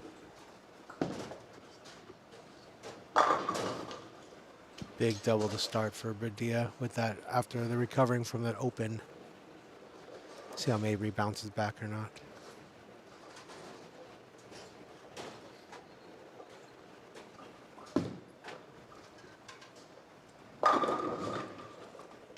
Here comes Brett.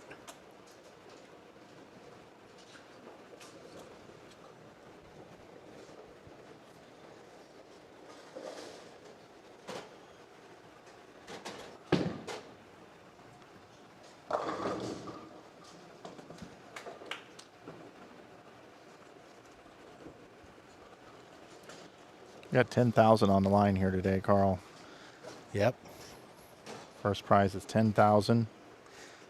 And that's another thing I was thinking about with experience. I mean, Brett, he's won a Masters, and then Kevin has won numerous runs, especially with the Open. Wasn't it just the Open he made a huge run, the Senior Open, or was it my Senior Masters? I apologize.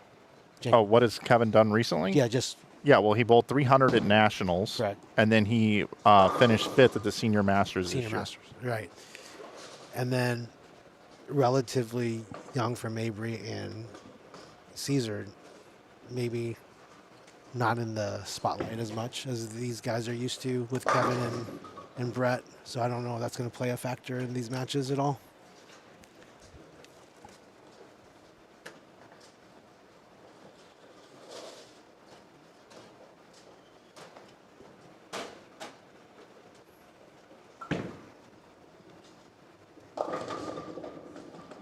Padilla, your runner-up last year, looking to redeem himself this year and get the win.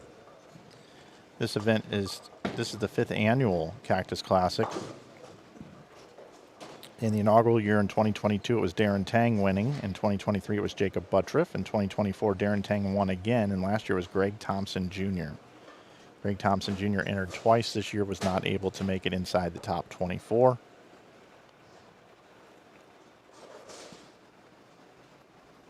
We're using lanes 9 and 10 and 7 and 8 here in our round of 4. Fresh condition. And this oil pattern is 40 feet in length, 2-to-1 ratio, using 28.5 milliliters of oil, and that's all the information the players were given before they shoot up here this week, and that's all we were given as well.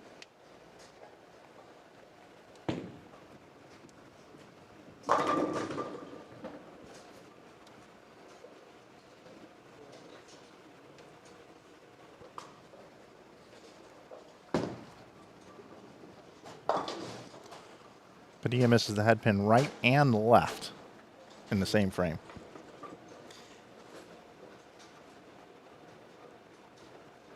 This pattern, they made him look easy at times. However, I will say that you still had to make sure that you repeat your shots. Otherwise, you could miss the head pin just like we just saw there. It's still a 2-to-1 ratio. I mean, and yeah, they're gettable, and certain scores at times have shown that, but 150 is also out there.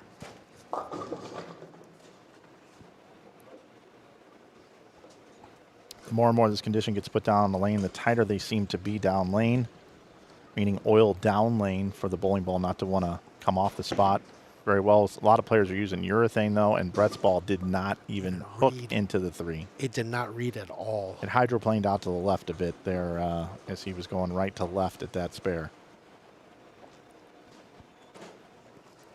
Schroeder might be greater on some of these spares at this point. Oh, that's a given, absolutely. Because we've seen a lot of people just assuming the ball is going to get there, and it just never. Or Mabry just hooked past the 2-8 completely. Right. Yeah, go straighter at him, that's for sure.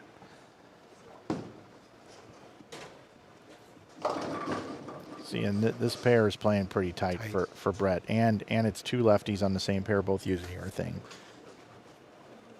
And for people that are just tuning in right now, we did just redress for the Final Four. So they are bowling on fresh again, just for the people at home that are just tuning in.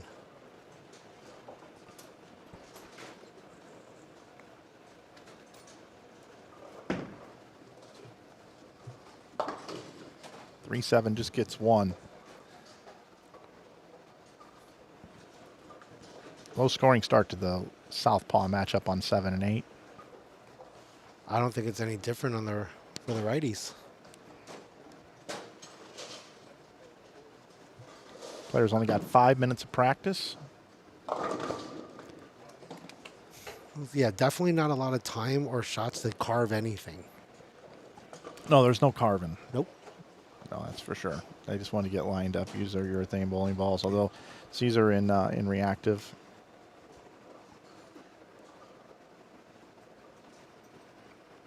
Jenkins, no doubles through 5.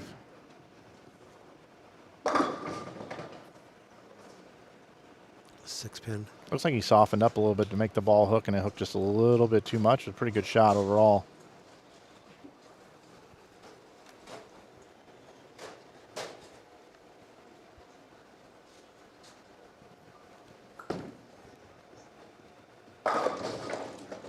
Cesar Padilla coming back with a double. Good high flush hit.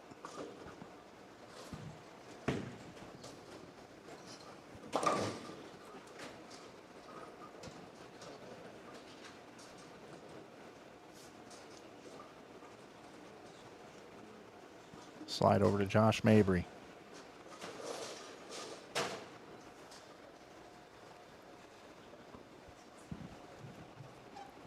Shout out to Lakeview Lanes, our host here in Sun City, Arizona. Crossover strike. Boy, they are pretty tough here on the fresh right now for these players. We just saw them come off of blended lanes with a lot of traffic here today. Really high scores in the last couple of rounds. It took 720, 730s. Heck, Kevin Jenkins bowled 803 his last 3 games on the leftover burn.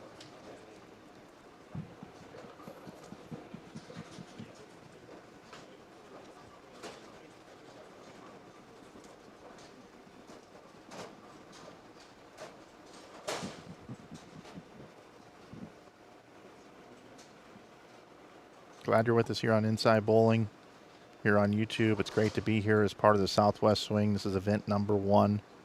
Event number 2 coming up next month in July. For the Desert Heat doubles, we'll be right back here again.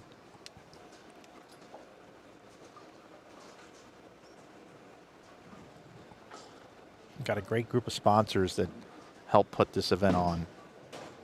We want to thank our friends over at the Southwest Bowlers Tour, Brunswick, Apparel EFX, Chuck's Painting. We want to thank Ramsey Auto. We want to thank BroBQ and Dawgs.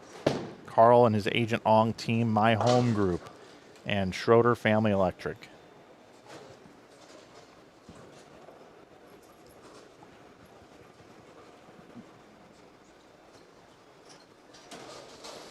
See if Brett Wolf can get a double here. The first double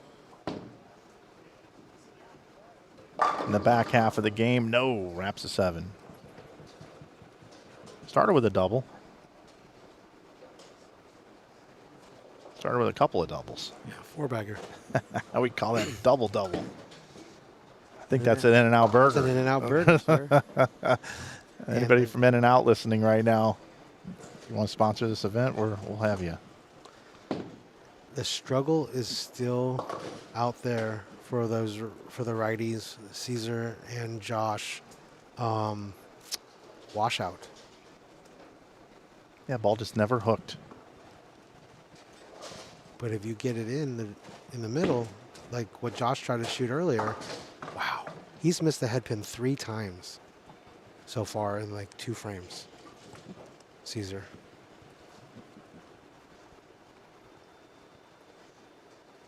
Back over to Jenkins, looking for a double. His first double. And no 7-pin. I have not seen Jenkins struggle to get more than 9 so far in this entire event. Yeah, I would agree. This is the first time.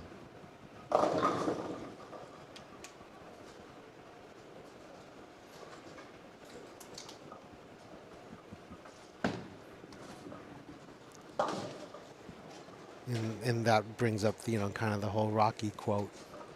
He's a man. He's not a machine. Yeah.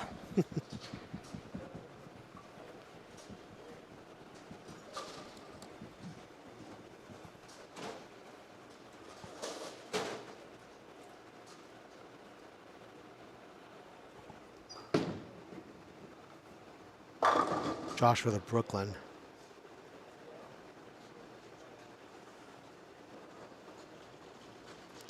And I can assure everybody at home, this is not how these players have been bowling. They've been hitting the pocket. Yeah, the round of 8, the scores were astronomical. So just so you know, we did, again, remind everyone, this is fresh again. And now this is what qualifying looked like for these guys during the main event. And the lanes did not sit for 20 minutes. No. They went right into it. Yeah, they're pretty dirty right now in regards to like what they're seeing out there. Non-forgiving for sure. So Brett Wolf can still bowl 225, 215 left out there for Kevin Jenkins, and Wolf with a flat 7. Everything's flat. Everything's just laboring out there. It sure is. This event has been known for being very low scoring in the past. This pattern here, despite being 2-1. Actually, there was quite a bit of score. We've had 4 300 games here this week. We had Ben Perry in B Squad qualifying game number 1, Matt Zweig B Squad qualifying game number 3, Ryan Howard this morning in the round of 24, and Kyler Adams in the round of 16 here today. That was a great shot by Josh. Oh, and Missed 7-pin by Wolfie.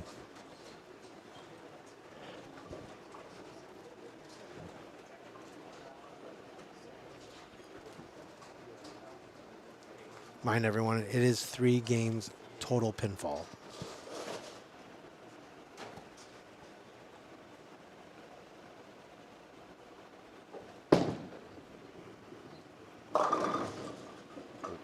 Wow. I have a question here about my comment about the lane sitting for 20 minutes. 20 minutes is recommended for an oil pattern to sit on the lane. Most, professional, PBA Tour sits even longer than that, but they try to space it out to where the pattern plays exactly the same. Here, we're trying to, people have flights and stuff to catch and get on the road and things like that, so it's kind of like right into play. And the oil doesn't have a chance to really settle onto the lane, so it's just fresh oil just sitting there. If you were to go home and pour Crisco on your coffee table and take a picture right when you do it and then take a picture 20 minutes later, that the oil spreads out a little bit, it kind of moves around, and then it settles in a spot. So sometimes that can cause a bit of an issue for the players when the oil is still spreading out. That's a great explanation.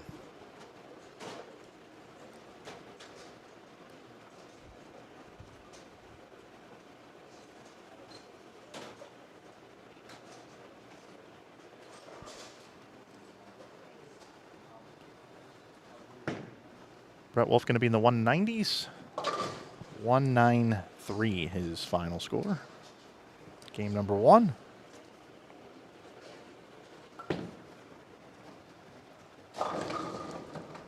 .210 for Josh Mabry and 185 for Cesar Padilla.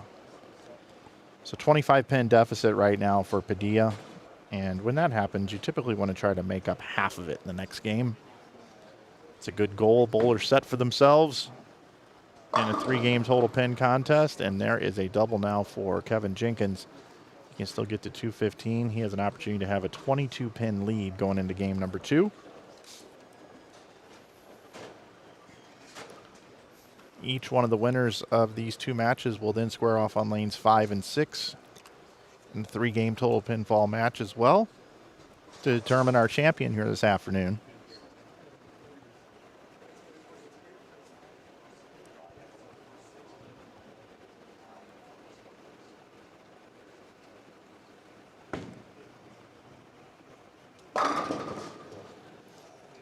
I think he's starting to settle in a little bit now. Well, he's been all over the pocket. Just hasn't been able to knock them all down. The lefties have a good look to the strike pocket. Yeah.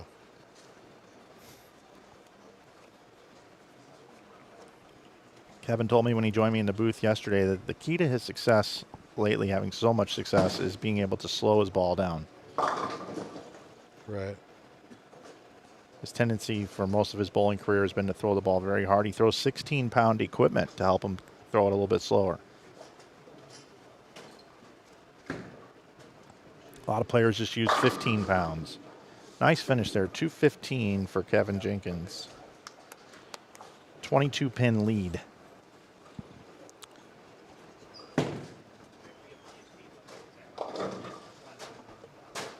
Josh does not cover the 9 on the 3-6-9-10.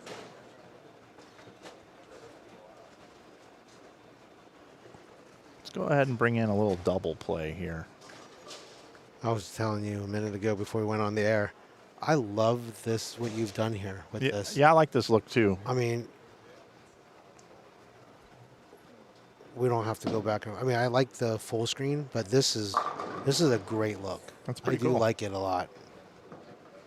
Gets to be a little tough to see for folks that For are on their scoring. mobile devices. Sure, Yeah. I get that, but it's a great view.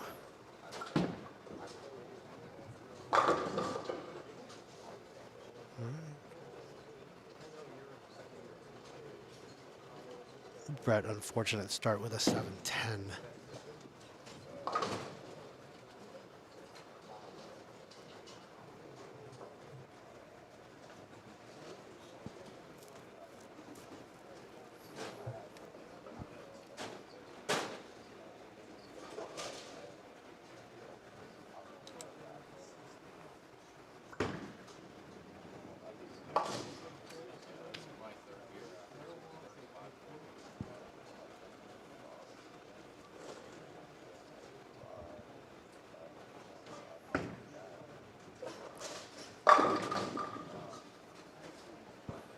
Plaque 7.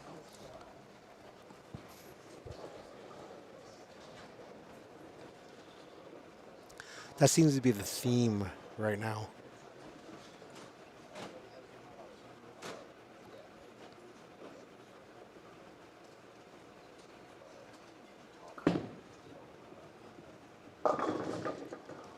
Ooh. Padilla's ball just read really quick.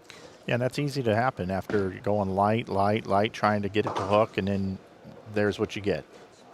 And this really, when Theo designs lane patterns with the staff here, and they put out these custom patterns, this type of scoring pace and this type of shot making right now is what was intended from the start. 100%. This is the scoring pace, and now that we're down to the best 4, they're gonna have to earn it here today with what we're seeing here early on this lane pattern.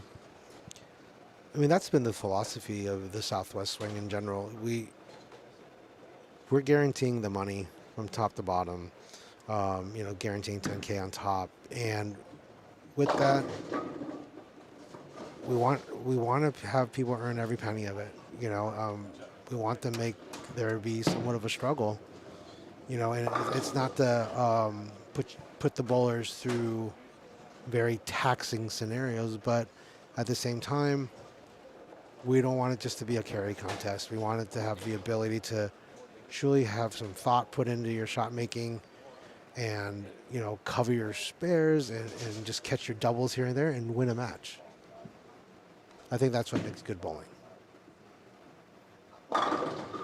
Great pitch by Brett. I think that was a ball change. I'm almost positive that was a ball change.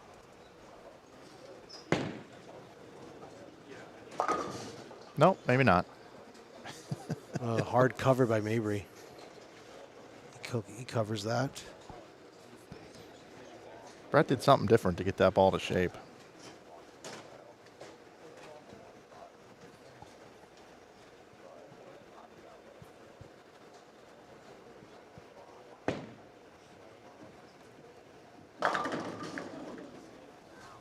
How about that? There you go. Love tap. Love tap. Soon to be senior carry. Senior carrot early. 11-second rack. Brett just said an 11-second rack. I'll take every bit of that.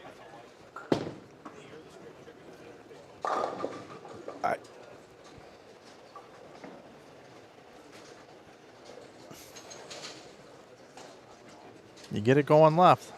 With reactive in the middle of the lane, it wants to not go right at all. It's going to read and read hard. Oh, wow. How about that solid 8?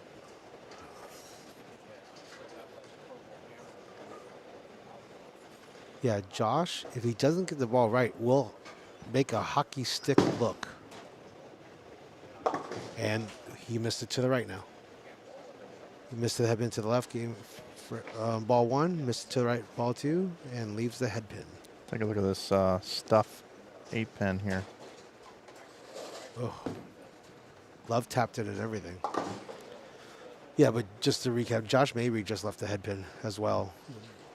We saw Caesar do that earlier, and now Josh is returning the favor. Yep, miss it left, miss it right. Yep.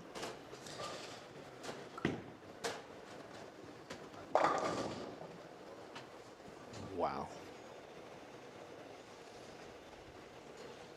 Unfortunately, the righties look a little perplexed right now.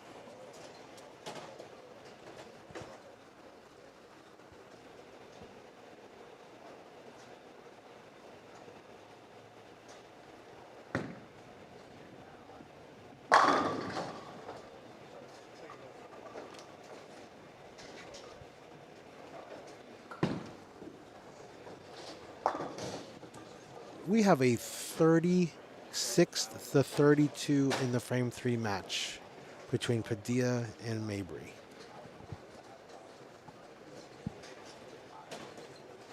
After 3.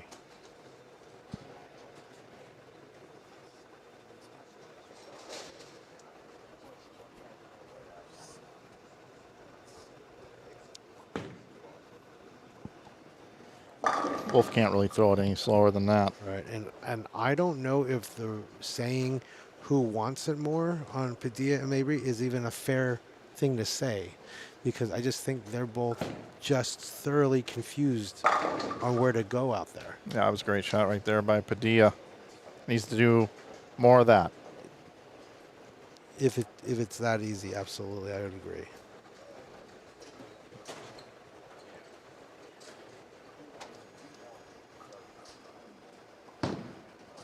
Oh, he grabbed that one. Stepped out of it a little Yeah, bit. I've been grabbed on that one, and there you go.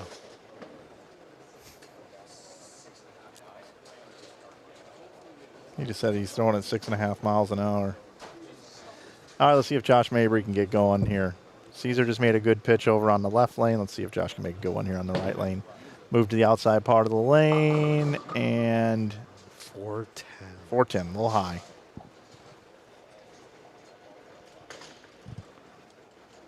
And Mabry's up 15 going into game 2. 210, 185. That's 25, Carl. Oh my goodness. See, I am tired. I'm so sorry. You're absolutely right. 25. My goodness. Thank you.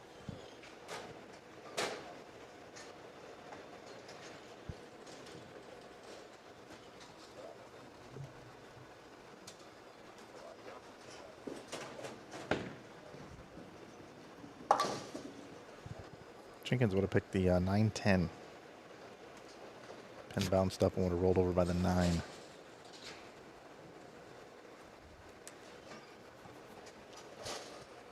Dutch 200s used to be really cool back in the day. Not right In now. today's modern game, they're not too cool. No.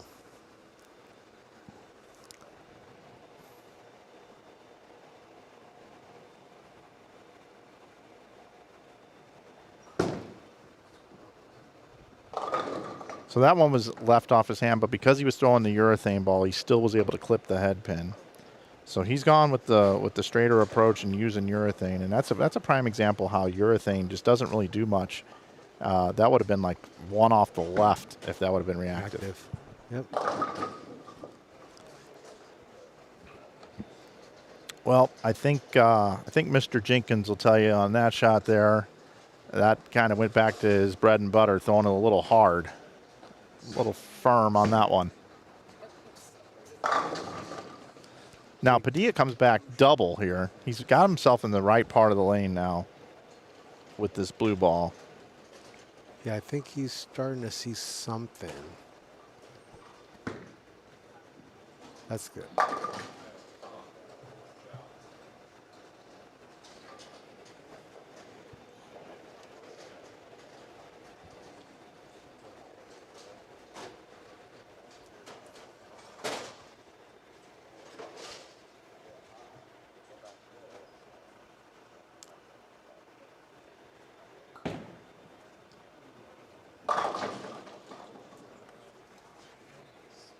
And unfortunately, Caesar throws it out the window, and it just held and held and held and could not read to get back. leaving the 1-2.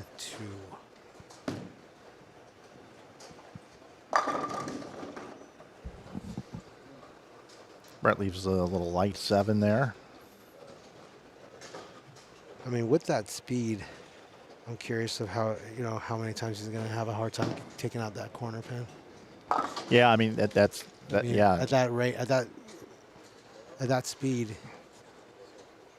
Yeah, and if he's just trying to create some angle to go through the pins. No, with the 100%. I softer mean, speed. that's how he's going to get to the pocket. I get it, but it's unfortunate that. I mean, he's not going to be sending any crazy messengers. It's going to take a half an hour for the messengers. Yeah, to get there's there. no scouts coming. No scouts.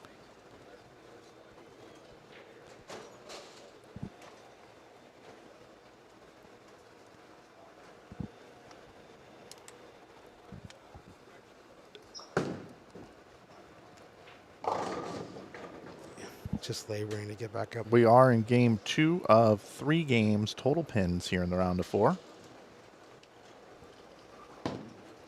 Is that going to hook? Is that going to hook? Wow, it did get back. Good thing he hit it with the chamois.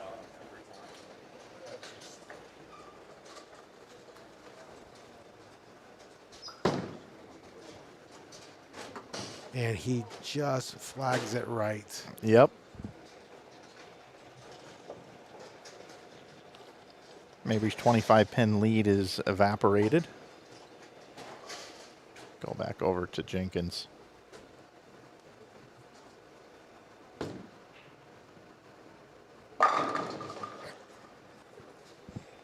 That was a great shot. Yeah, a little bit slower. A little bit slower on that one. But a lot more direct for sure.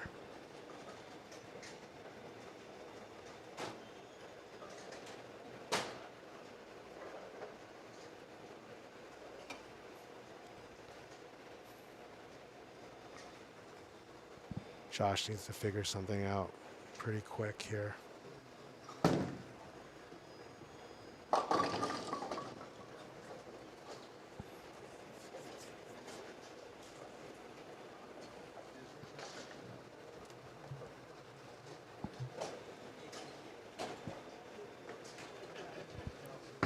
.22 pin lead for Jenkins.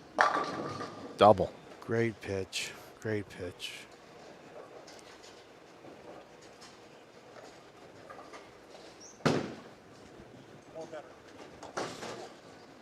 Whew. That was close. Wow. Definitely making it interesting over there.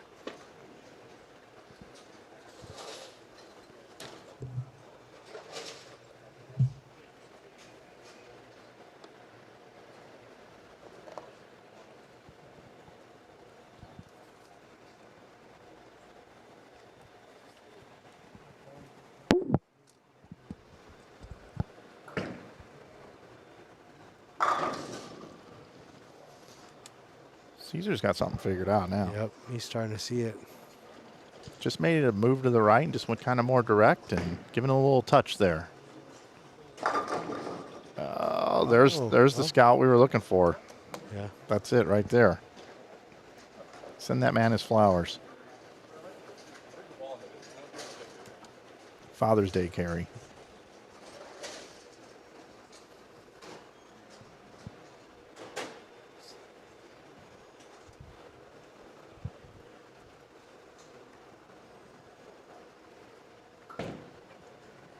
Is that going to read it? Nope. Just hydroplaned a little bit further. Just got that one a little bit too far out to the right. Go back over to Wolf here. Foundation frame in the 9th. That went through it good.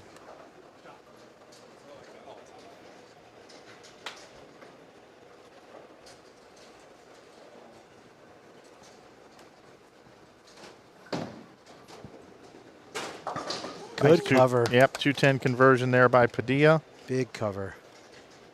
Let's take a look at it one more time.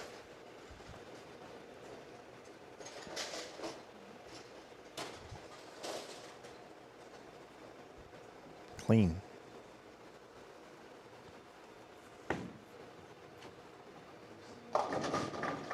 Oh. Looked like he missed it a little bit at the bottom. Mm-hmm. Didn't quite release it as good as he did on the other shots. You pay ultimate penalty there. Going to leave a split. 3-7 now. Well, just do what Caesar just did. Exactly. Just in the reverse order. We're good.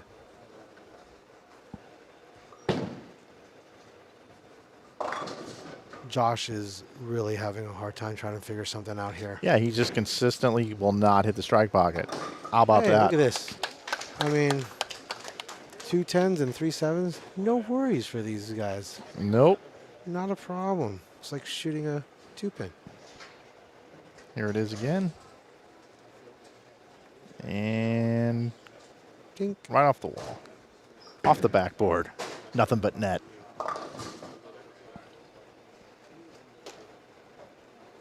Boom shakalaka.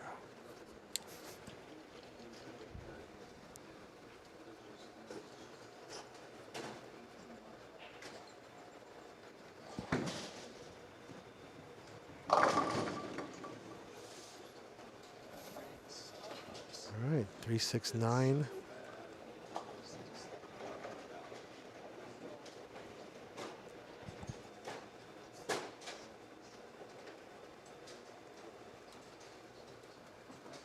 They just keep getting tighter and tighter down lane.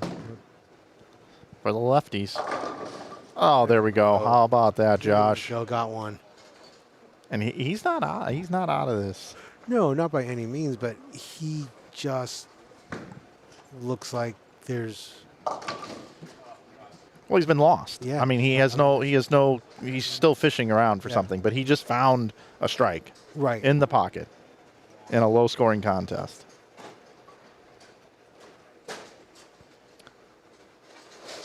Caesar knows what he has to do. He just gets the ball a little bit to the right every once in a while, and it can create a split or an open frame. Is that going to read it? Nope.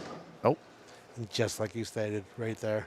Yeah, if you leak it right, there's such a big OB spot that it will not get out of it. Yeah, OB meaning out of bounds. There's oil out there. The ball doesn't want to hook into the strike pocket. I don't know if Jenkins moved a little left on that one or not. All right, Jenkins ends with 202. So Jenkins bowls 215, 202. He has 417 for his first 2 games. Brett Wolf had 193 the first game. And now Brett stepping up here in 10th frame. Has a big score left out there. Can still bowl 258. Big shot here, 10th frame for Wolf.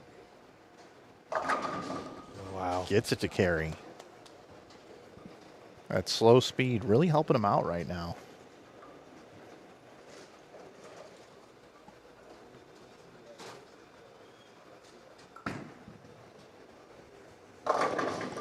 Padilla strikes. Good pitch. Padilla can max at 174, and Mabry can still bowl 170.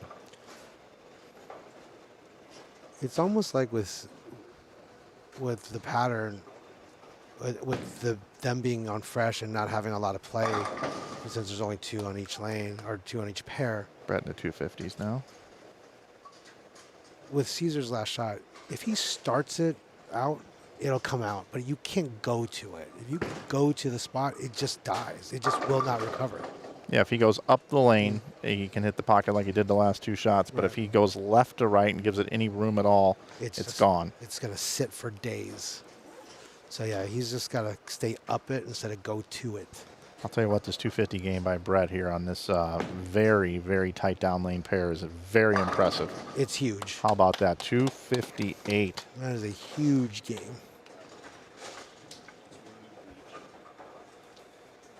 451 now for Brett Wolf. He has a 34-pin lead. Trying something else was Caesar, 173.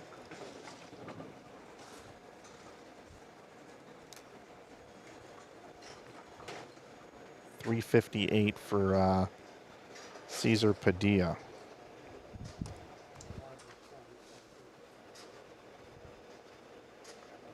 And we're going to get right into game number 3 over here.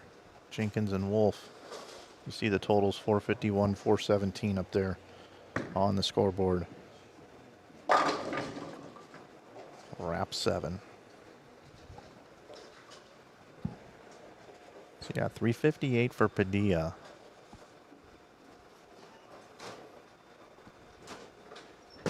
Maybe we can still have the lead coming out of this game.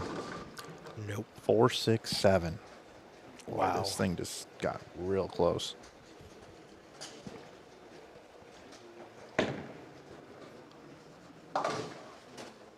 I mean, the righties are in full penalty mode.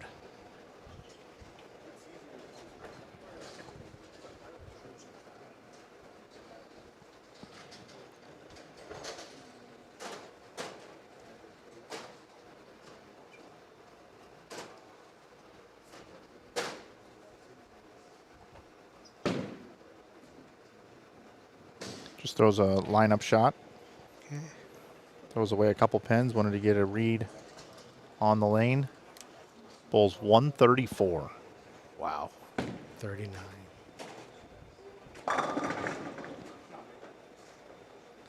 So 344 the total for Mabry, 358 for Cesar Padilla. So just a 14-pin match. It's anybody's ball game.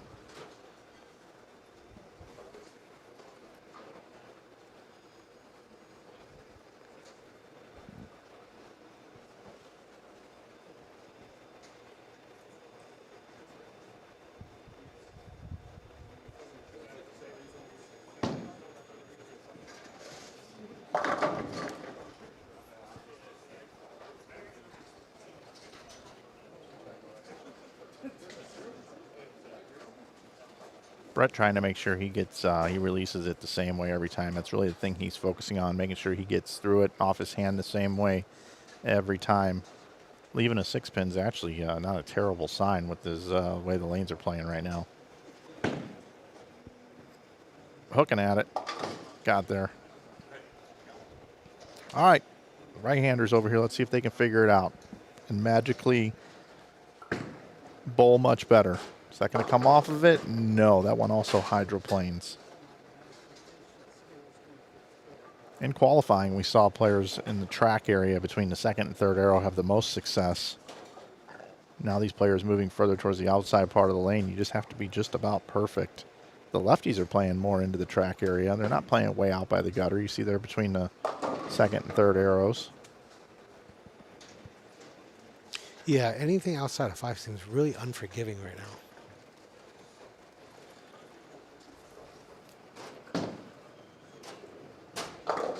Good cover. Nice cover, yes sir. That's what you're gonna have to do on this lanes 9 and 10 for these right-handers. They're just gonna have to fill frames. 190 is a very good score on that pair right now.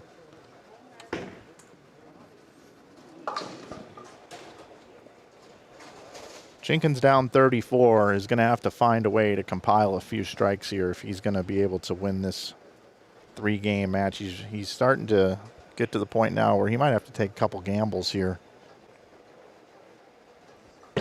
Back over here to Josh. Josh gets a urethane ball and says, I'm going to throw this urethane ball right here. And there is a strike for Josh. We'll see if he can double up on the left lane.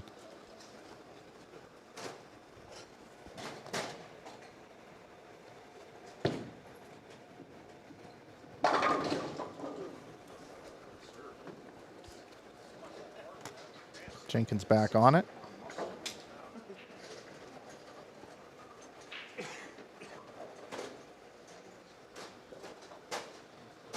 Josh Mabry.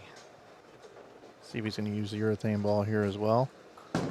Yep, playing right in the track area. And look at that. Hits the pocket, leaves the 7. That's not fair. Let's look at this one again. Watch the 7-pin.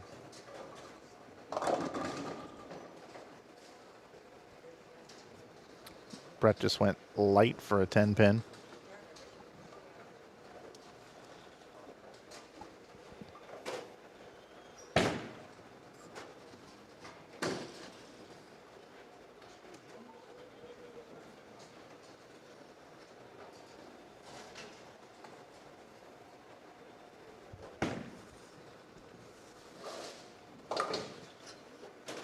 Brett spares it up.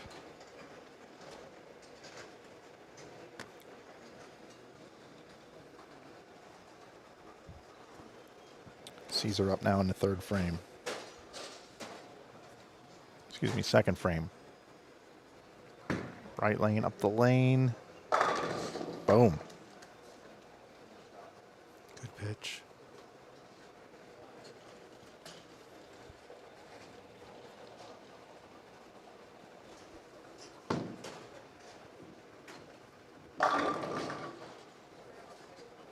Brett wraps a 7. If Jenkins can double and then make it a 3-bagger, he can start to get it a little bit closer here. You can definitely trim away, chip away at everything.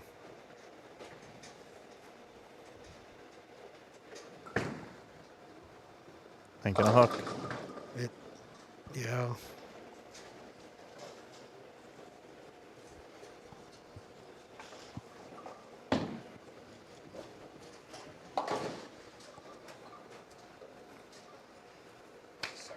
Filling frames, Brett is.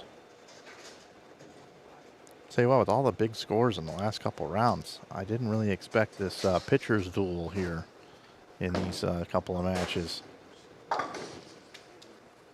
Pace of play is slowed.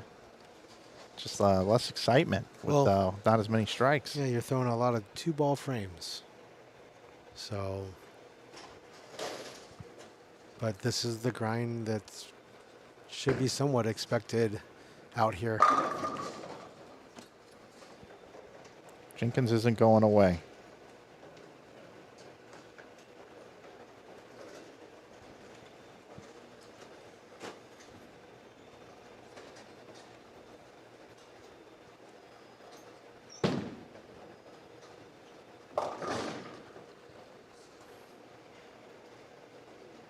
Shots in the pocket, now a washout for Mabry.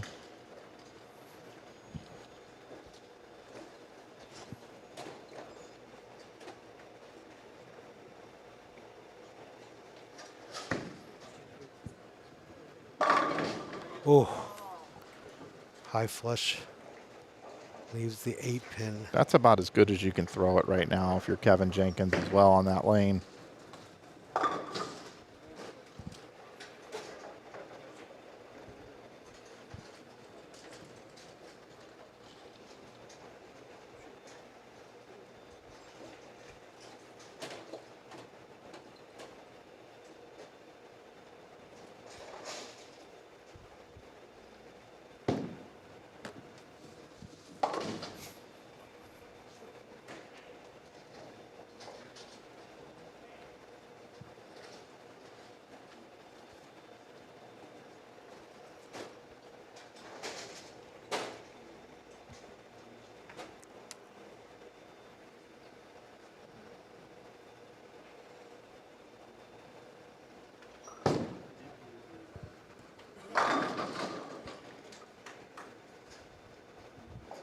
So back-to-back pocket shots on the left lane for Josh.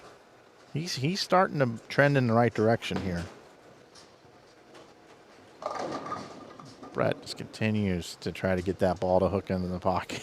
That one there, he leaves the 5-9. A little light 5-9. Padilla just inching further right, so he doesn't give it away. Just go up the lane. You got to be careful not to leave a 3-pin combo when you do this. See, that looks pretty good. That should hook out of it. Oh my gosh. 9. Wow. See Brett next door. Got there. Makes his spare. Let's look at that one again. Watch this. Solid 9. I mean, that ball looked great off the hand, starting it out there, and just bad break. Wow.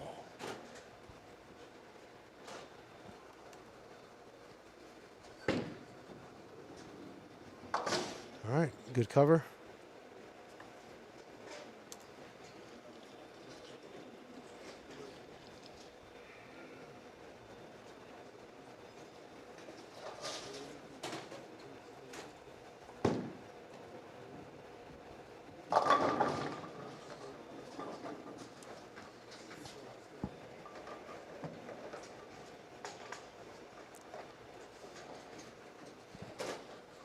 Just tuning in, we're in game 3. Total pins, 3-game match here. It was 344 for Mabry, 358 for Cesar Padilla through the first 2 games. Been very difficult. Cesar goes Brooklyn on that one there. And then over in our other semifinal match here in the round of 4, you've got the battle of the lefties, Kevin Jenkins taking on Brett Wolf. Jenkins bowled 215, 202 for 417. Wolf 193, 258 for 451. 34 pin lead right now for Wolf.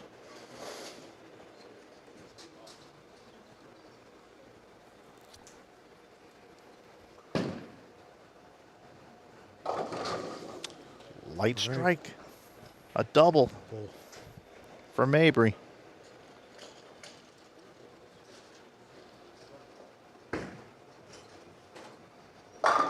Great pitch by Jenkins. Jenkins trying to get back into this one.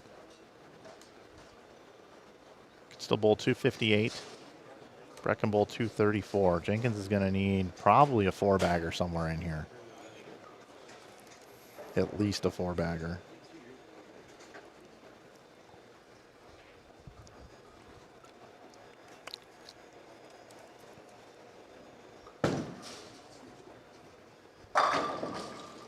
Here comes Mabry. There's a big triple. Yeah, it is. Huge. I don't know where triple. these guys are finding these strikes from.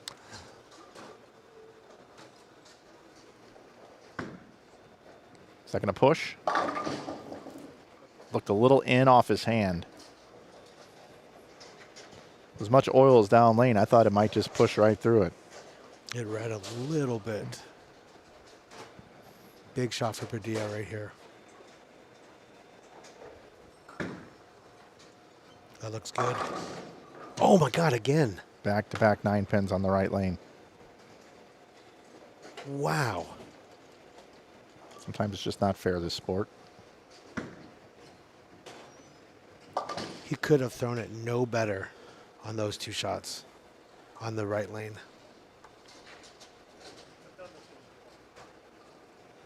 That is gross. 13 pin lead for Brett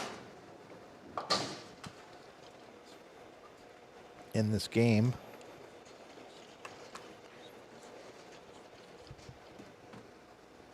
Excuse me, 13 pin lead for Kevin is what I meant to say. Brett is leading in the game, up 34. Now Brett comes in high for 247. And as we've seen, not an easy spare right now. No, he's going to go cross lane at it, I'm sure. Let the ball just deflect into the... No, I get it, but it just seems like that type of spare has been difficult on the new on the fresh. Caesar back on it. I mean, he should have a 4-back. Oh, he hooked at it. Why would you hook at that? I don't know why you would hook at that. Like I said, I just had this thought that it has not been an easy spare. Well, yeah, if you hook at it. Yeah, With no, OB, yeah. It just seems the way it's been played. I just Yeah. figured Brett would stand right, throw cross lane at it, and hit the front pin and let it deflect into the... I didn't think he would actually try to curve it into the spare. A lot of bad things can happen that way. That's why we saw an open frame. Here we go. Strike for Brett coming off the open. He can still get to 211. 238 max for Jenkins. That's a 37 pin difference. Jenkins actually can win the match now. If Jenkins strikes out, he wins no matter what Brett does.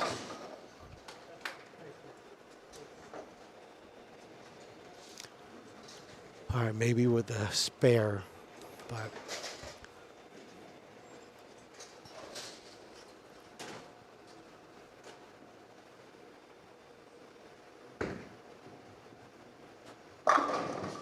Flushes that one. great pitch.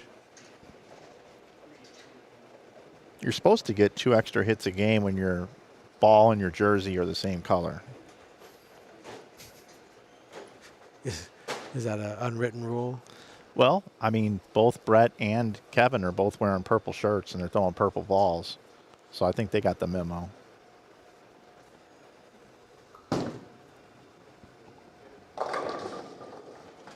There's another light mixer by Mabry. That match is Yeah, Mabry's down by 14. Down 14. This is a shot of the match for Jenkins here, setting up the 10th frame in the 9th. Gets the can opener. So he cannot be shut out.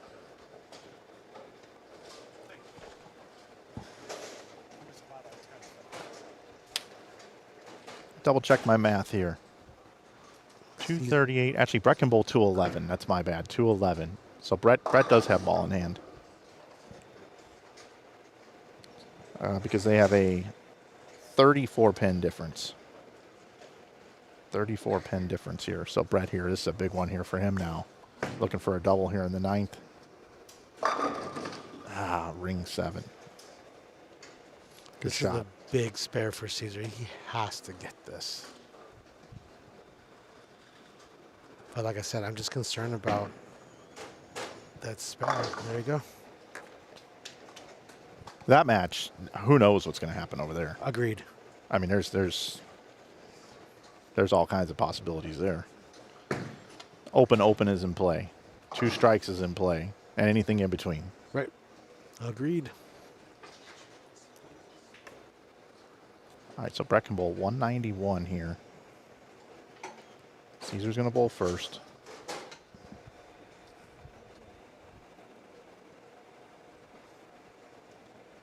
Caesar's got a 14-pin lead.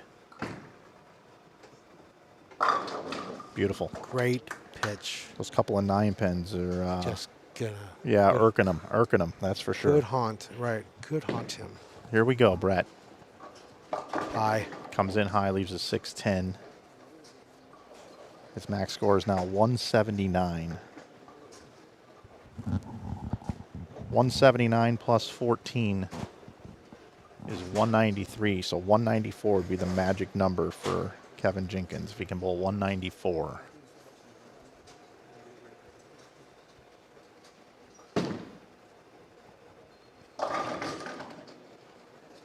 Oh, 7 pin stand. what in the heck happened there? Brett does make the spare. Let's look at that again.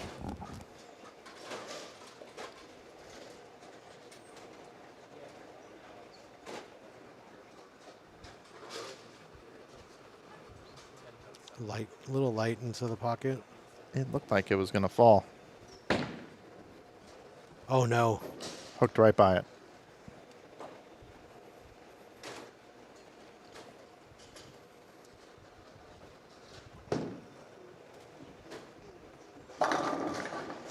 $178 for Brett Wolf.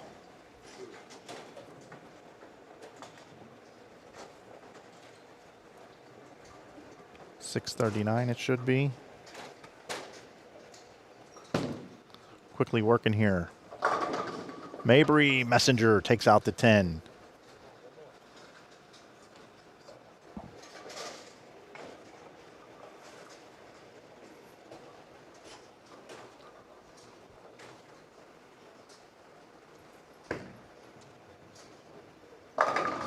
And that's a winner for Kevin Jenkins. Wow.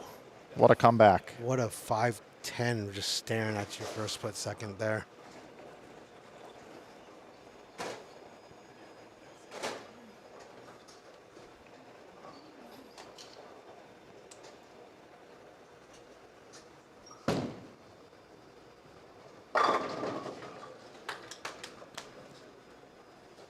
Mabry doubles.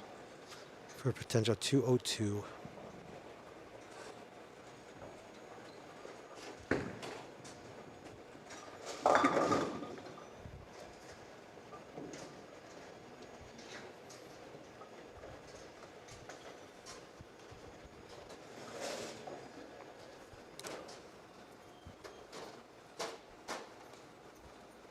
Force and Padilla have to mark in the 10th frame. We'll get the exact total here. 202 puts him at 546. Congratulations, Kevin Jenkins, moving on to bowl for the title.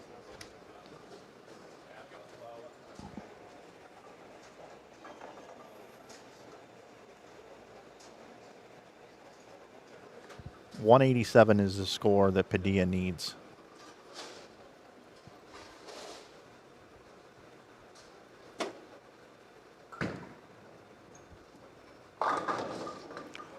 Oh. That'll do it.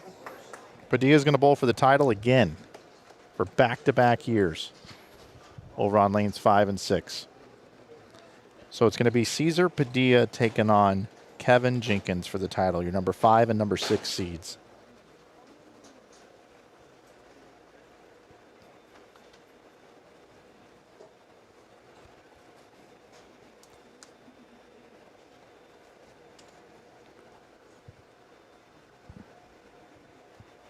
.210, 134, 202 for Josh Mabry. He's going to finish in the 3-4 bracket along with Brett Wolf. Cesar Padilla bowls 185, 173. And is finding his way here to bowl 210. Grinding away. These lanes played really tough in this round. And they're going to fresh again.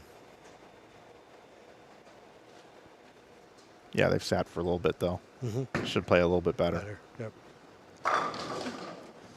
Nice bowl in there. All right, Cesar, 219. to round out that match, we have Kevin Jenkins defeating Brett Wolf and Cesar Padilla defeating Josh Mabry. Great bowling to Brett. 577 to 546.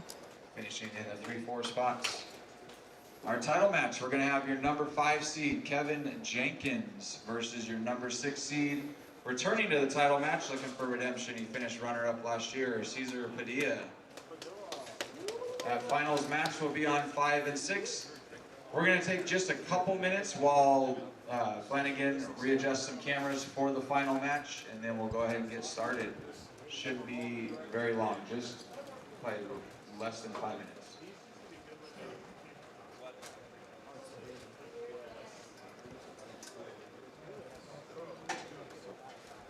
Folks, I'll have the championship for you here in just a moment. I got to do a couple things here up here in the booth. We'll come back with our championship on lanes 5 and 6 here in just a moment here on Inside Bowling.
All right, I got the thumbs up that Flanagan's ready to go on the stream, so we're gonna go ahead and start these guys in their 5 minutes of warm-up.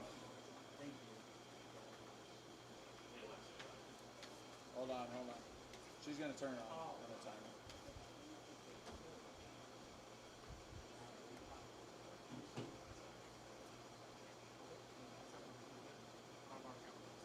There you go.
And good afternoon, everyone. Welcome into the 2026 Complete Bowling Events $10,000 Cactus Classic Championship Finals. We're down to 2 players. We got a righty, we got a lefty.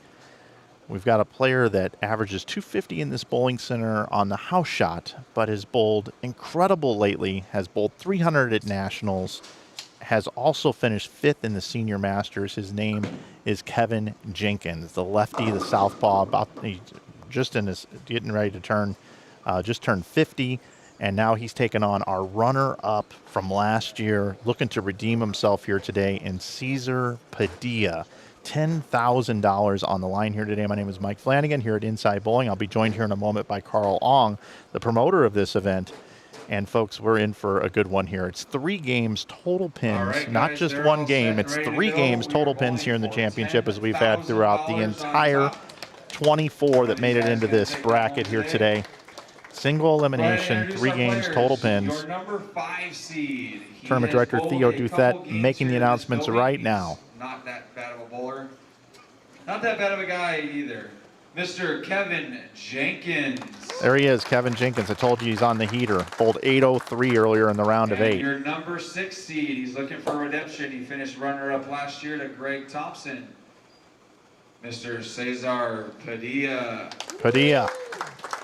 They are bowling 3 games total pinfall for all the money. Good luck, guys. This event would not be possible without our great sponsors. We want to thank Brunswick for being our official gear and bowling ball and bags and shoes sponsor here. Thank you to Brunswick. Make sure you consider a bowling ball from Brunswick in the future, a proud supporter of the Cactus Classic. We want to thank Apparel EFX, our jersey sponsor. Chuck's painting place here locally here in Phoenix. Thanks, Chuck. He bowled the event this week. Ramsey Auto, BroBQ and Dawgs. Agent Ong Carl, my broadcast partner, and his home group, and Schroeder Family Electric. We'll get things started here on the left lane. Kevin Jenkins comes in a little bit light, leaves the 7 pin.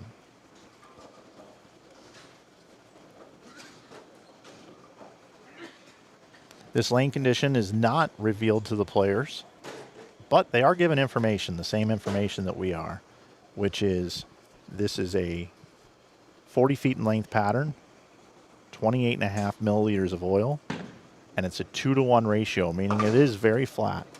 We have seen higher scores here this year. We have had 4 300 games in the event this year. We had 1 in B squad qualifying by Ben Perry, 1 in B squad qualifying in game number 3 by Matt Zweig, and then in the round of 24 this morning it was Ryan Howard with a 300 game, and in the round of 16 Kyler Adams also had a 300 game. It's a fresh condition. The lanes were oiled about an hour and a half ago. And these players are now coming over to 5 and 6, our championship pair. Jenkins starts with the little flat 7 pin right in the strike pocket. Let's see what Cesar can do here.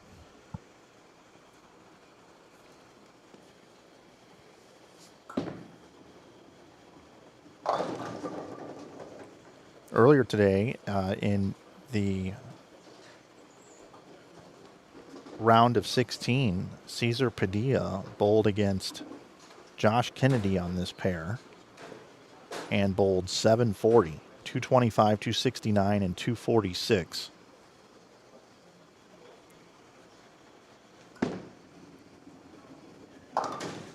Nice cover there from Padilla. Carl, welcome to the booth, sir. Thanks for inviting me out to be part of this one. We couldn't be happier to have you. Inside Bowling, thank you so much. What a great broadcast all weekend. All the different camera angles and just your expertise and knowledge and the calling of the action all weekend. So thank you very much for giving us the opportunity to have you out here. Absolutely. So we're down to these 2 finalists here. We've got the young man here from Arizona State and a player that sold his business and is now bowling a little bit more and just really enjoying the sport of bowling.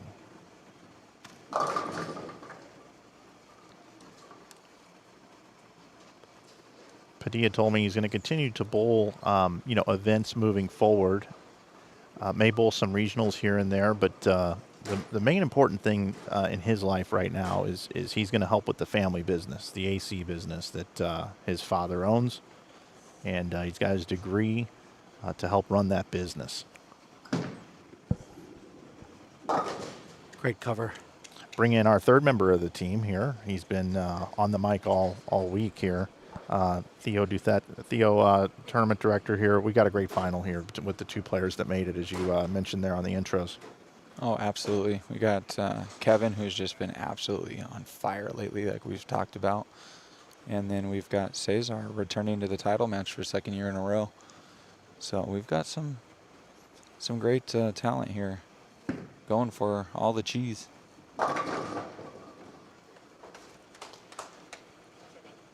That round of 4 was kind of interesting to watch after seeing high scores all day.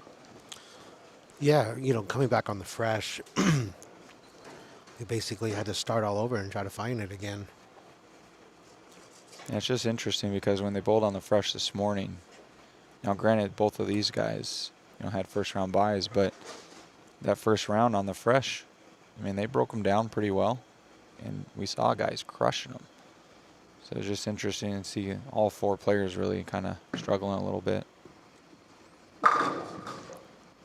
Jenkins now with a double. Goes 7-pin and 2 flush shots. He's going to be tough to beat here today.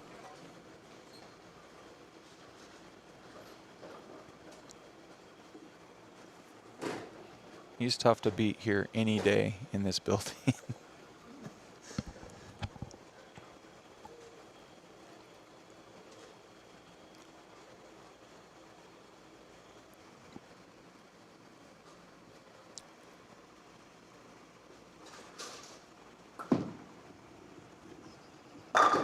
Great shot there by Padilla. Frank in the chat was asking about a tournament moving. I'm not understanding the actual question, but I think you might be mentioning the Agent Ong Open.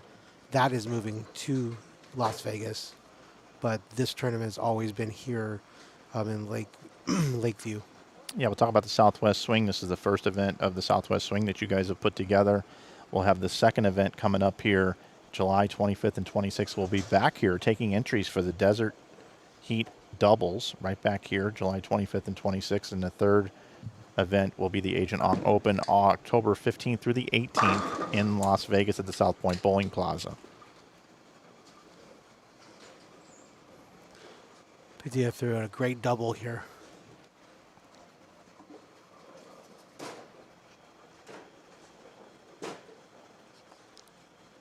Oh, cool, cool. Sorry.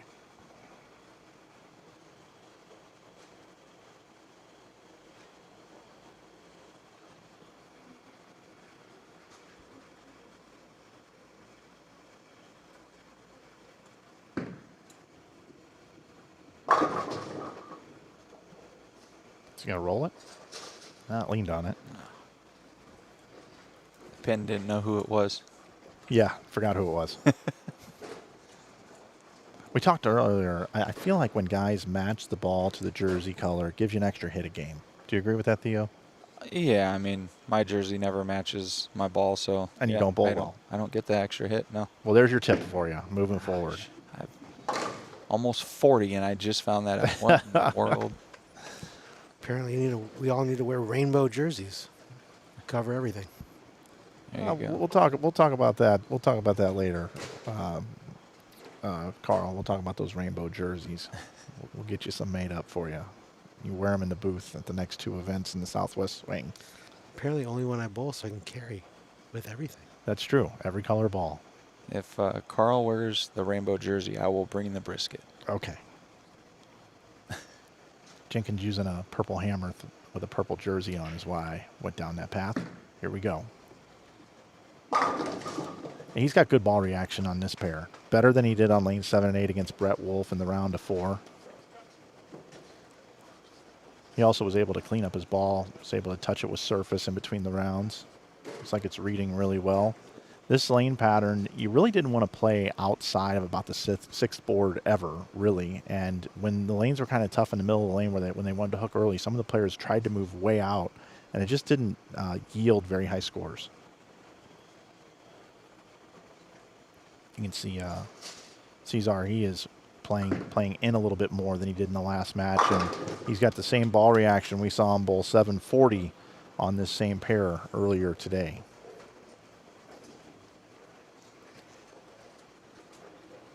Yeah, when we created this pattern, we did as much as we could to try and take out the gutter, just because we know how good the gutters are in this building already.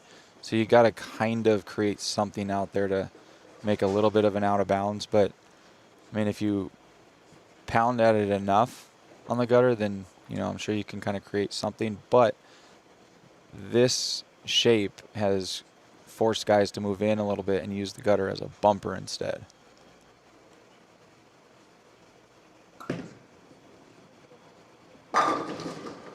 And that's it, playing right up that track, right in between the second and third arrows. And that's exactly how you draw it up. Take a look at this. It's got such a great style. Look at the balance. Down to foul line, stays down and through it. Shoulders are square to the target. 10 back.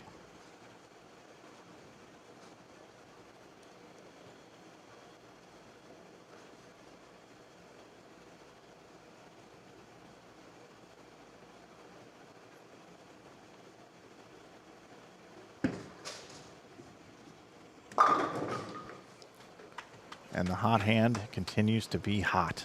It's hot here in Arizona, and Kevin Jenkins has been on fire for the last month or so.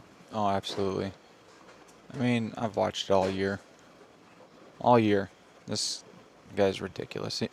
In our league on Thursday nights, he shoots 300, and it's like, oh, cool.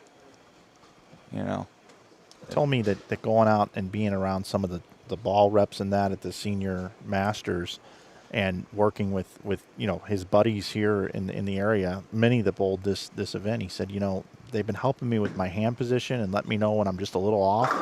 But the key here is he used to be a speed dominant player, and he's been able to bring his speed down now, and that's what's made the big difference in his game.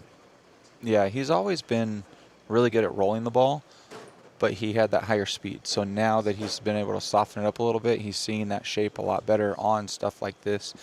I actually saw after that round of 4 match, he was getting ready for the warm-up, and Brett was over there just kind of reminding him, hey, just remember to do this with your hand a little bit. You know what I mean? And he had just beat Brett, and Brett still, that just goes to show you how good of a guy Brett is. But Cesar took a re-rack on lane 6, didn't like something. It looked like the 1-2 was split. I noticed that a minute ago when Kevin was up and Caesar saw it.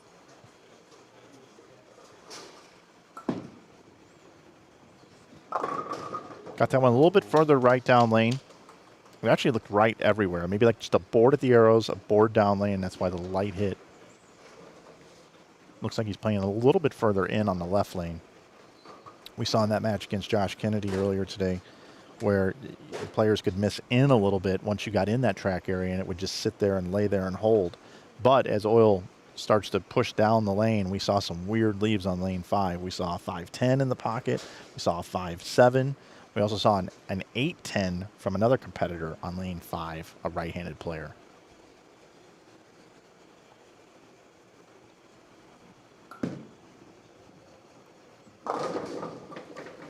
Leaked it right, just a hair. Yep, leaves the 2-pin. Easy to clean up. Hey guys, let's talk about Lakeview Lanes and the GM Reed Gibbs, his entire staff, their IT crew. What a great facility to host an event like this. 100%. I don't get to visit Lakeview very much as Theo has, but this is the most amount of time I've ever spent at Lakeview ever. And I can tell you that the staff here has been tremendous. The restaurant is tremendous. The facility is great, and they've been amazing hosts. So huge shout out and thank you to Lakeview Lanes for hosting the event. yeah, I mean, like I said before, I appreciate Mike Dermeyer giving us a shot 5 years ago to get this thing going off the ground. And, we host many tournaments throughout the year in this building, and the players love it. It's very, like you guys have said before, it's clean. It's well kept. The mechanics are always on top of things. I think this entire weekend we only had one issue, and that's the first time I've ever had an issue in 5 years running tournaments here. So, I appreciate Mike Dermeyer. I appreciate Reed Gibbs giving us the opportunity to continue to come back here. And even more importantly, I appreciate the members of the community giving up their bowling center for a whole weekend. And I know that they all had a great time on Friday night in the Pro-Am, the ones that came out. And I don't know who had more fun, the seniors that came out for the Pro-Am or the professionals that got to bowl the Pro-Am, because you know, I had probably 8 of them text me afterward and say, "Hey, thanks, man. I'll do that anytime if you invite me back." Yeah, it's awesome. So Meanwhile, Jenkins just continues to. Is he the house pro here? Is that what we call him? Would he be your house pro? he's the house stud. Yeah. Averaged 250 this year in league. It's incredible. He's got a 269 max score out there. Cesar can still bowl 257. Yeah, Kevin actually set the house record this year for a 3-game set. I don't remember exactly what it was. I think it was 850 something. And he left pins out there because he did have a pocket 710 in the middle of his game 3. Cesar's last shot there looked like he flirted a little bit more with the gutter, but a little bit softer with his speed, and it actually got to the strike pocket. That's a really good sign for Padilla.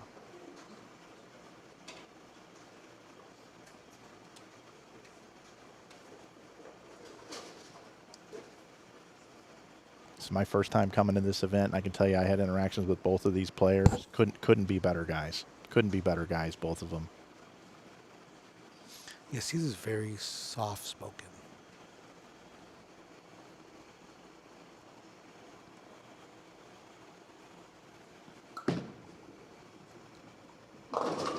He got a handful of that and it never hooked. Back-to-back shots on the left lane where he's come in a little bit light, and he looks a little confused by that. It looked good off his hand. Yeah, I thought that was pretty good, and it just kind of wiggled down the lane. It's almost like it's just getting a little bit tighter. Be interesting to see what kind of move he makes on his fill, 'cause I'm assuming that he's going to spare this.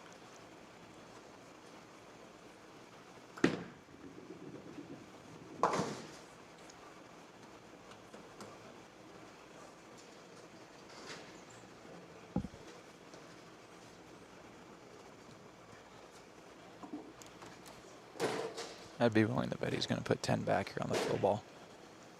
Yeah, I think he's going to have to tinker and do a little something different here. Whether he might even move left and soften up his speed a little bit and hit it more, which is what I think he did. He got a little bit right, got it into the lane. 237. That's what Robert Smith says all the time. Just move left and hit it more. Yeah, that's the modern day adjustment. They talk about it on tour all the time. You talk about when a player is leaving a 2-pin, you ask the ball rep, what do you tell him to do? Move left, which is counterintuitive to me. You move closer to the head pin on flatter conditions.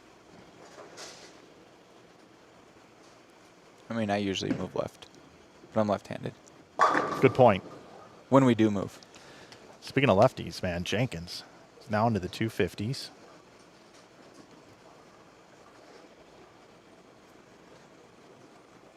Should he go on to win this event, we got to figure out what he's bowling next week and back him until this streak is over. We're just going to have to ride that horse all the way to the bank, guys. Yeah, he is hot right now. I do not disagree. But you know what? We bowl 3 games for a reason in this. This is not a 1-game step ladder. This is 3-game total pins. Lanes are going to transition a little bit, although just a left-hander and a right-hander here on the pair. They're playing off their own transition. Jenkins with another strike here. He's going to have a 30-plus pin lead through 1 game.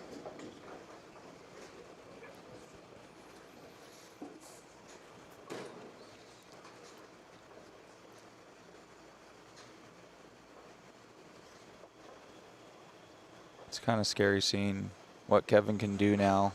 He's at a point in his life, like I'm sure you guys have mentioned it, you know, he's semi-retired. He's just working just to work. And so he's bowling with a very loose arm swing. Yeah. You know, he's not having, he doesn't have that squeeze like some guys have sometimes, you know, when this is what you're doing for a living. So he's just out there just bowling, having a good time.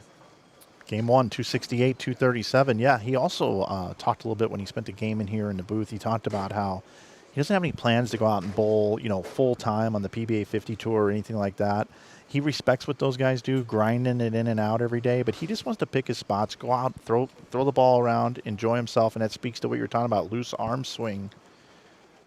He bowls the events he wants to, and when he shows up, he's just, hey, I'm just going to bowl as best as I can, and if the pins fall for me, great, and they're just falling for him right now. Right.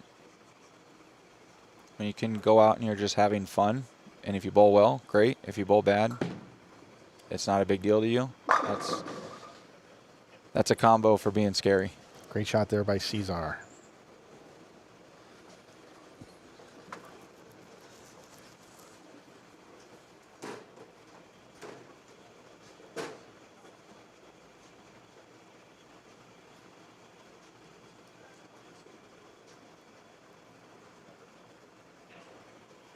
One other thing I want to point out about Kevin is how great fundamentals he has for being such a tall guy.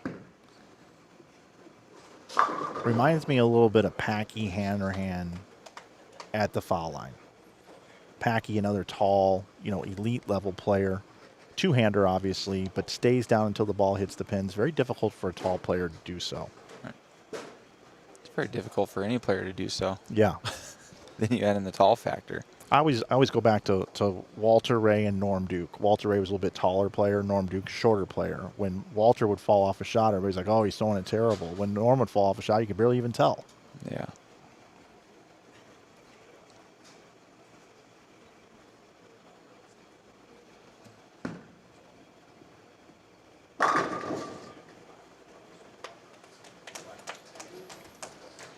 Kevin might want to sign up for some more tournaments. He's just got such a great style. See that balance? I mean, he doesn't ever get out of it. Textbook. It's beautiful. I think if you were to just show somebody a video and say, hey, this is how you should throw it. Yeah. Perfect.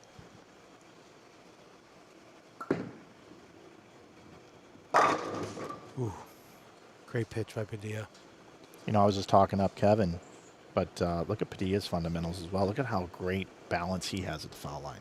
Oh, absolutely. I was just thinking that same exact thing.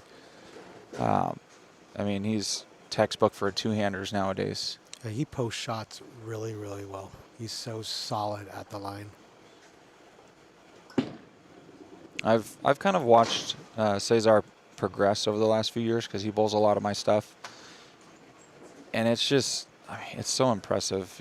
I don't know what kind of work he puts in. I assume he puts in quite a bit, but I mean, he's just gotten better and better and better every year. I truly believe he's going to win this event. If it's not this year, he's going to win it at one point. I'd like to see him enter a couple of PTQs on tour and see how he could fare. I'd love to see that. He's still young. He's got the time. Hook. Oh, ring 10 again. He is just putting the ball right in the 1-3. And these lanes are not easy right now. I know the scores are high right now, and it's because the pattern settled and sat a little bit longer than the last round, but it's still 2-1. I mean, it's very flat. It's sport compliant pattern.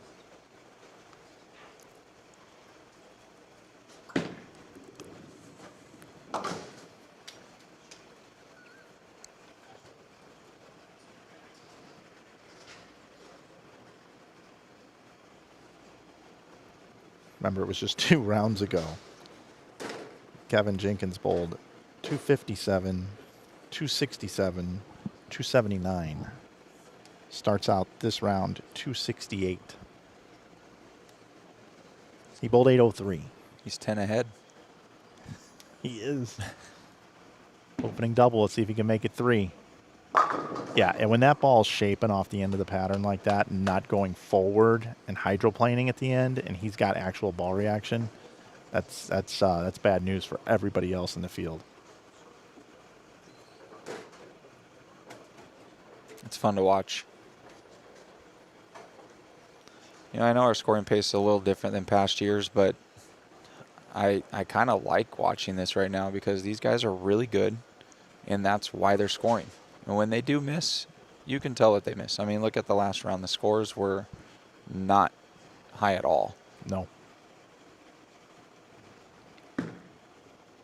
And I don't think it was a factor of them missing. I think it was, maybe because they bowled on it when it was still kind of fresh from being laid down. So definitely changed the characteristics a little bit. But I mean, it's almost like it showed the true characteristics of the pattern. It did.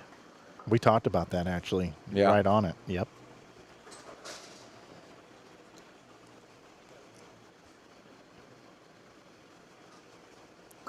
I didn't get to watch much of the round of 4. I was kind of taking care of the logistics behind the scenes on making sure everything's in line for paying these guys and everything else. But when I finally got to stand up and look, I was like, oh my gosh. I looked at Leia and Tyler and said, what in the world? Like, Mabry had shot 130. Caught me off guard. Yeah, they got tricked into trying some different things, trying to create some area on the lane, and it just got really bad in that second game.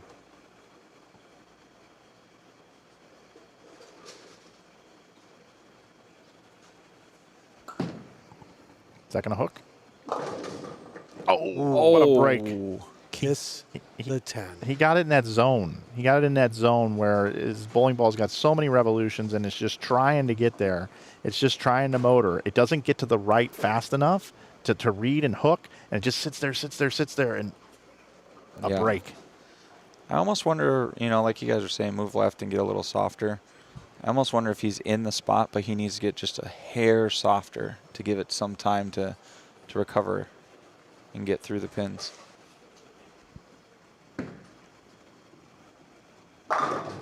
I think Kevin got away with one there. That looked a little in. A little bit, yeah. It just laid there. Read my mind. I was thinking the same exact thing. I think he knows it too. But you know what? The great players, even the greatest of all time, take your Belmos, take your Petes, take your Walters, take your Earls, whoever you want. They'll all tell you the same thing.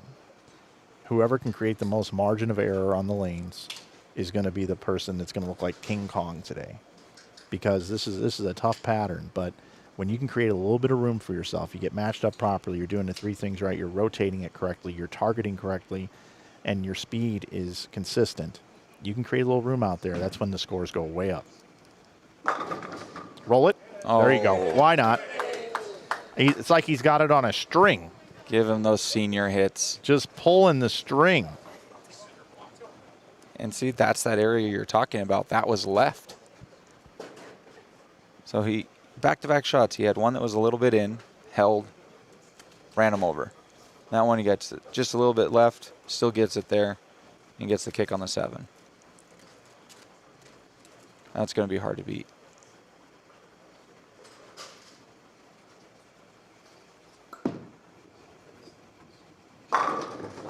Great pitch. Yeah, Padilla. I mean, look, you just got to keep bowling the pins. You can't think about what your opponent's doing or anything like that. You got to bowl those pins. Bowl your game and take your chances.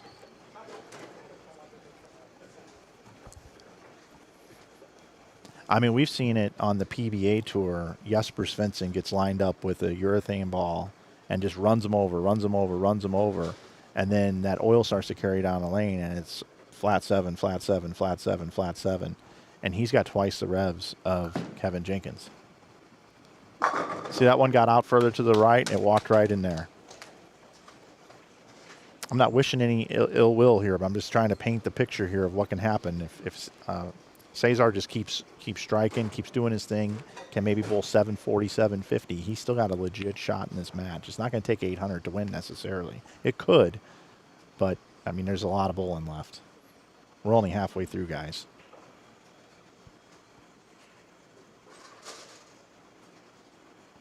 Yeah, it's not like Cesar dug a big hole that first game. 30 seems like a lot, but ooh, exactly, just right there. That one there looked a little soft, a little in. Double combo there and leaves the 4, 6, 7, 10, the big 4. It's hard to believe the 7-10, I believe, has been picked up 5 times on television on the PBA Tour, and the big 4 has only been converted 1 time ever. Wow. Walter Ray. I remember watching that when I was a kid. Oh, 1. Terrible count. So again, you're watching game number 2 of a 3-game total pinfall championship match here. We've got Kevin Jenkins against Cesar Padilla. It was 268 to 237 in game number 1, advantage to Jenkins. In game number 2 here, Cesar just trying to strike as much as he can to stay in this match and try to keep it close. Jenkins with the big open frame there in the 7th, up in the 8th.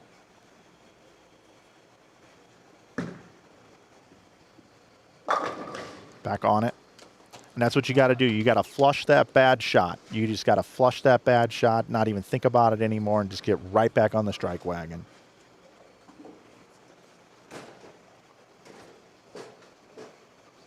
I mean, for Padilla, at least he feels, at least he has a light now.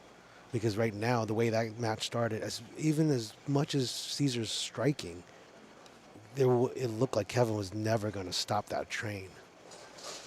So huge break for Padilla, and way to capitalize right there with a 5-bagger. That's what the great players do. They see an opening and they get up there and they just put 10 back, take advantage. Watch the headpin go to the sidewall. Whoop. It's a great confidence boost right there. He feels like he's right back in it now.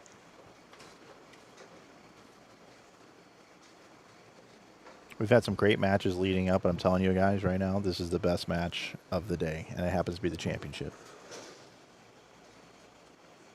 Both players earn their way here. And how about having a lefty that throws it with his thumb in the ball and having a right-hander that throws it with 2 hands? Yeah. Talk about all styles. It's funny, when I announced the round of 4, I said, hey, we're going to be guaranteed a older lefty versus a young 2-hander. Or no thumber.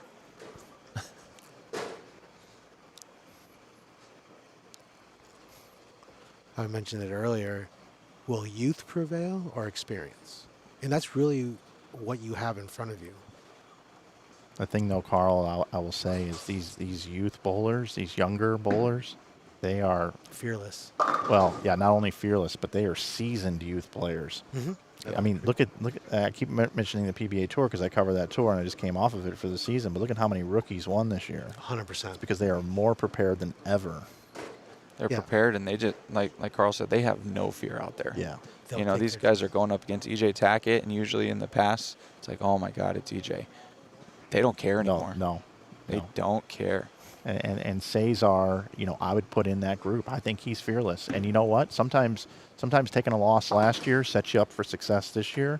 And don't look now. We got a 269 max out there for Padilla, and you know 240 now for Jenkins. 31 pin lead coming into this one, and depending on how they finish the match, we could be within single digits. Yeah. It's interesting, like I said, to watch this match because, like I said, no fear. I mean, this youth, I mean, the youth movement is crazy when it comes to the sport of bowling right now. And like you said, Mike, watching this year on the CW, just the amount of first-time winners, you know, everyone under the age of 25, how many wins they had. I mean, it's been crazy to watch. And we have this in front of us right now. Jenkins with a big shot there. He's locked on the left lane. I just think the right lane's reading a little early for him if he gets it in a bit. That's where we saw him go big 4 and then 6 pin. I think he knows this place well enough to make the right adjustment on the right lane and get it figured out. Yeah, I mean, a few frames ago, he got away with it in the 5th when he pulled it a little bit, and it just sat there. But then the next one he pulled it and big forward, and then the last one he, you know, got it closer to where he wanted to get it to, but he 6 pinned. So I don't know if it's just he needs to throw it a little bit better on that lane, or because it seems like he's getting it in. It doesn't seem like he's hitting where he's really trying to on that right lane. And yeah, and the minute he makes a little move or he gets a little firm with it, the minute he starts plaque 7ing. Yep. That's what he's trying to avoid. That's how this building is. Yeah. I mean, like I said, I've bowled here for a long time, and I have a stop of how far right I allow myself to go, because if I get there, I know I'm going to wrap 7 all day long.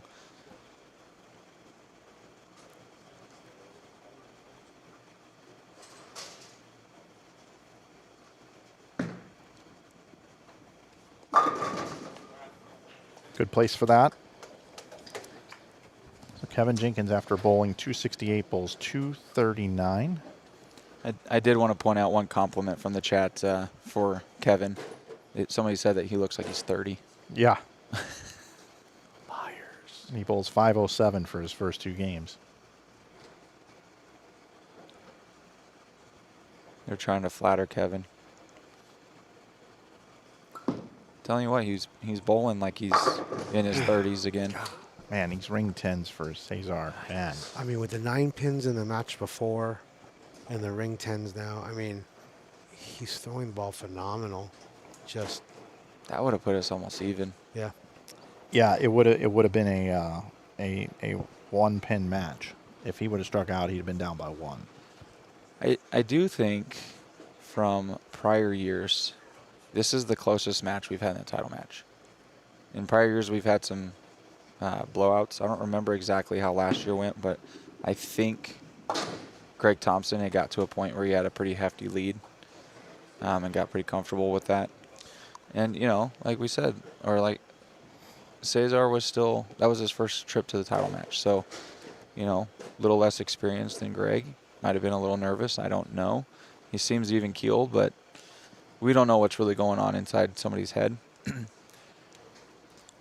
But this year, you know, you can tell he's got no fear this year, and he's going to just get after it.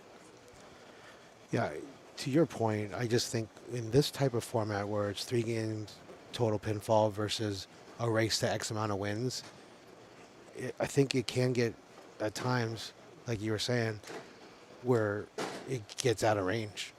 You know, you have a couple big games and then your opponent has one game where he falters.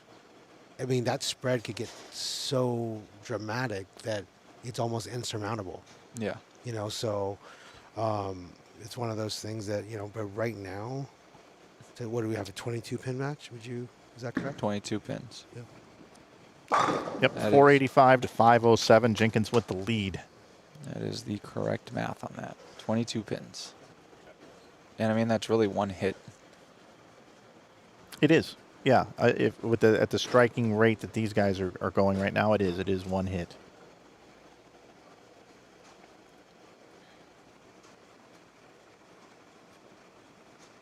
This is it. Game number 3, boys. Here we go. Jenkins already started with the strike. Carl, I know what you're thinking. We on this pair on lane 5, we saw Cesar balk 3 times on the left lane. At minimum. Okay. Now, look, I don't have a problem with it. We don't have any sort of time constraints here or anything. But it is interesting that it's happened on this pair. Haven't seen him do it on any other pairs. Correct. It's a big moment, though. There you go. There's no 10 pin there. And he's still 100% on that Yes. stop. He almost needs it. He needs to do it the whole game, bowl 3 bills and walk it off. And just Just walk right out of the building. Don't even come up here for an interview. Don't get the check. Have it mailed to him. Just every time, Bach, just walk out the building. Mic drop, ball drop, whatever you want to call it. But I am telling you, it is absolutely amazing. You would think that it just throws you mentally off a hair when you start your approach and you're like, something's not right, and walk back off. For him to have that much composure to start, stop, and go back up there and pure every time he's done it is a testament to his ability to just Forget about move past on. it Yeah. and go. Look, I know this shot, we couldn't see it real great, but it got into that just flood zone again. Yeah, he leaked it a little bit. Yeah, it's like he's got to get it going a little bit to the right early. He's got to be like a little steep with it in the front part of the lane, get it to kind of get to about 10, and then kind of it starts to want to read in the mid lane and then walk in. When he's too inside of it, for whatever reason, on the left lane in particular, the ball just does not want to hook. That one's good. Yeah, it just labors a hair for him, and he's getting the light mixers. So Guys, right lane adjustment here. There was an adjustment made, you can tell, because the ball got a little bit further to the left and wasn't sure if it was going to hook into the pocket. And I know you can't see it because he blocked the shot, but the 5 was late to fall. Yeah, his last 2 where he big forward and 6 pinned, he got it about a half board to a board inside of that rangefinder down the lane. That one was right over the rangefinder, and it was perfect. If he can have a 50% strike percentage on the right lane and he continue to stay locked on the left lane, he will win.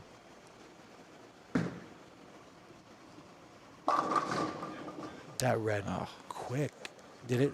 I might have seen it. I Does that think have he a got bad it in angle just a on it? little bit. But it looked like it read pretty quickly. It started to pick up. Yeah, I think you're right. Threw a little over his toe. Yeah. Yeah, right See, there. just It's inside that already- rangefinder yeah. down the lane. Yep. Yep.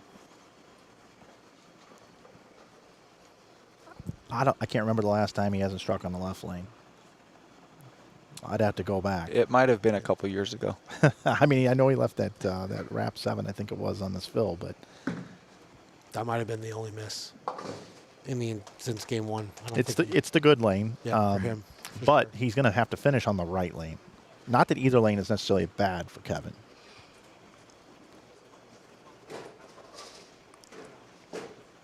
Caesar strikes here. He chips away.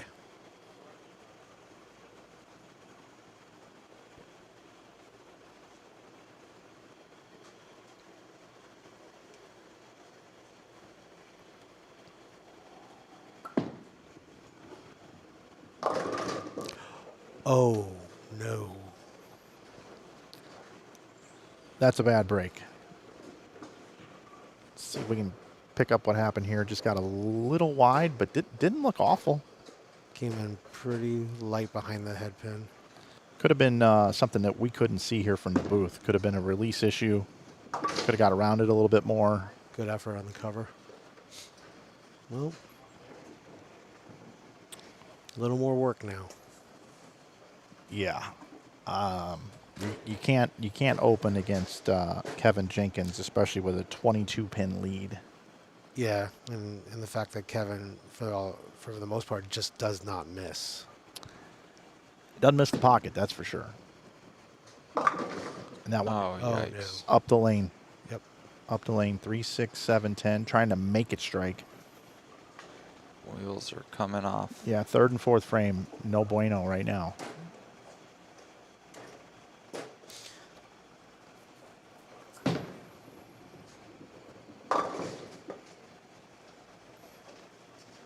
Good effort there. And this is where, like I said earlier, it's just one of those things that experience, I think, maybe plays a factor under these circumstances, right?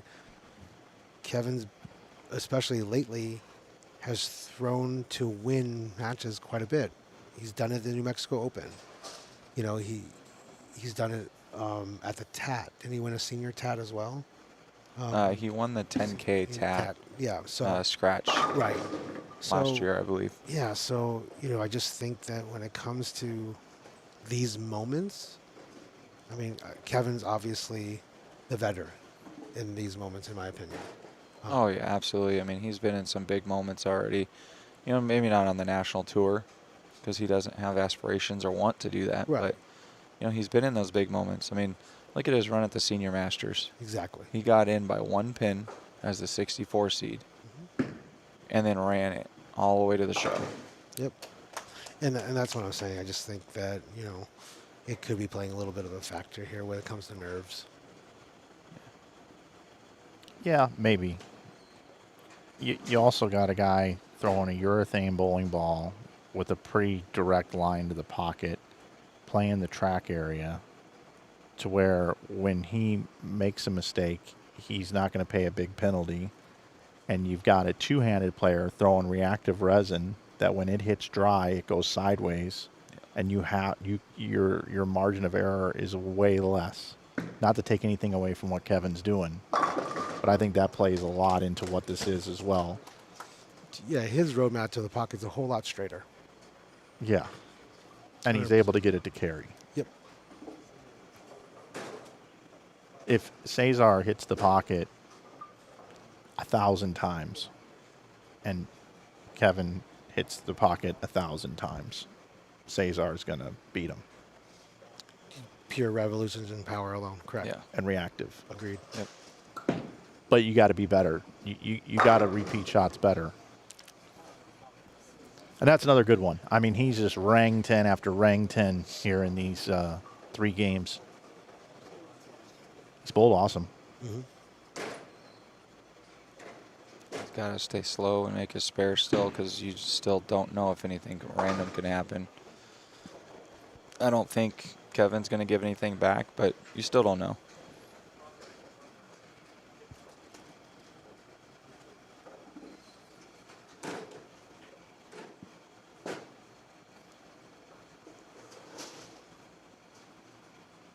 Championship match, game 3. Padilla comes in at 485 for his first two, 507 for Jenkins, and the light hit gets the strike.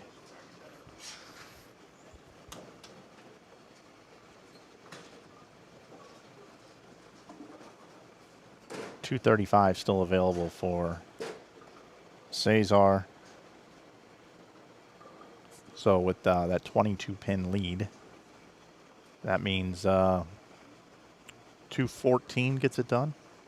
214, the magic number for Kevin Jenkins.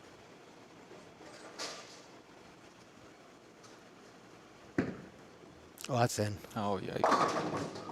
Brooklyn.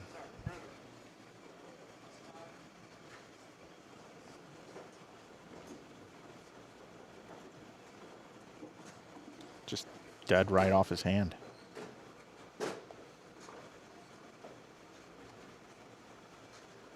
Getting closer to the finish line here. Getting excited to crown a champion for our fifth annual Cactus Classic here.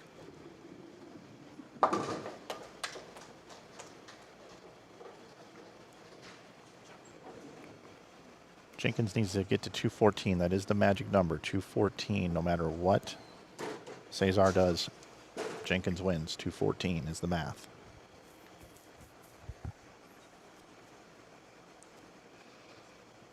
Going at a 208 pace right now. Would have to find a double somewhere if Cesar goes off the sheet.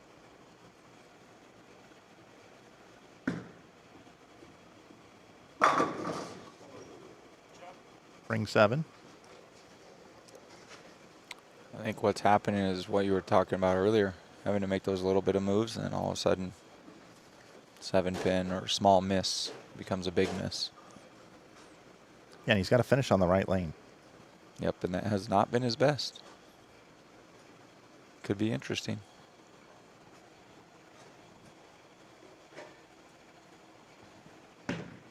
Kevin is going to be the one to finish the match, so if Cesar can put some pressure on him, we might see something interesting happen.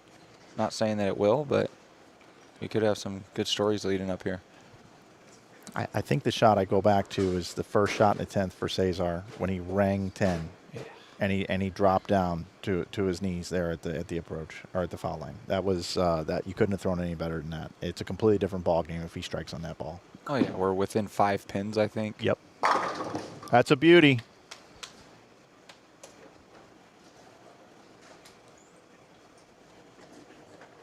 And that's what you got to do. You got to make your best shot every single frame now as you come down to it. It's been a long event. You just got to dig deep and make your best shots down the stretch. Now let's figure out this left lane. We got to figure out whether or not this ball's just going to sit in the puddle and never hook, maybe get a light mixer, or is he going to feed it to the right, give it a little more time to hook and see if it'll come back. Split the 8-9 and see what happens. Both guys are finishing on their lanes that haven't been the best for them. True. Got that right. I Got that right. Oh, wow.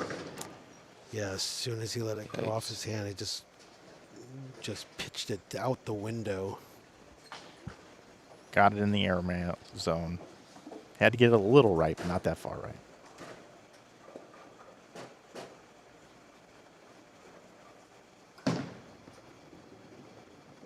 Ah, Well, that's probably about it. that might be. You're quicker with the math, Mike. Where's the... Yeah, so you got to take 195 is the max score. So what is that, Minus 680? minus 22 pins. So that puts you at 173. So 174 is the magic number. There we go. Yeah, I mean, 174. with 3 frames to go. And he placed that on the lane beautifully. And there's your strike. And that, That was really good. I mean, he's at 57 at this point. Yeah, and here's the thing. He's going to watch this back, I'm sure. And that's the shot right there I'm most proud of out of Kevin. After kind of losing the right lane and throwing it over his toe and not trusting it, he had a shot there where, okay, I just got an opening. I need to go up. I need to throw a good shot. And he executed at a very high level. Got that one out on the lane, a little bit to the left, trusted it, gets the strike, and you saw the result. 9th frame, foundation frame. Pretty much a victory lap at this point for Kevin.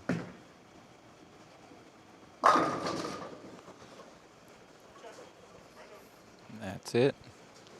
Yeah, and if this thing was going to go on, let's just say this was a 7-game match, you know, he would have to figure out a way to combat the flat sevens now. Oh, absolutely. But he's happy this one's about over.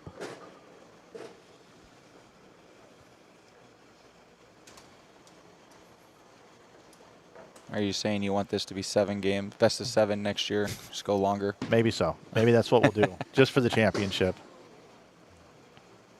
Misses the spare, but the math is there. He's already won. So congratulations to Kevin Jenkins, your winner of the 2026 5th annual $10,000 Cactus Classic. The money staying right here in this bowling center. And we got a senior. That's right. Senior just took it to the kids. Great bowling to Cesar all weekend, though. Phenomenal. He, like I said before, he's going to be back. I want to buy some stock. I don't know if you can buy stock in Cesar, but I'd like to put down, buy I don't know, a couple hundred shares. Yeah, this kid's good. He's awesome. He's got a bright future. I don't know how far he wants to go with his bowling career, but I mean, he can probably go wherever he'd like to. Very level-headed. Going to be helping with the family business. I love that. Great bowling. It makes his best shots down the stretch. Just had that shot there in the 8th he'd like to have back. Otherwise, it's a completely different ball game. I'm going to head out of the booth, guys, announce our winner. Okay. It's been a pleasure. Thanks, brother.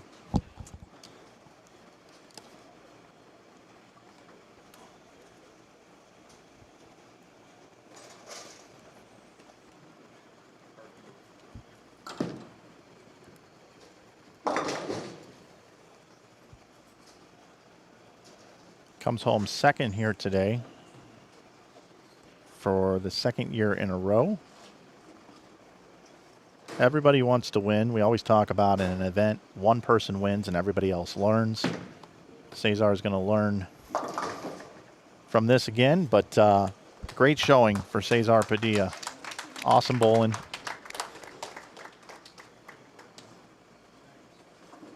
Hope to see him at the Desert Heat and the Agent Ong Open, the other 2 events here in the Southwest Swing. He's got some great points that he can parlay into those events for that added prize money. 100%.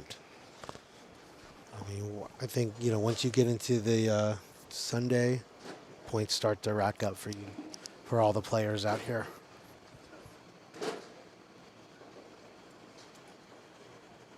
Padilla bowls 666 for his total.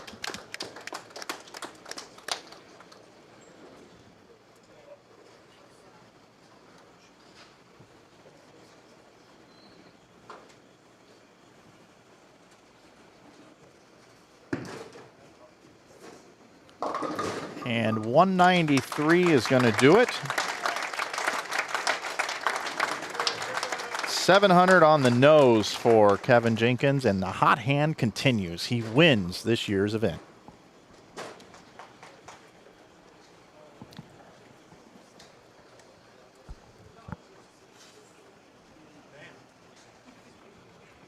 So I need to check with Theo on when I can have Kevin up here in the booth for an interview. Carl, I want to thank you for all of your time you spend in the booth and for inviting me to come out to be part of this event.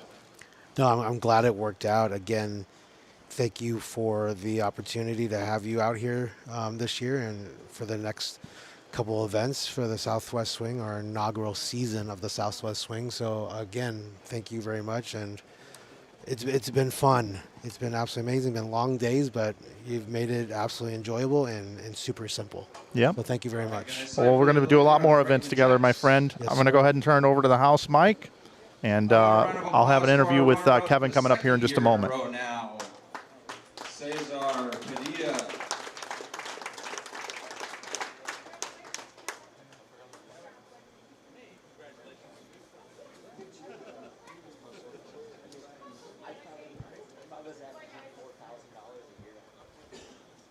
All right, the man of the weekends.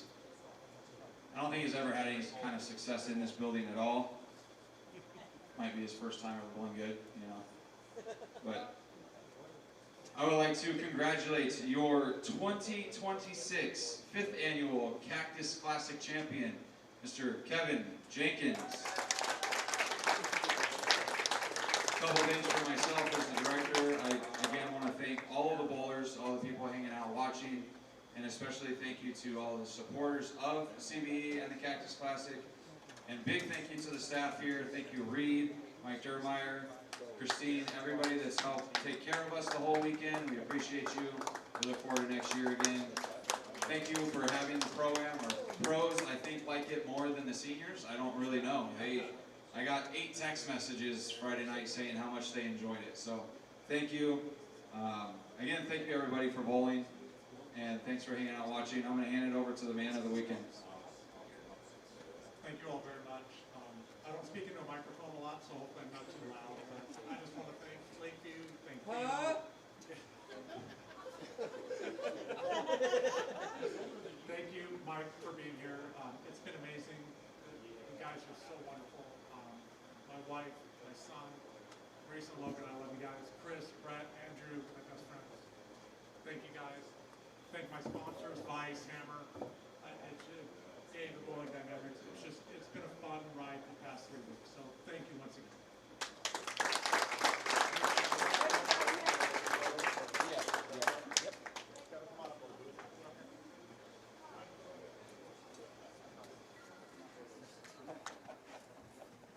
He's going to have you in the booth and then we'll do some pictures.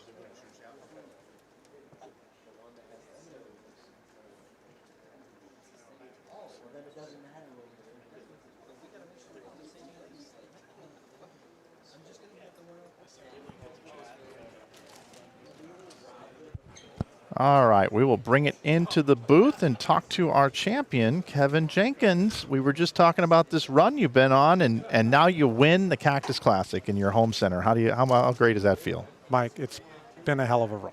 I mean, if there was a mountaintop, this is what it feels like to me. It has been unbelievable. I enjoy the ride. I'm just enjoying the ride, man. I'm so blessed, beyond measure. So very diverse field here. You had some friends of yours that are a little bit closer to your age, and then you had these young guys that came out to bowl, and you had to go through a lot of different types of bowlers. You had to bowl on a pair of lanes that was freshly oiled that didn't sit there, and it seemed like the ball didn't want to hook against Brett Wolf. And then this pair sat there, and then you had to bowl the young phenom, the two-hander that was going to give you all you could handle. Tell us a little bit about your journey to victory today. Trying not to make mistakes. I'm trying to control the lane. In these type of tournaments, it's great to shoot 250, 260s. I just don't want to shoot 160. And that's what even Brett and I, when we were bowling, yes, we're best friends and we compete, but you could see both of us grinding because we want to try to make the other one blank, and that's what I'm trying to do.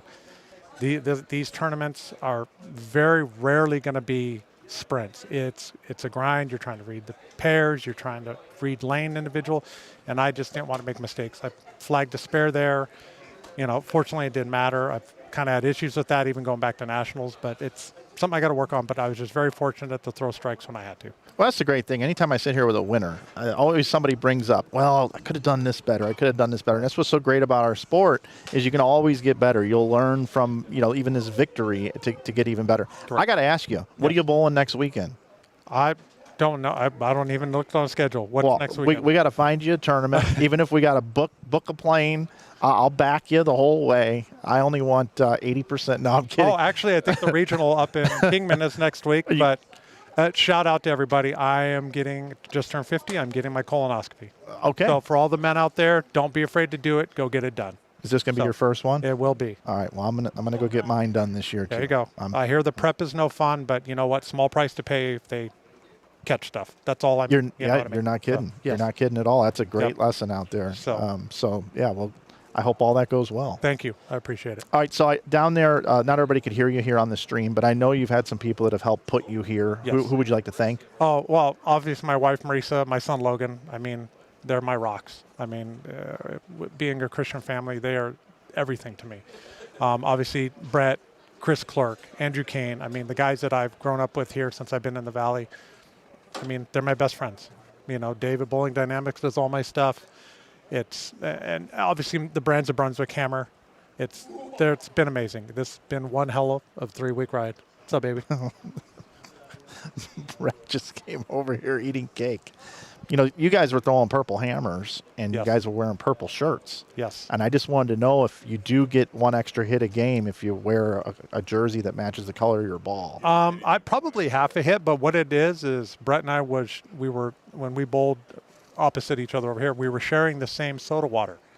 So he decided to partake in that, and then he seemed to strike, and we just carried on. You guys are just like kids at camp. Yes. You know? Yes.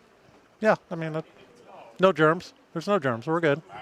Yeah. Am I going to see you and the gang at the next couple of events, the Desert Heat doubles and the Agent Ong Open? Yep. I'm bowling with Clerk in the doubles. I don't know who Brett's bowling with, but I'm bowling with Clerk. And then obviously, again, you said you will be at Ron's tournament, right? Yeah. So I will see you there as well. all week. You get me, buddy. So we're going to see a lot of you. Yes, sir.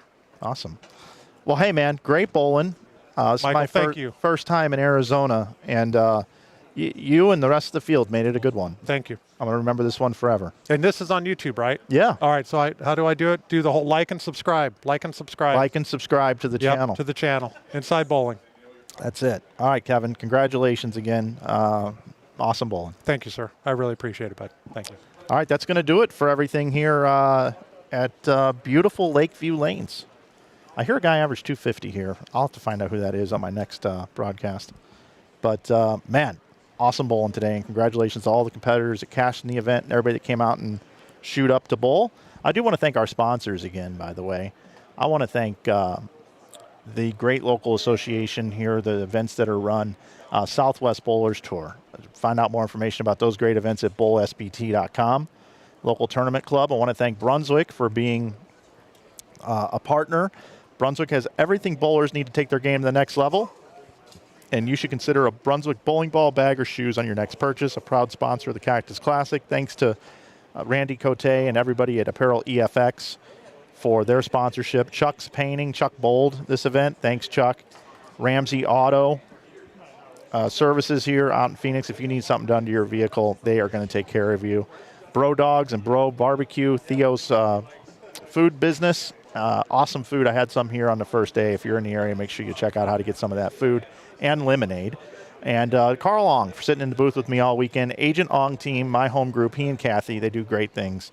And to Schroeder Family Electric, thank you to Schroeder Family Electric for all that they did for the Cactus Classic here. Okay, our next event on Inside Bowling is going to be down in Hot Springs, Arkansas at Central Bowl, the Spa City Open, July 18th and 19th. We encourage you to join us for that one. Looking forward to seeing Josh Imhoff and his entire crew down there. Can't wait to get down there. And then our next one after that will be right back out here for the Desert Heat Doubles, July 25th and 26th from Lakeview Lanes right here in Sun City, Arizona.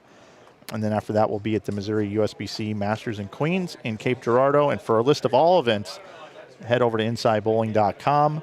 And you can look at our live stream, live event tab to find out all the events we have coming up. We got a bunch of them here that we'll have streamed for you on YouTube. I got to get out of here, everybody. Want to thank Reed Gibbs and his entire staff here at Lakeview Lanes for hosting us and having a great internet connection. We were able to stream in 4K HD the entire weekend. Thank you to him. I want to thank Theo, our tournament director, Theo Douthit, for running great events out here in Arizona and inviting me to come out along with Carl Long, his promoter. And I think that takes care of everything. Everything's archived on our YouTube channel, everybody. Today is Father's Day. Happy Father's Day to all the fathers out there. And I'll be giving my dad a call on the way to the airport today.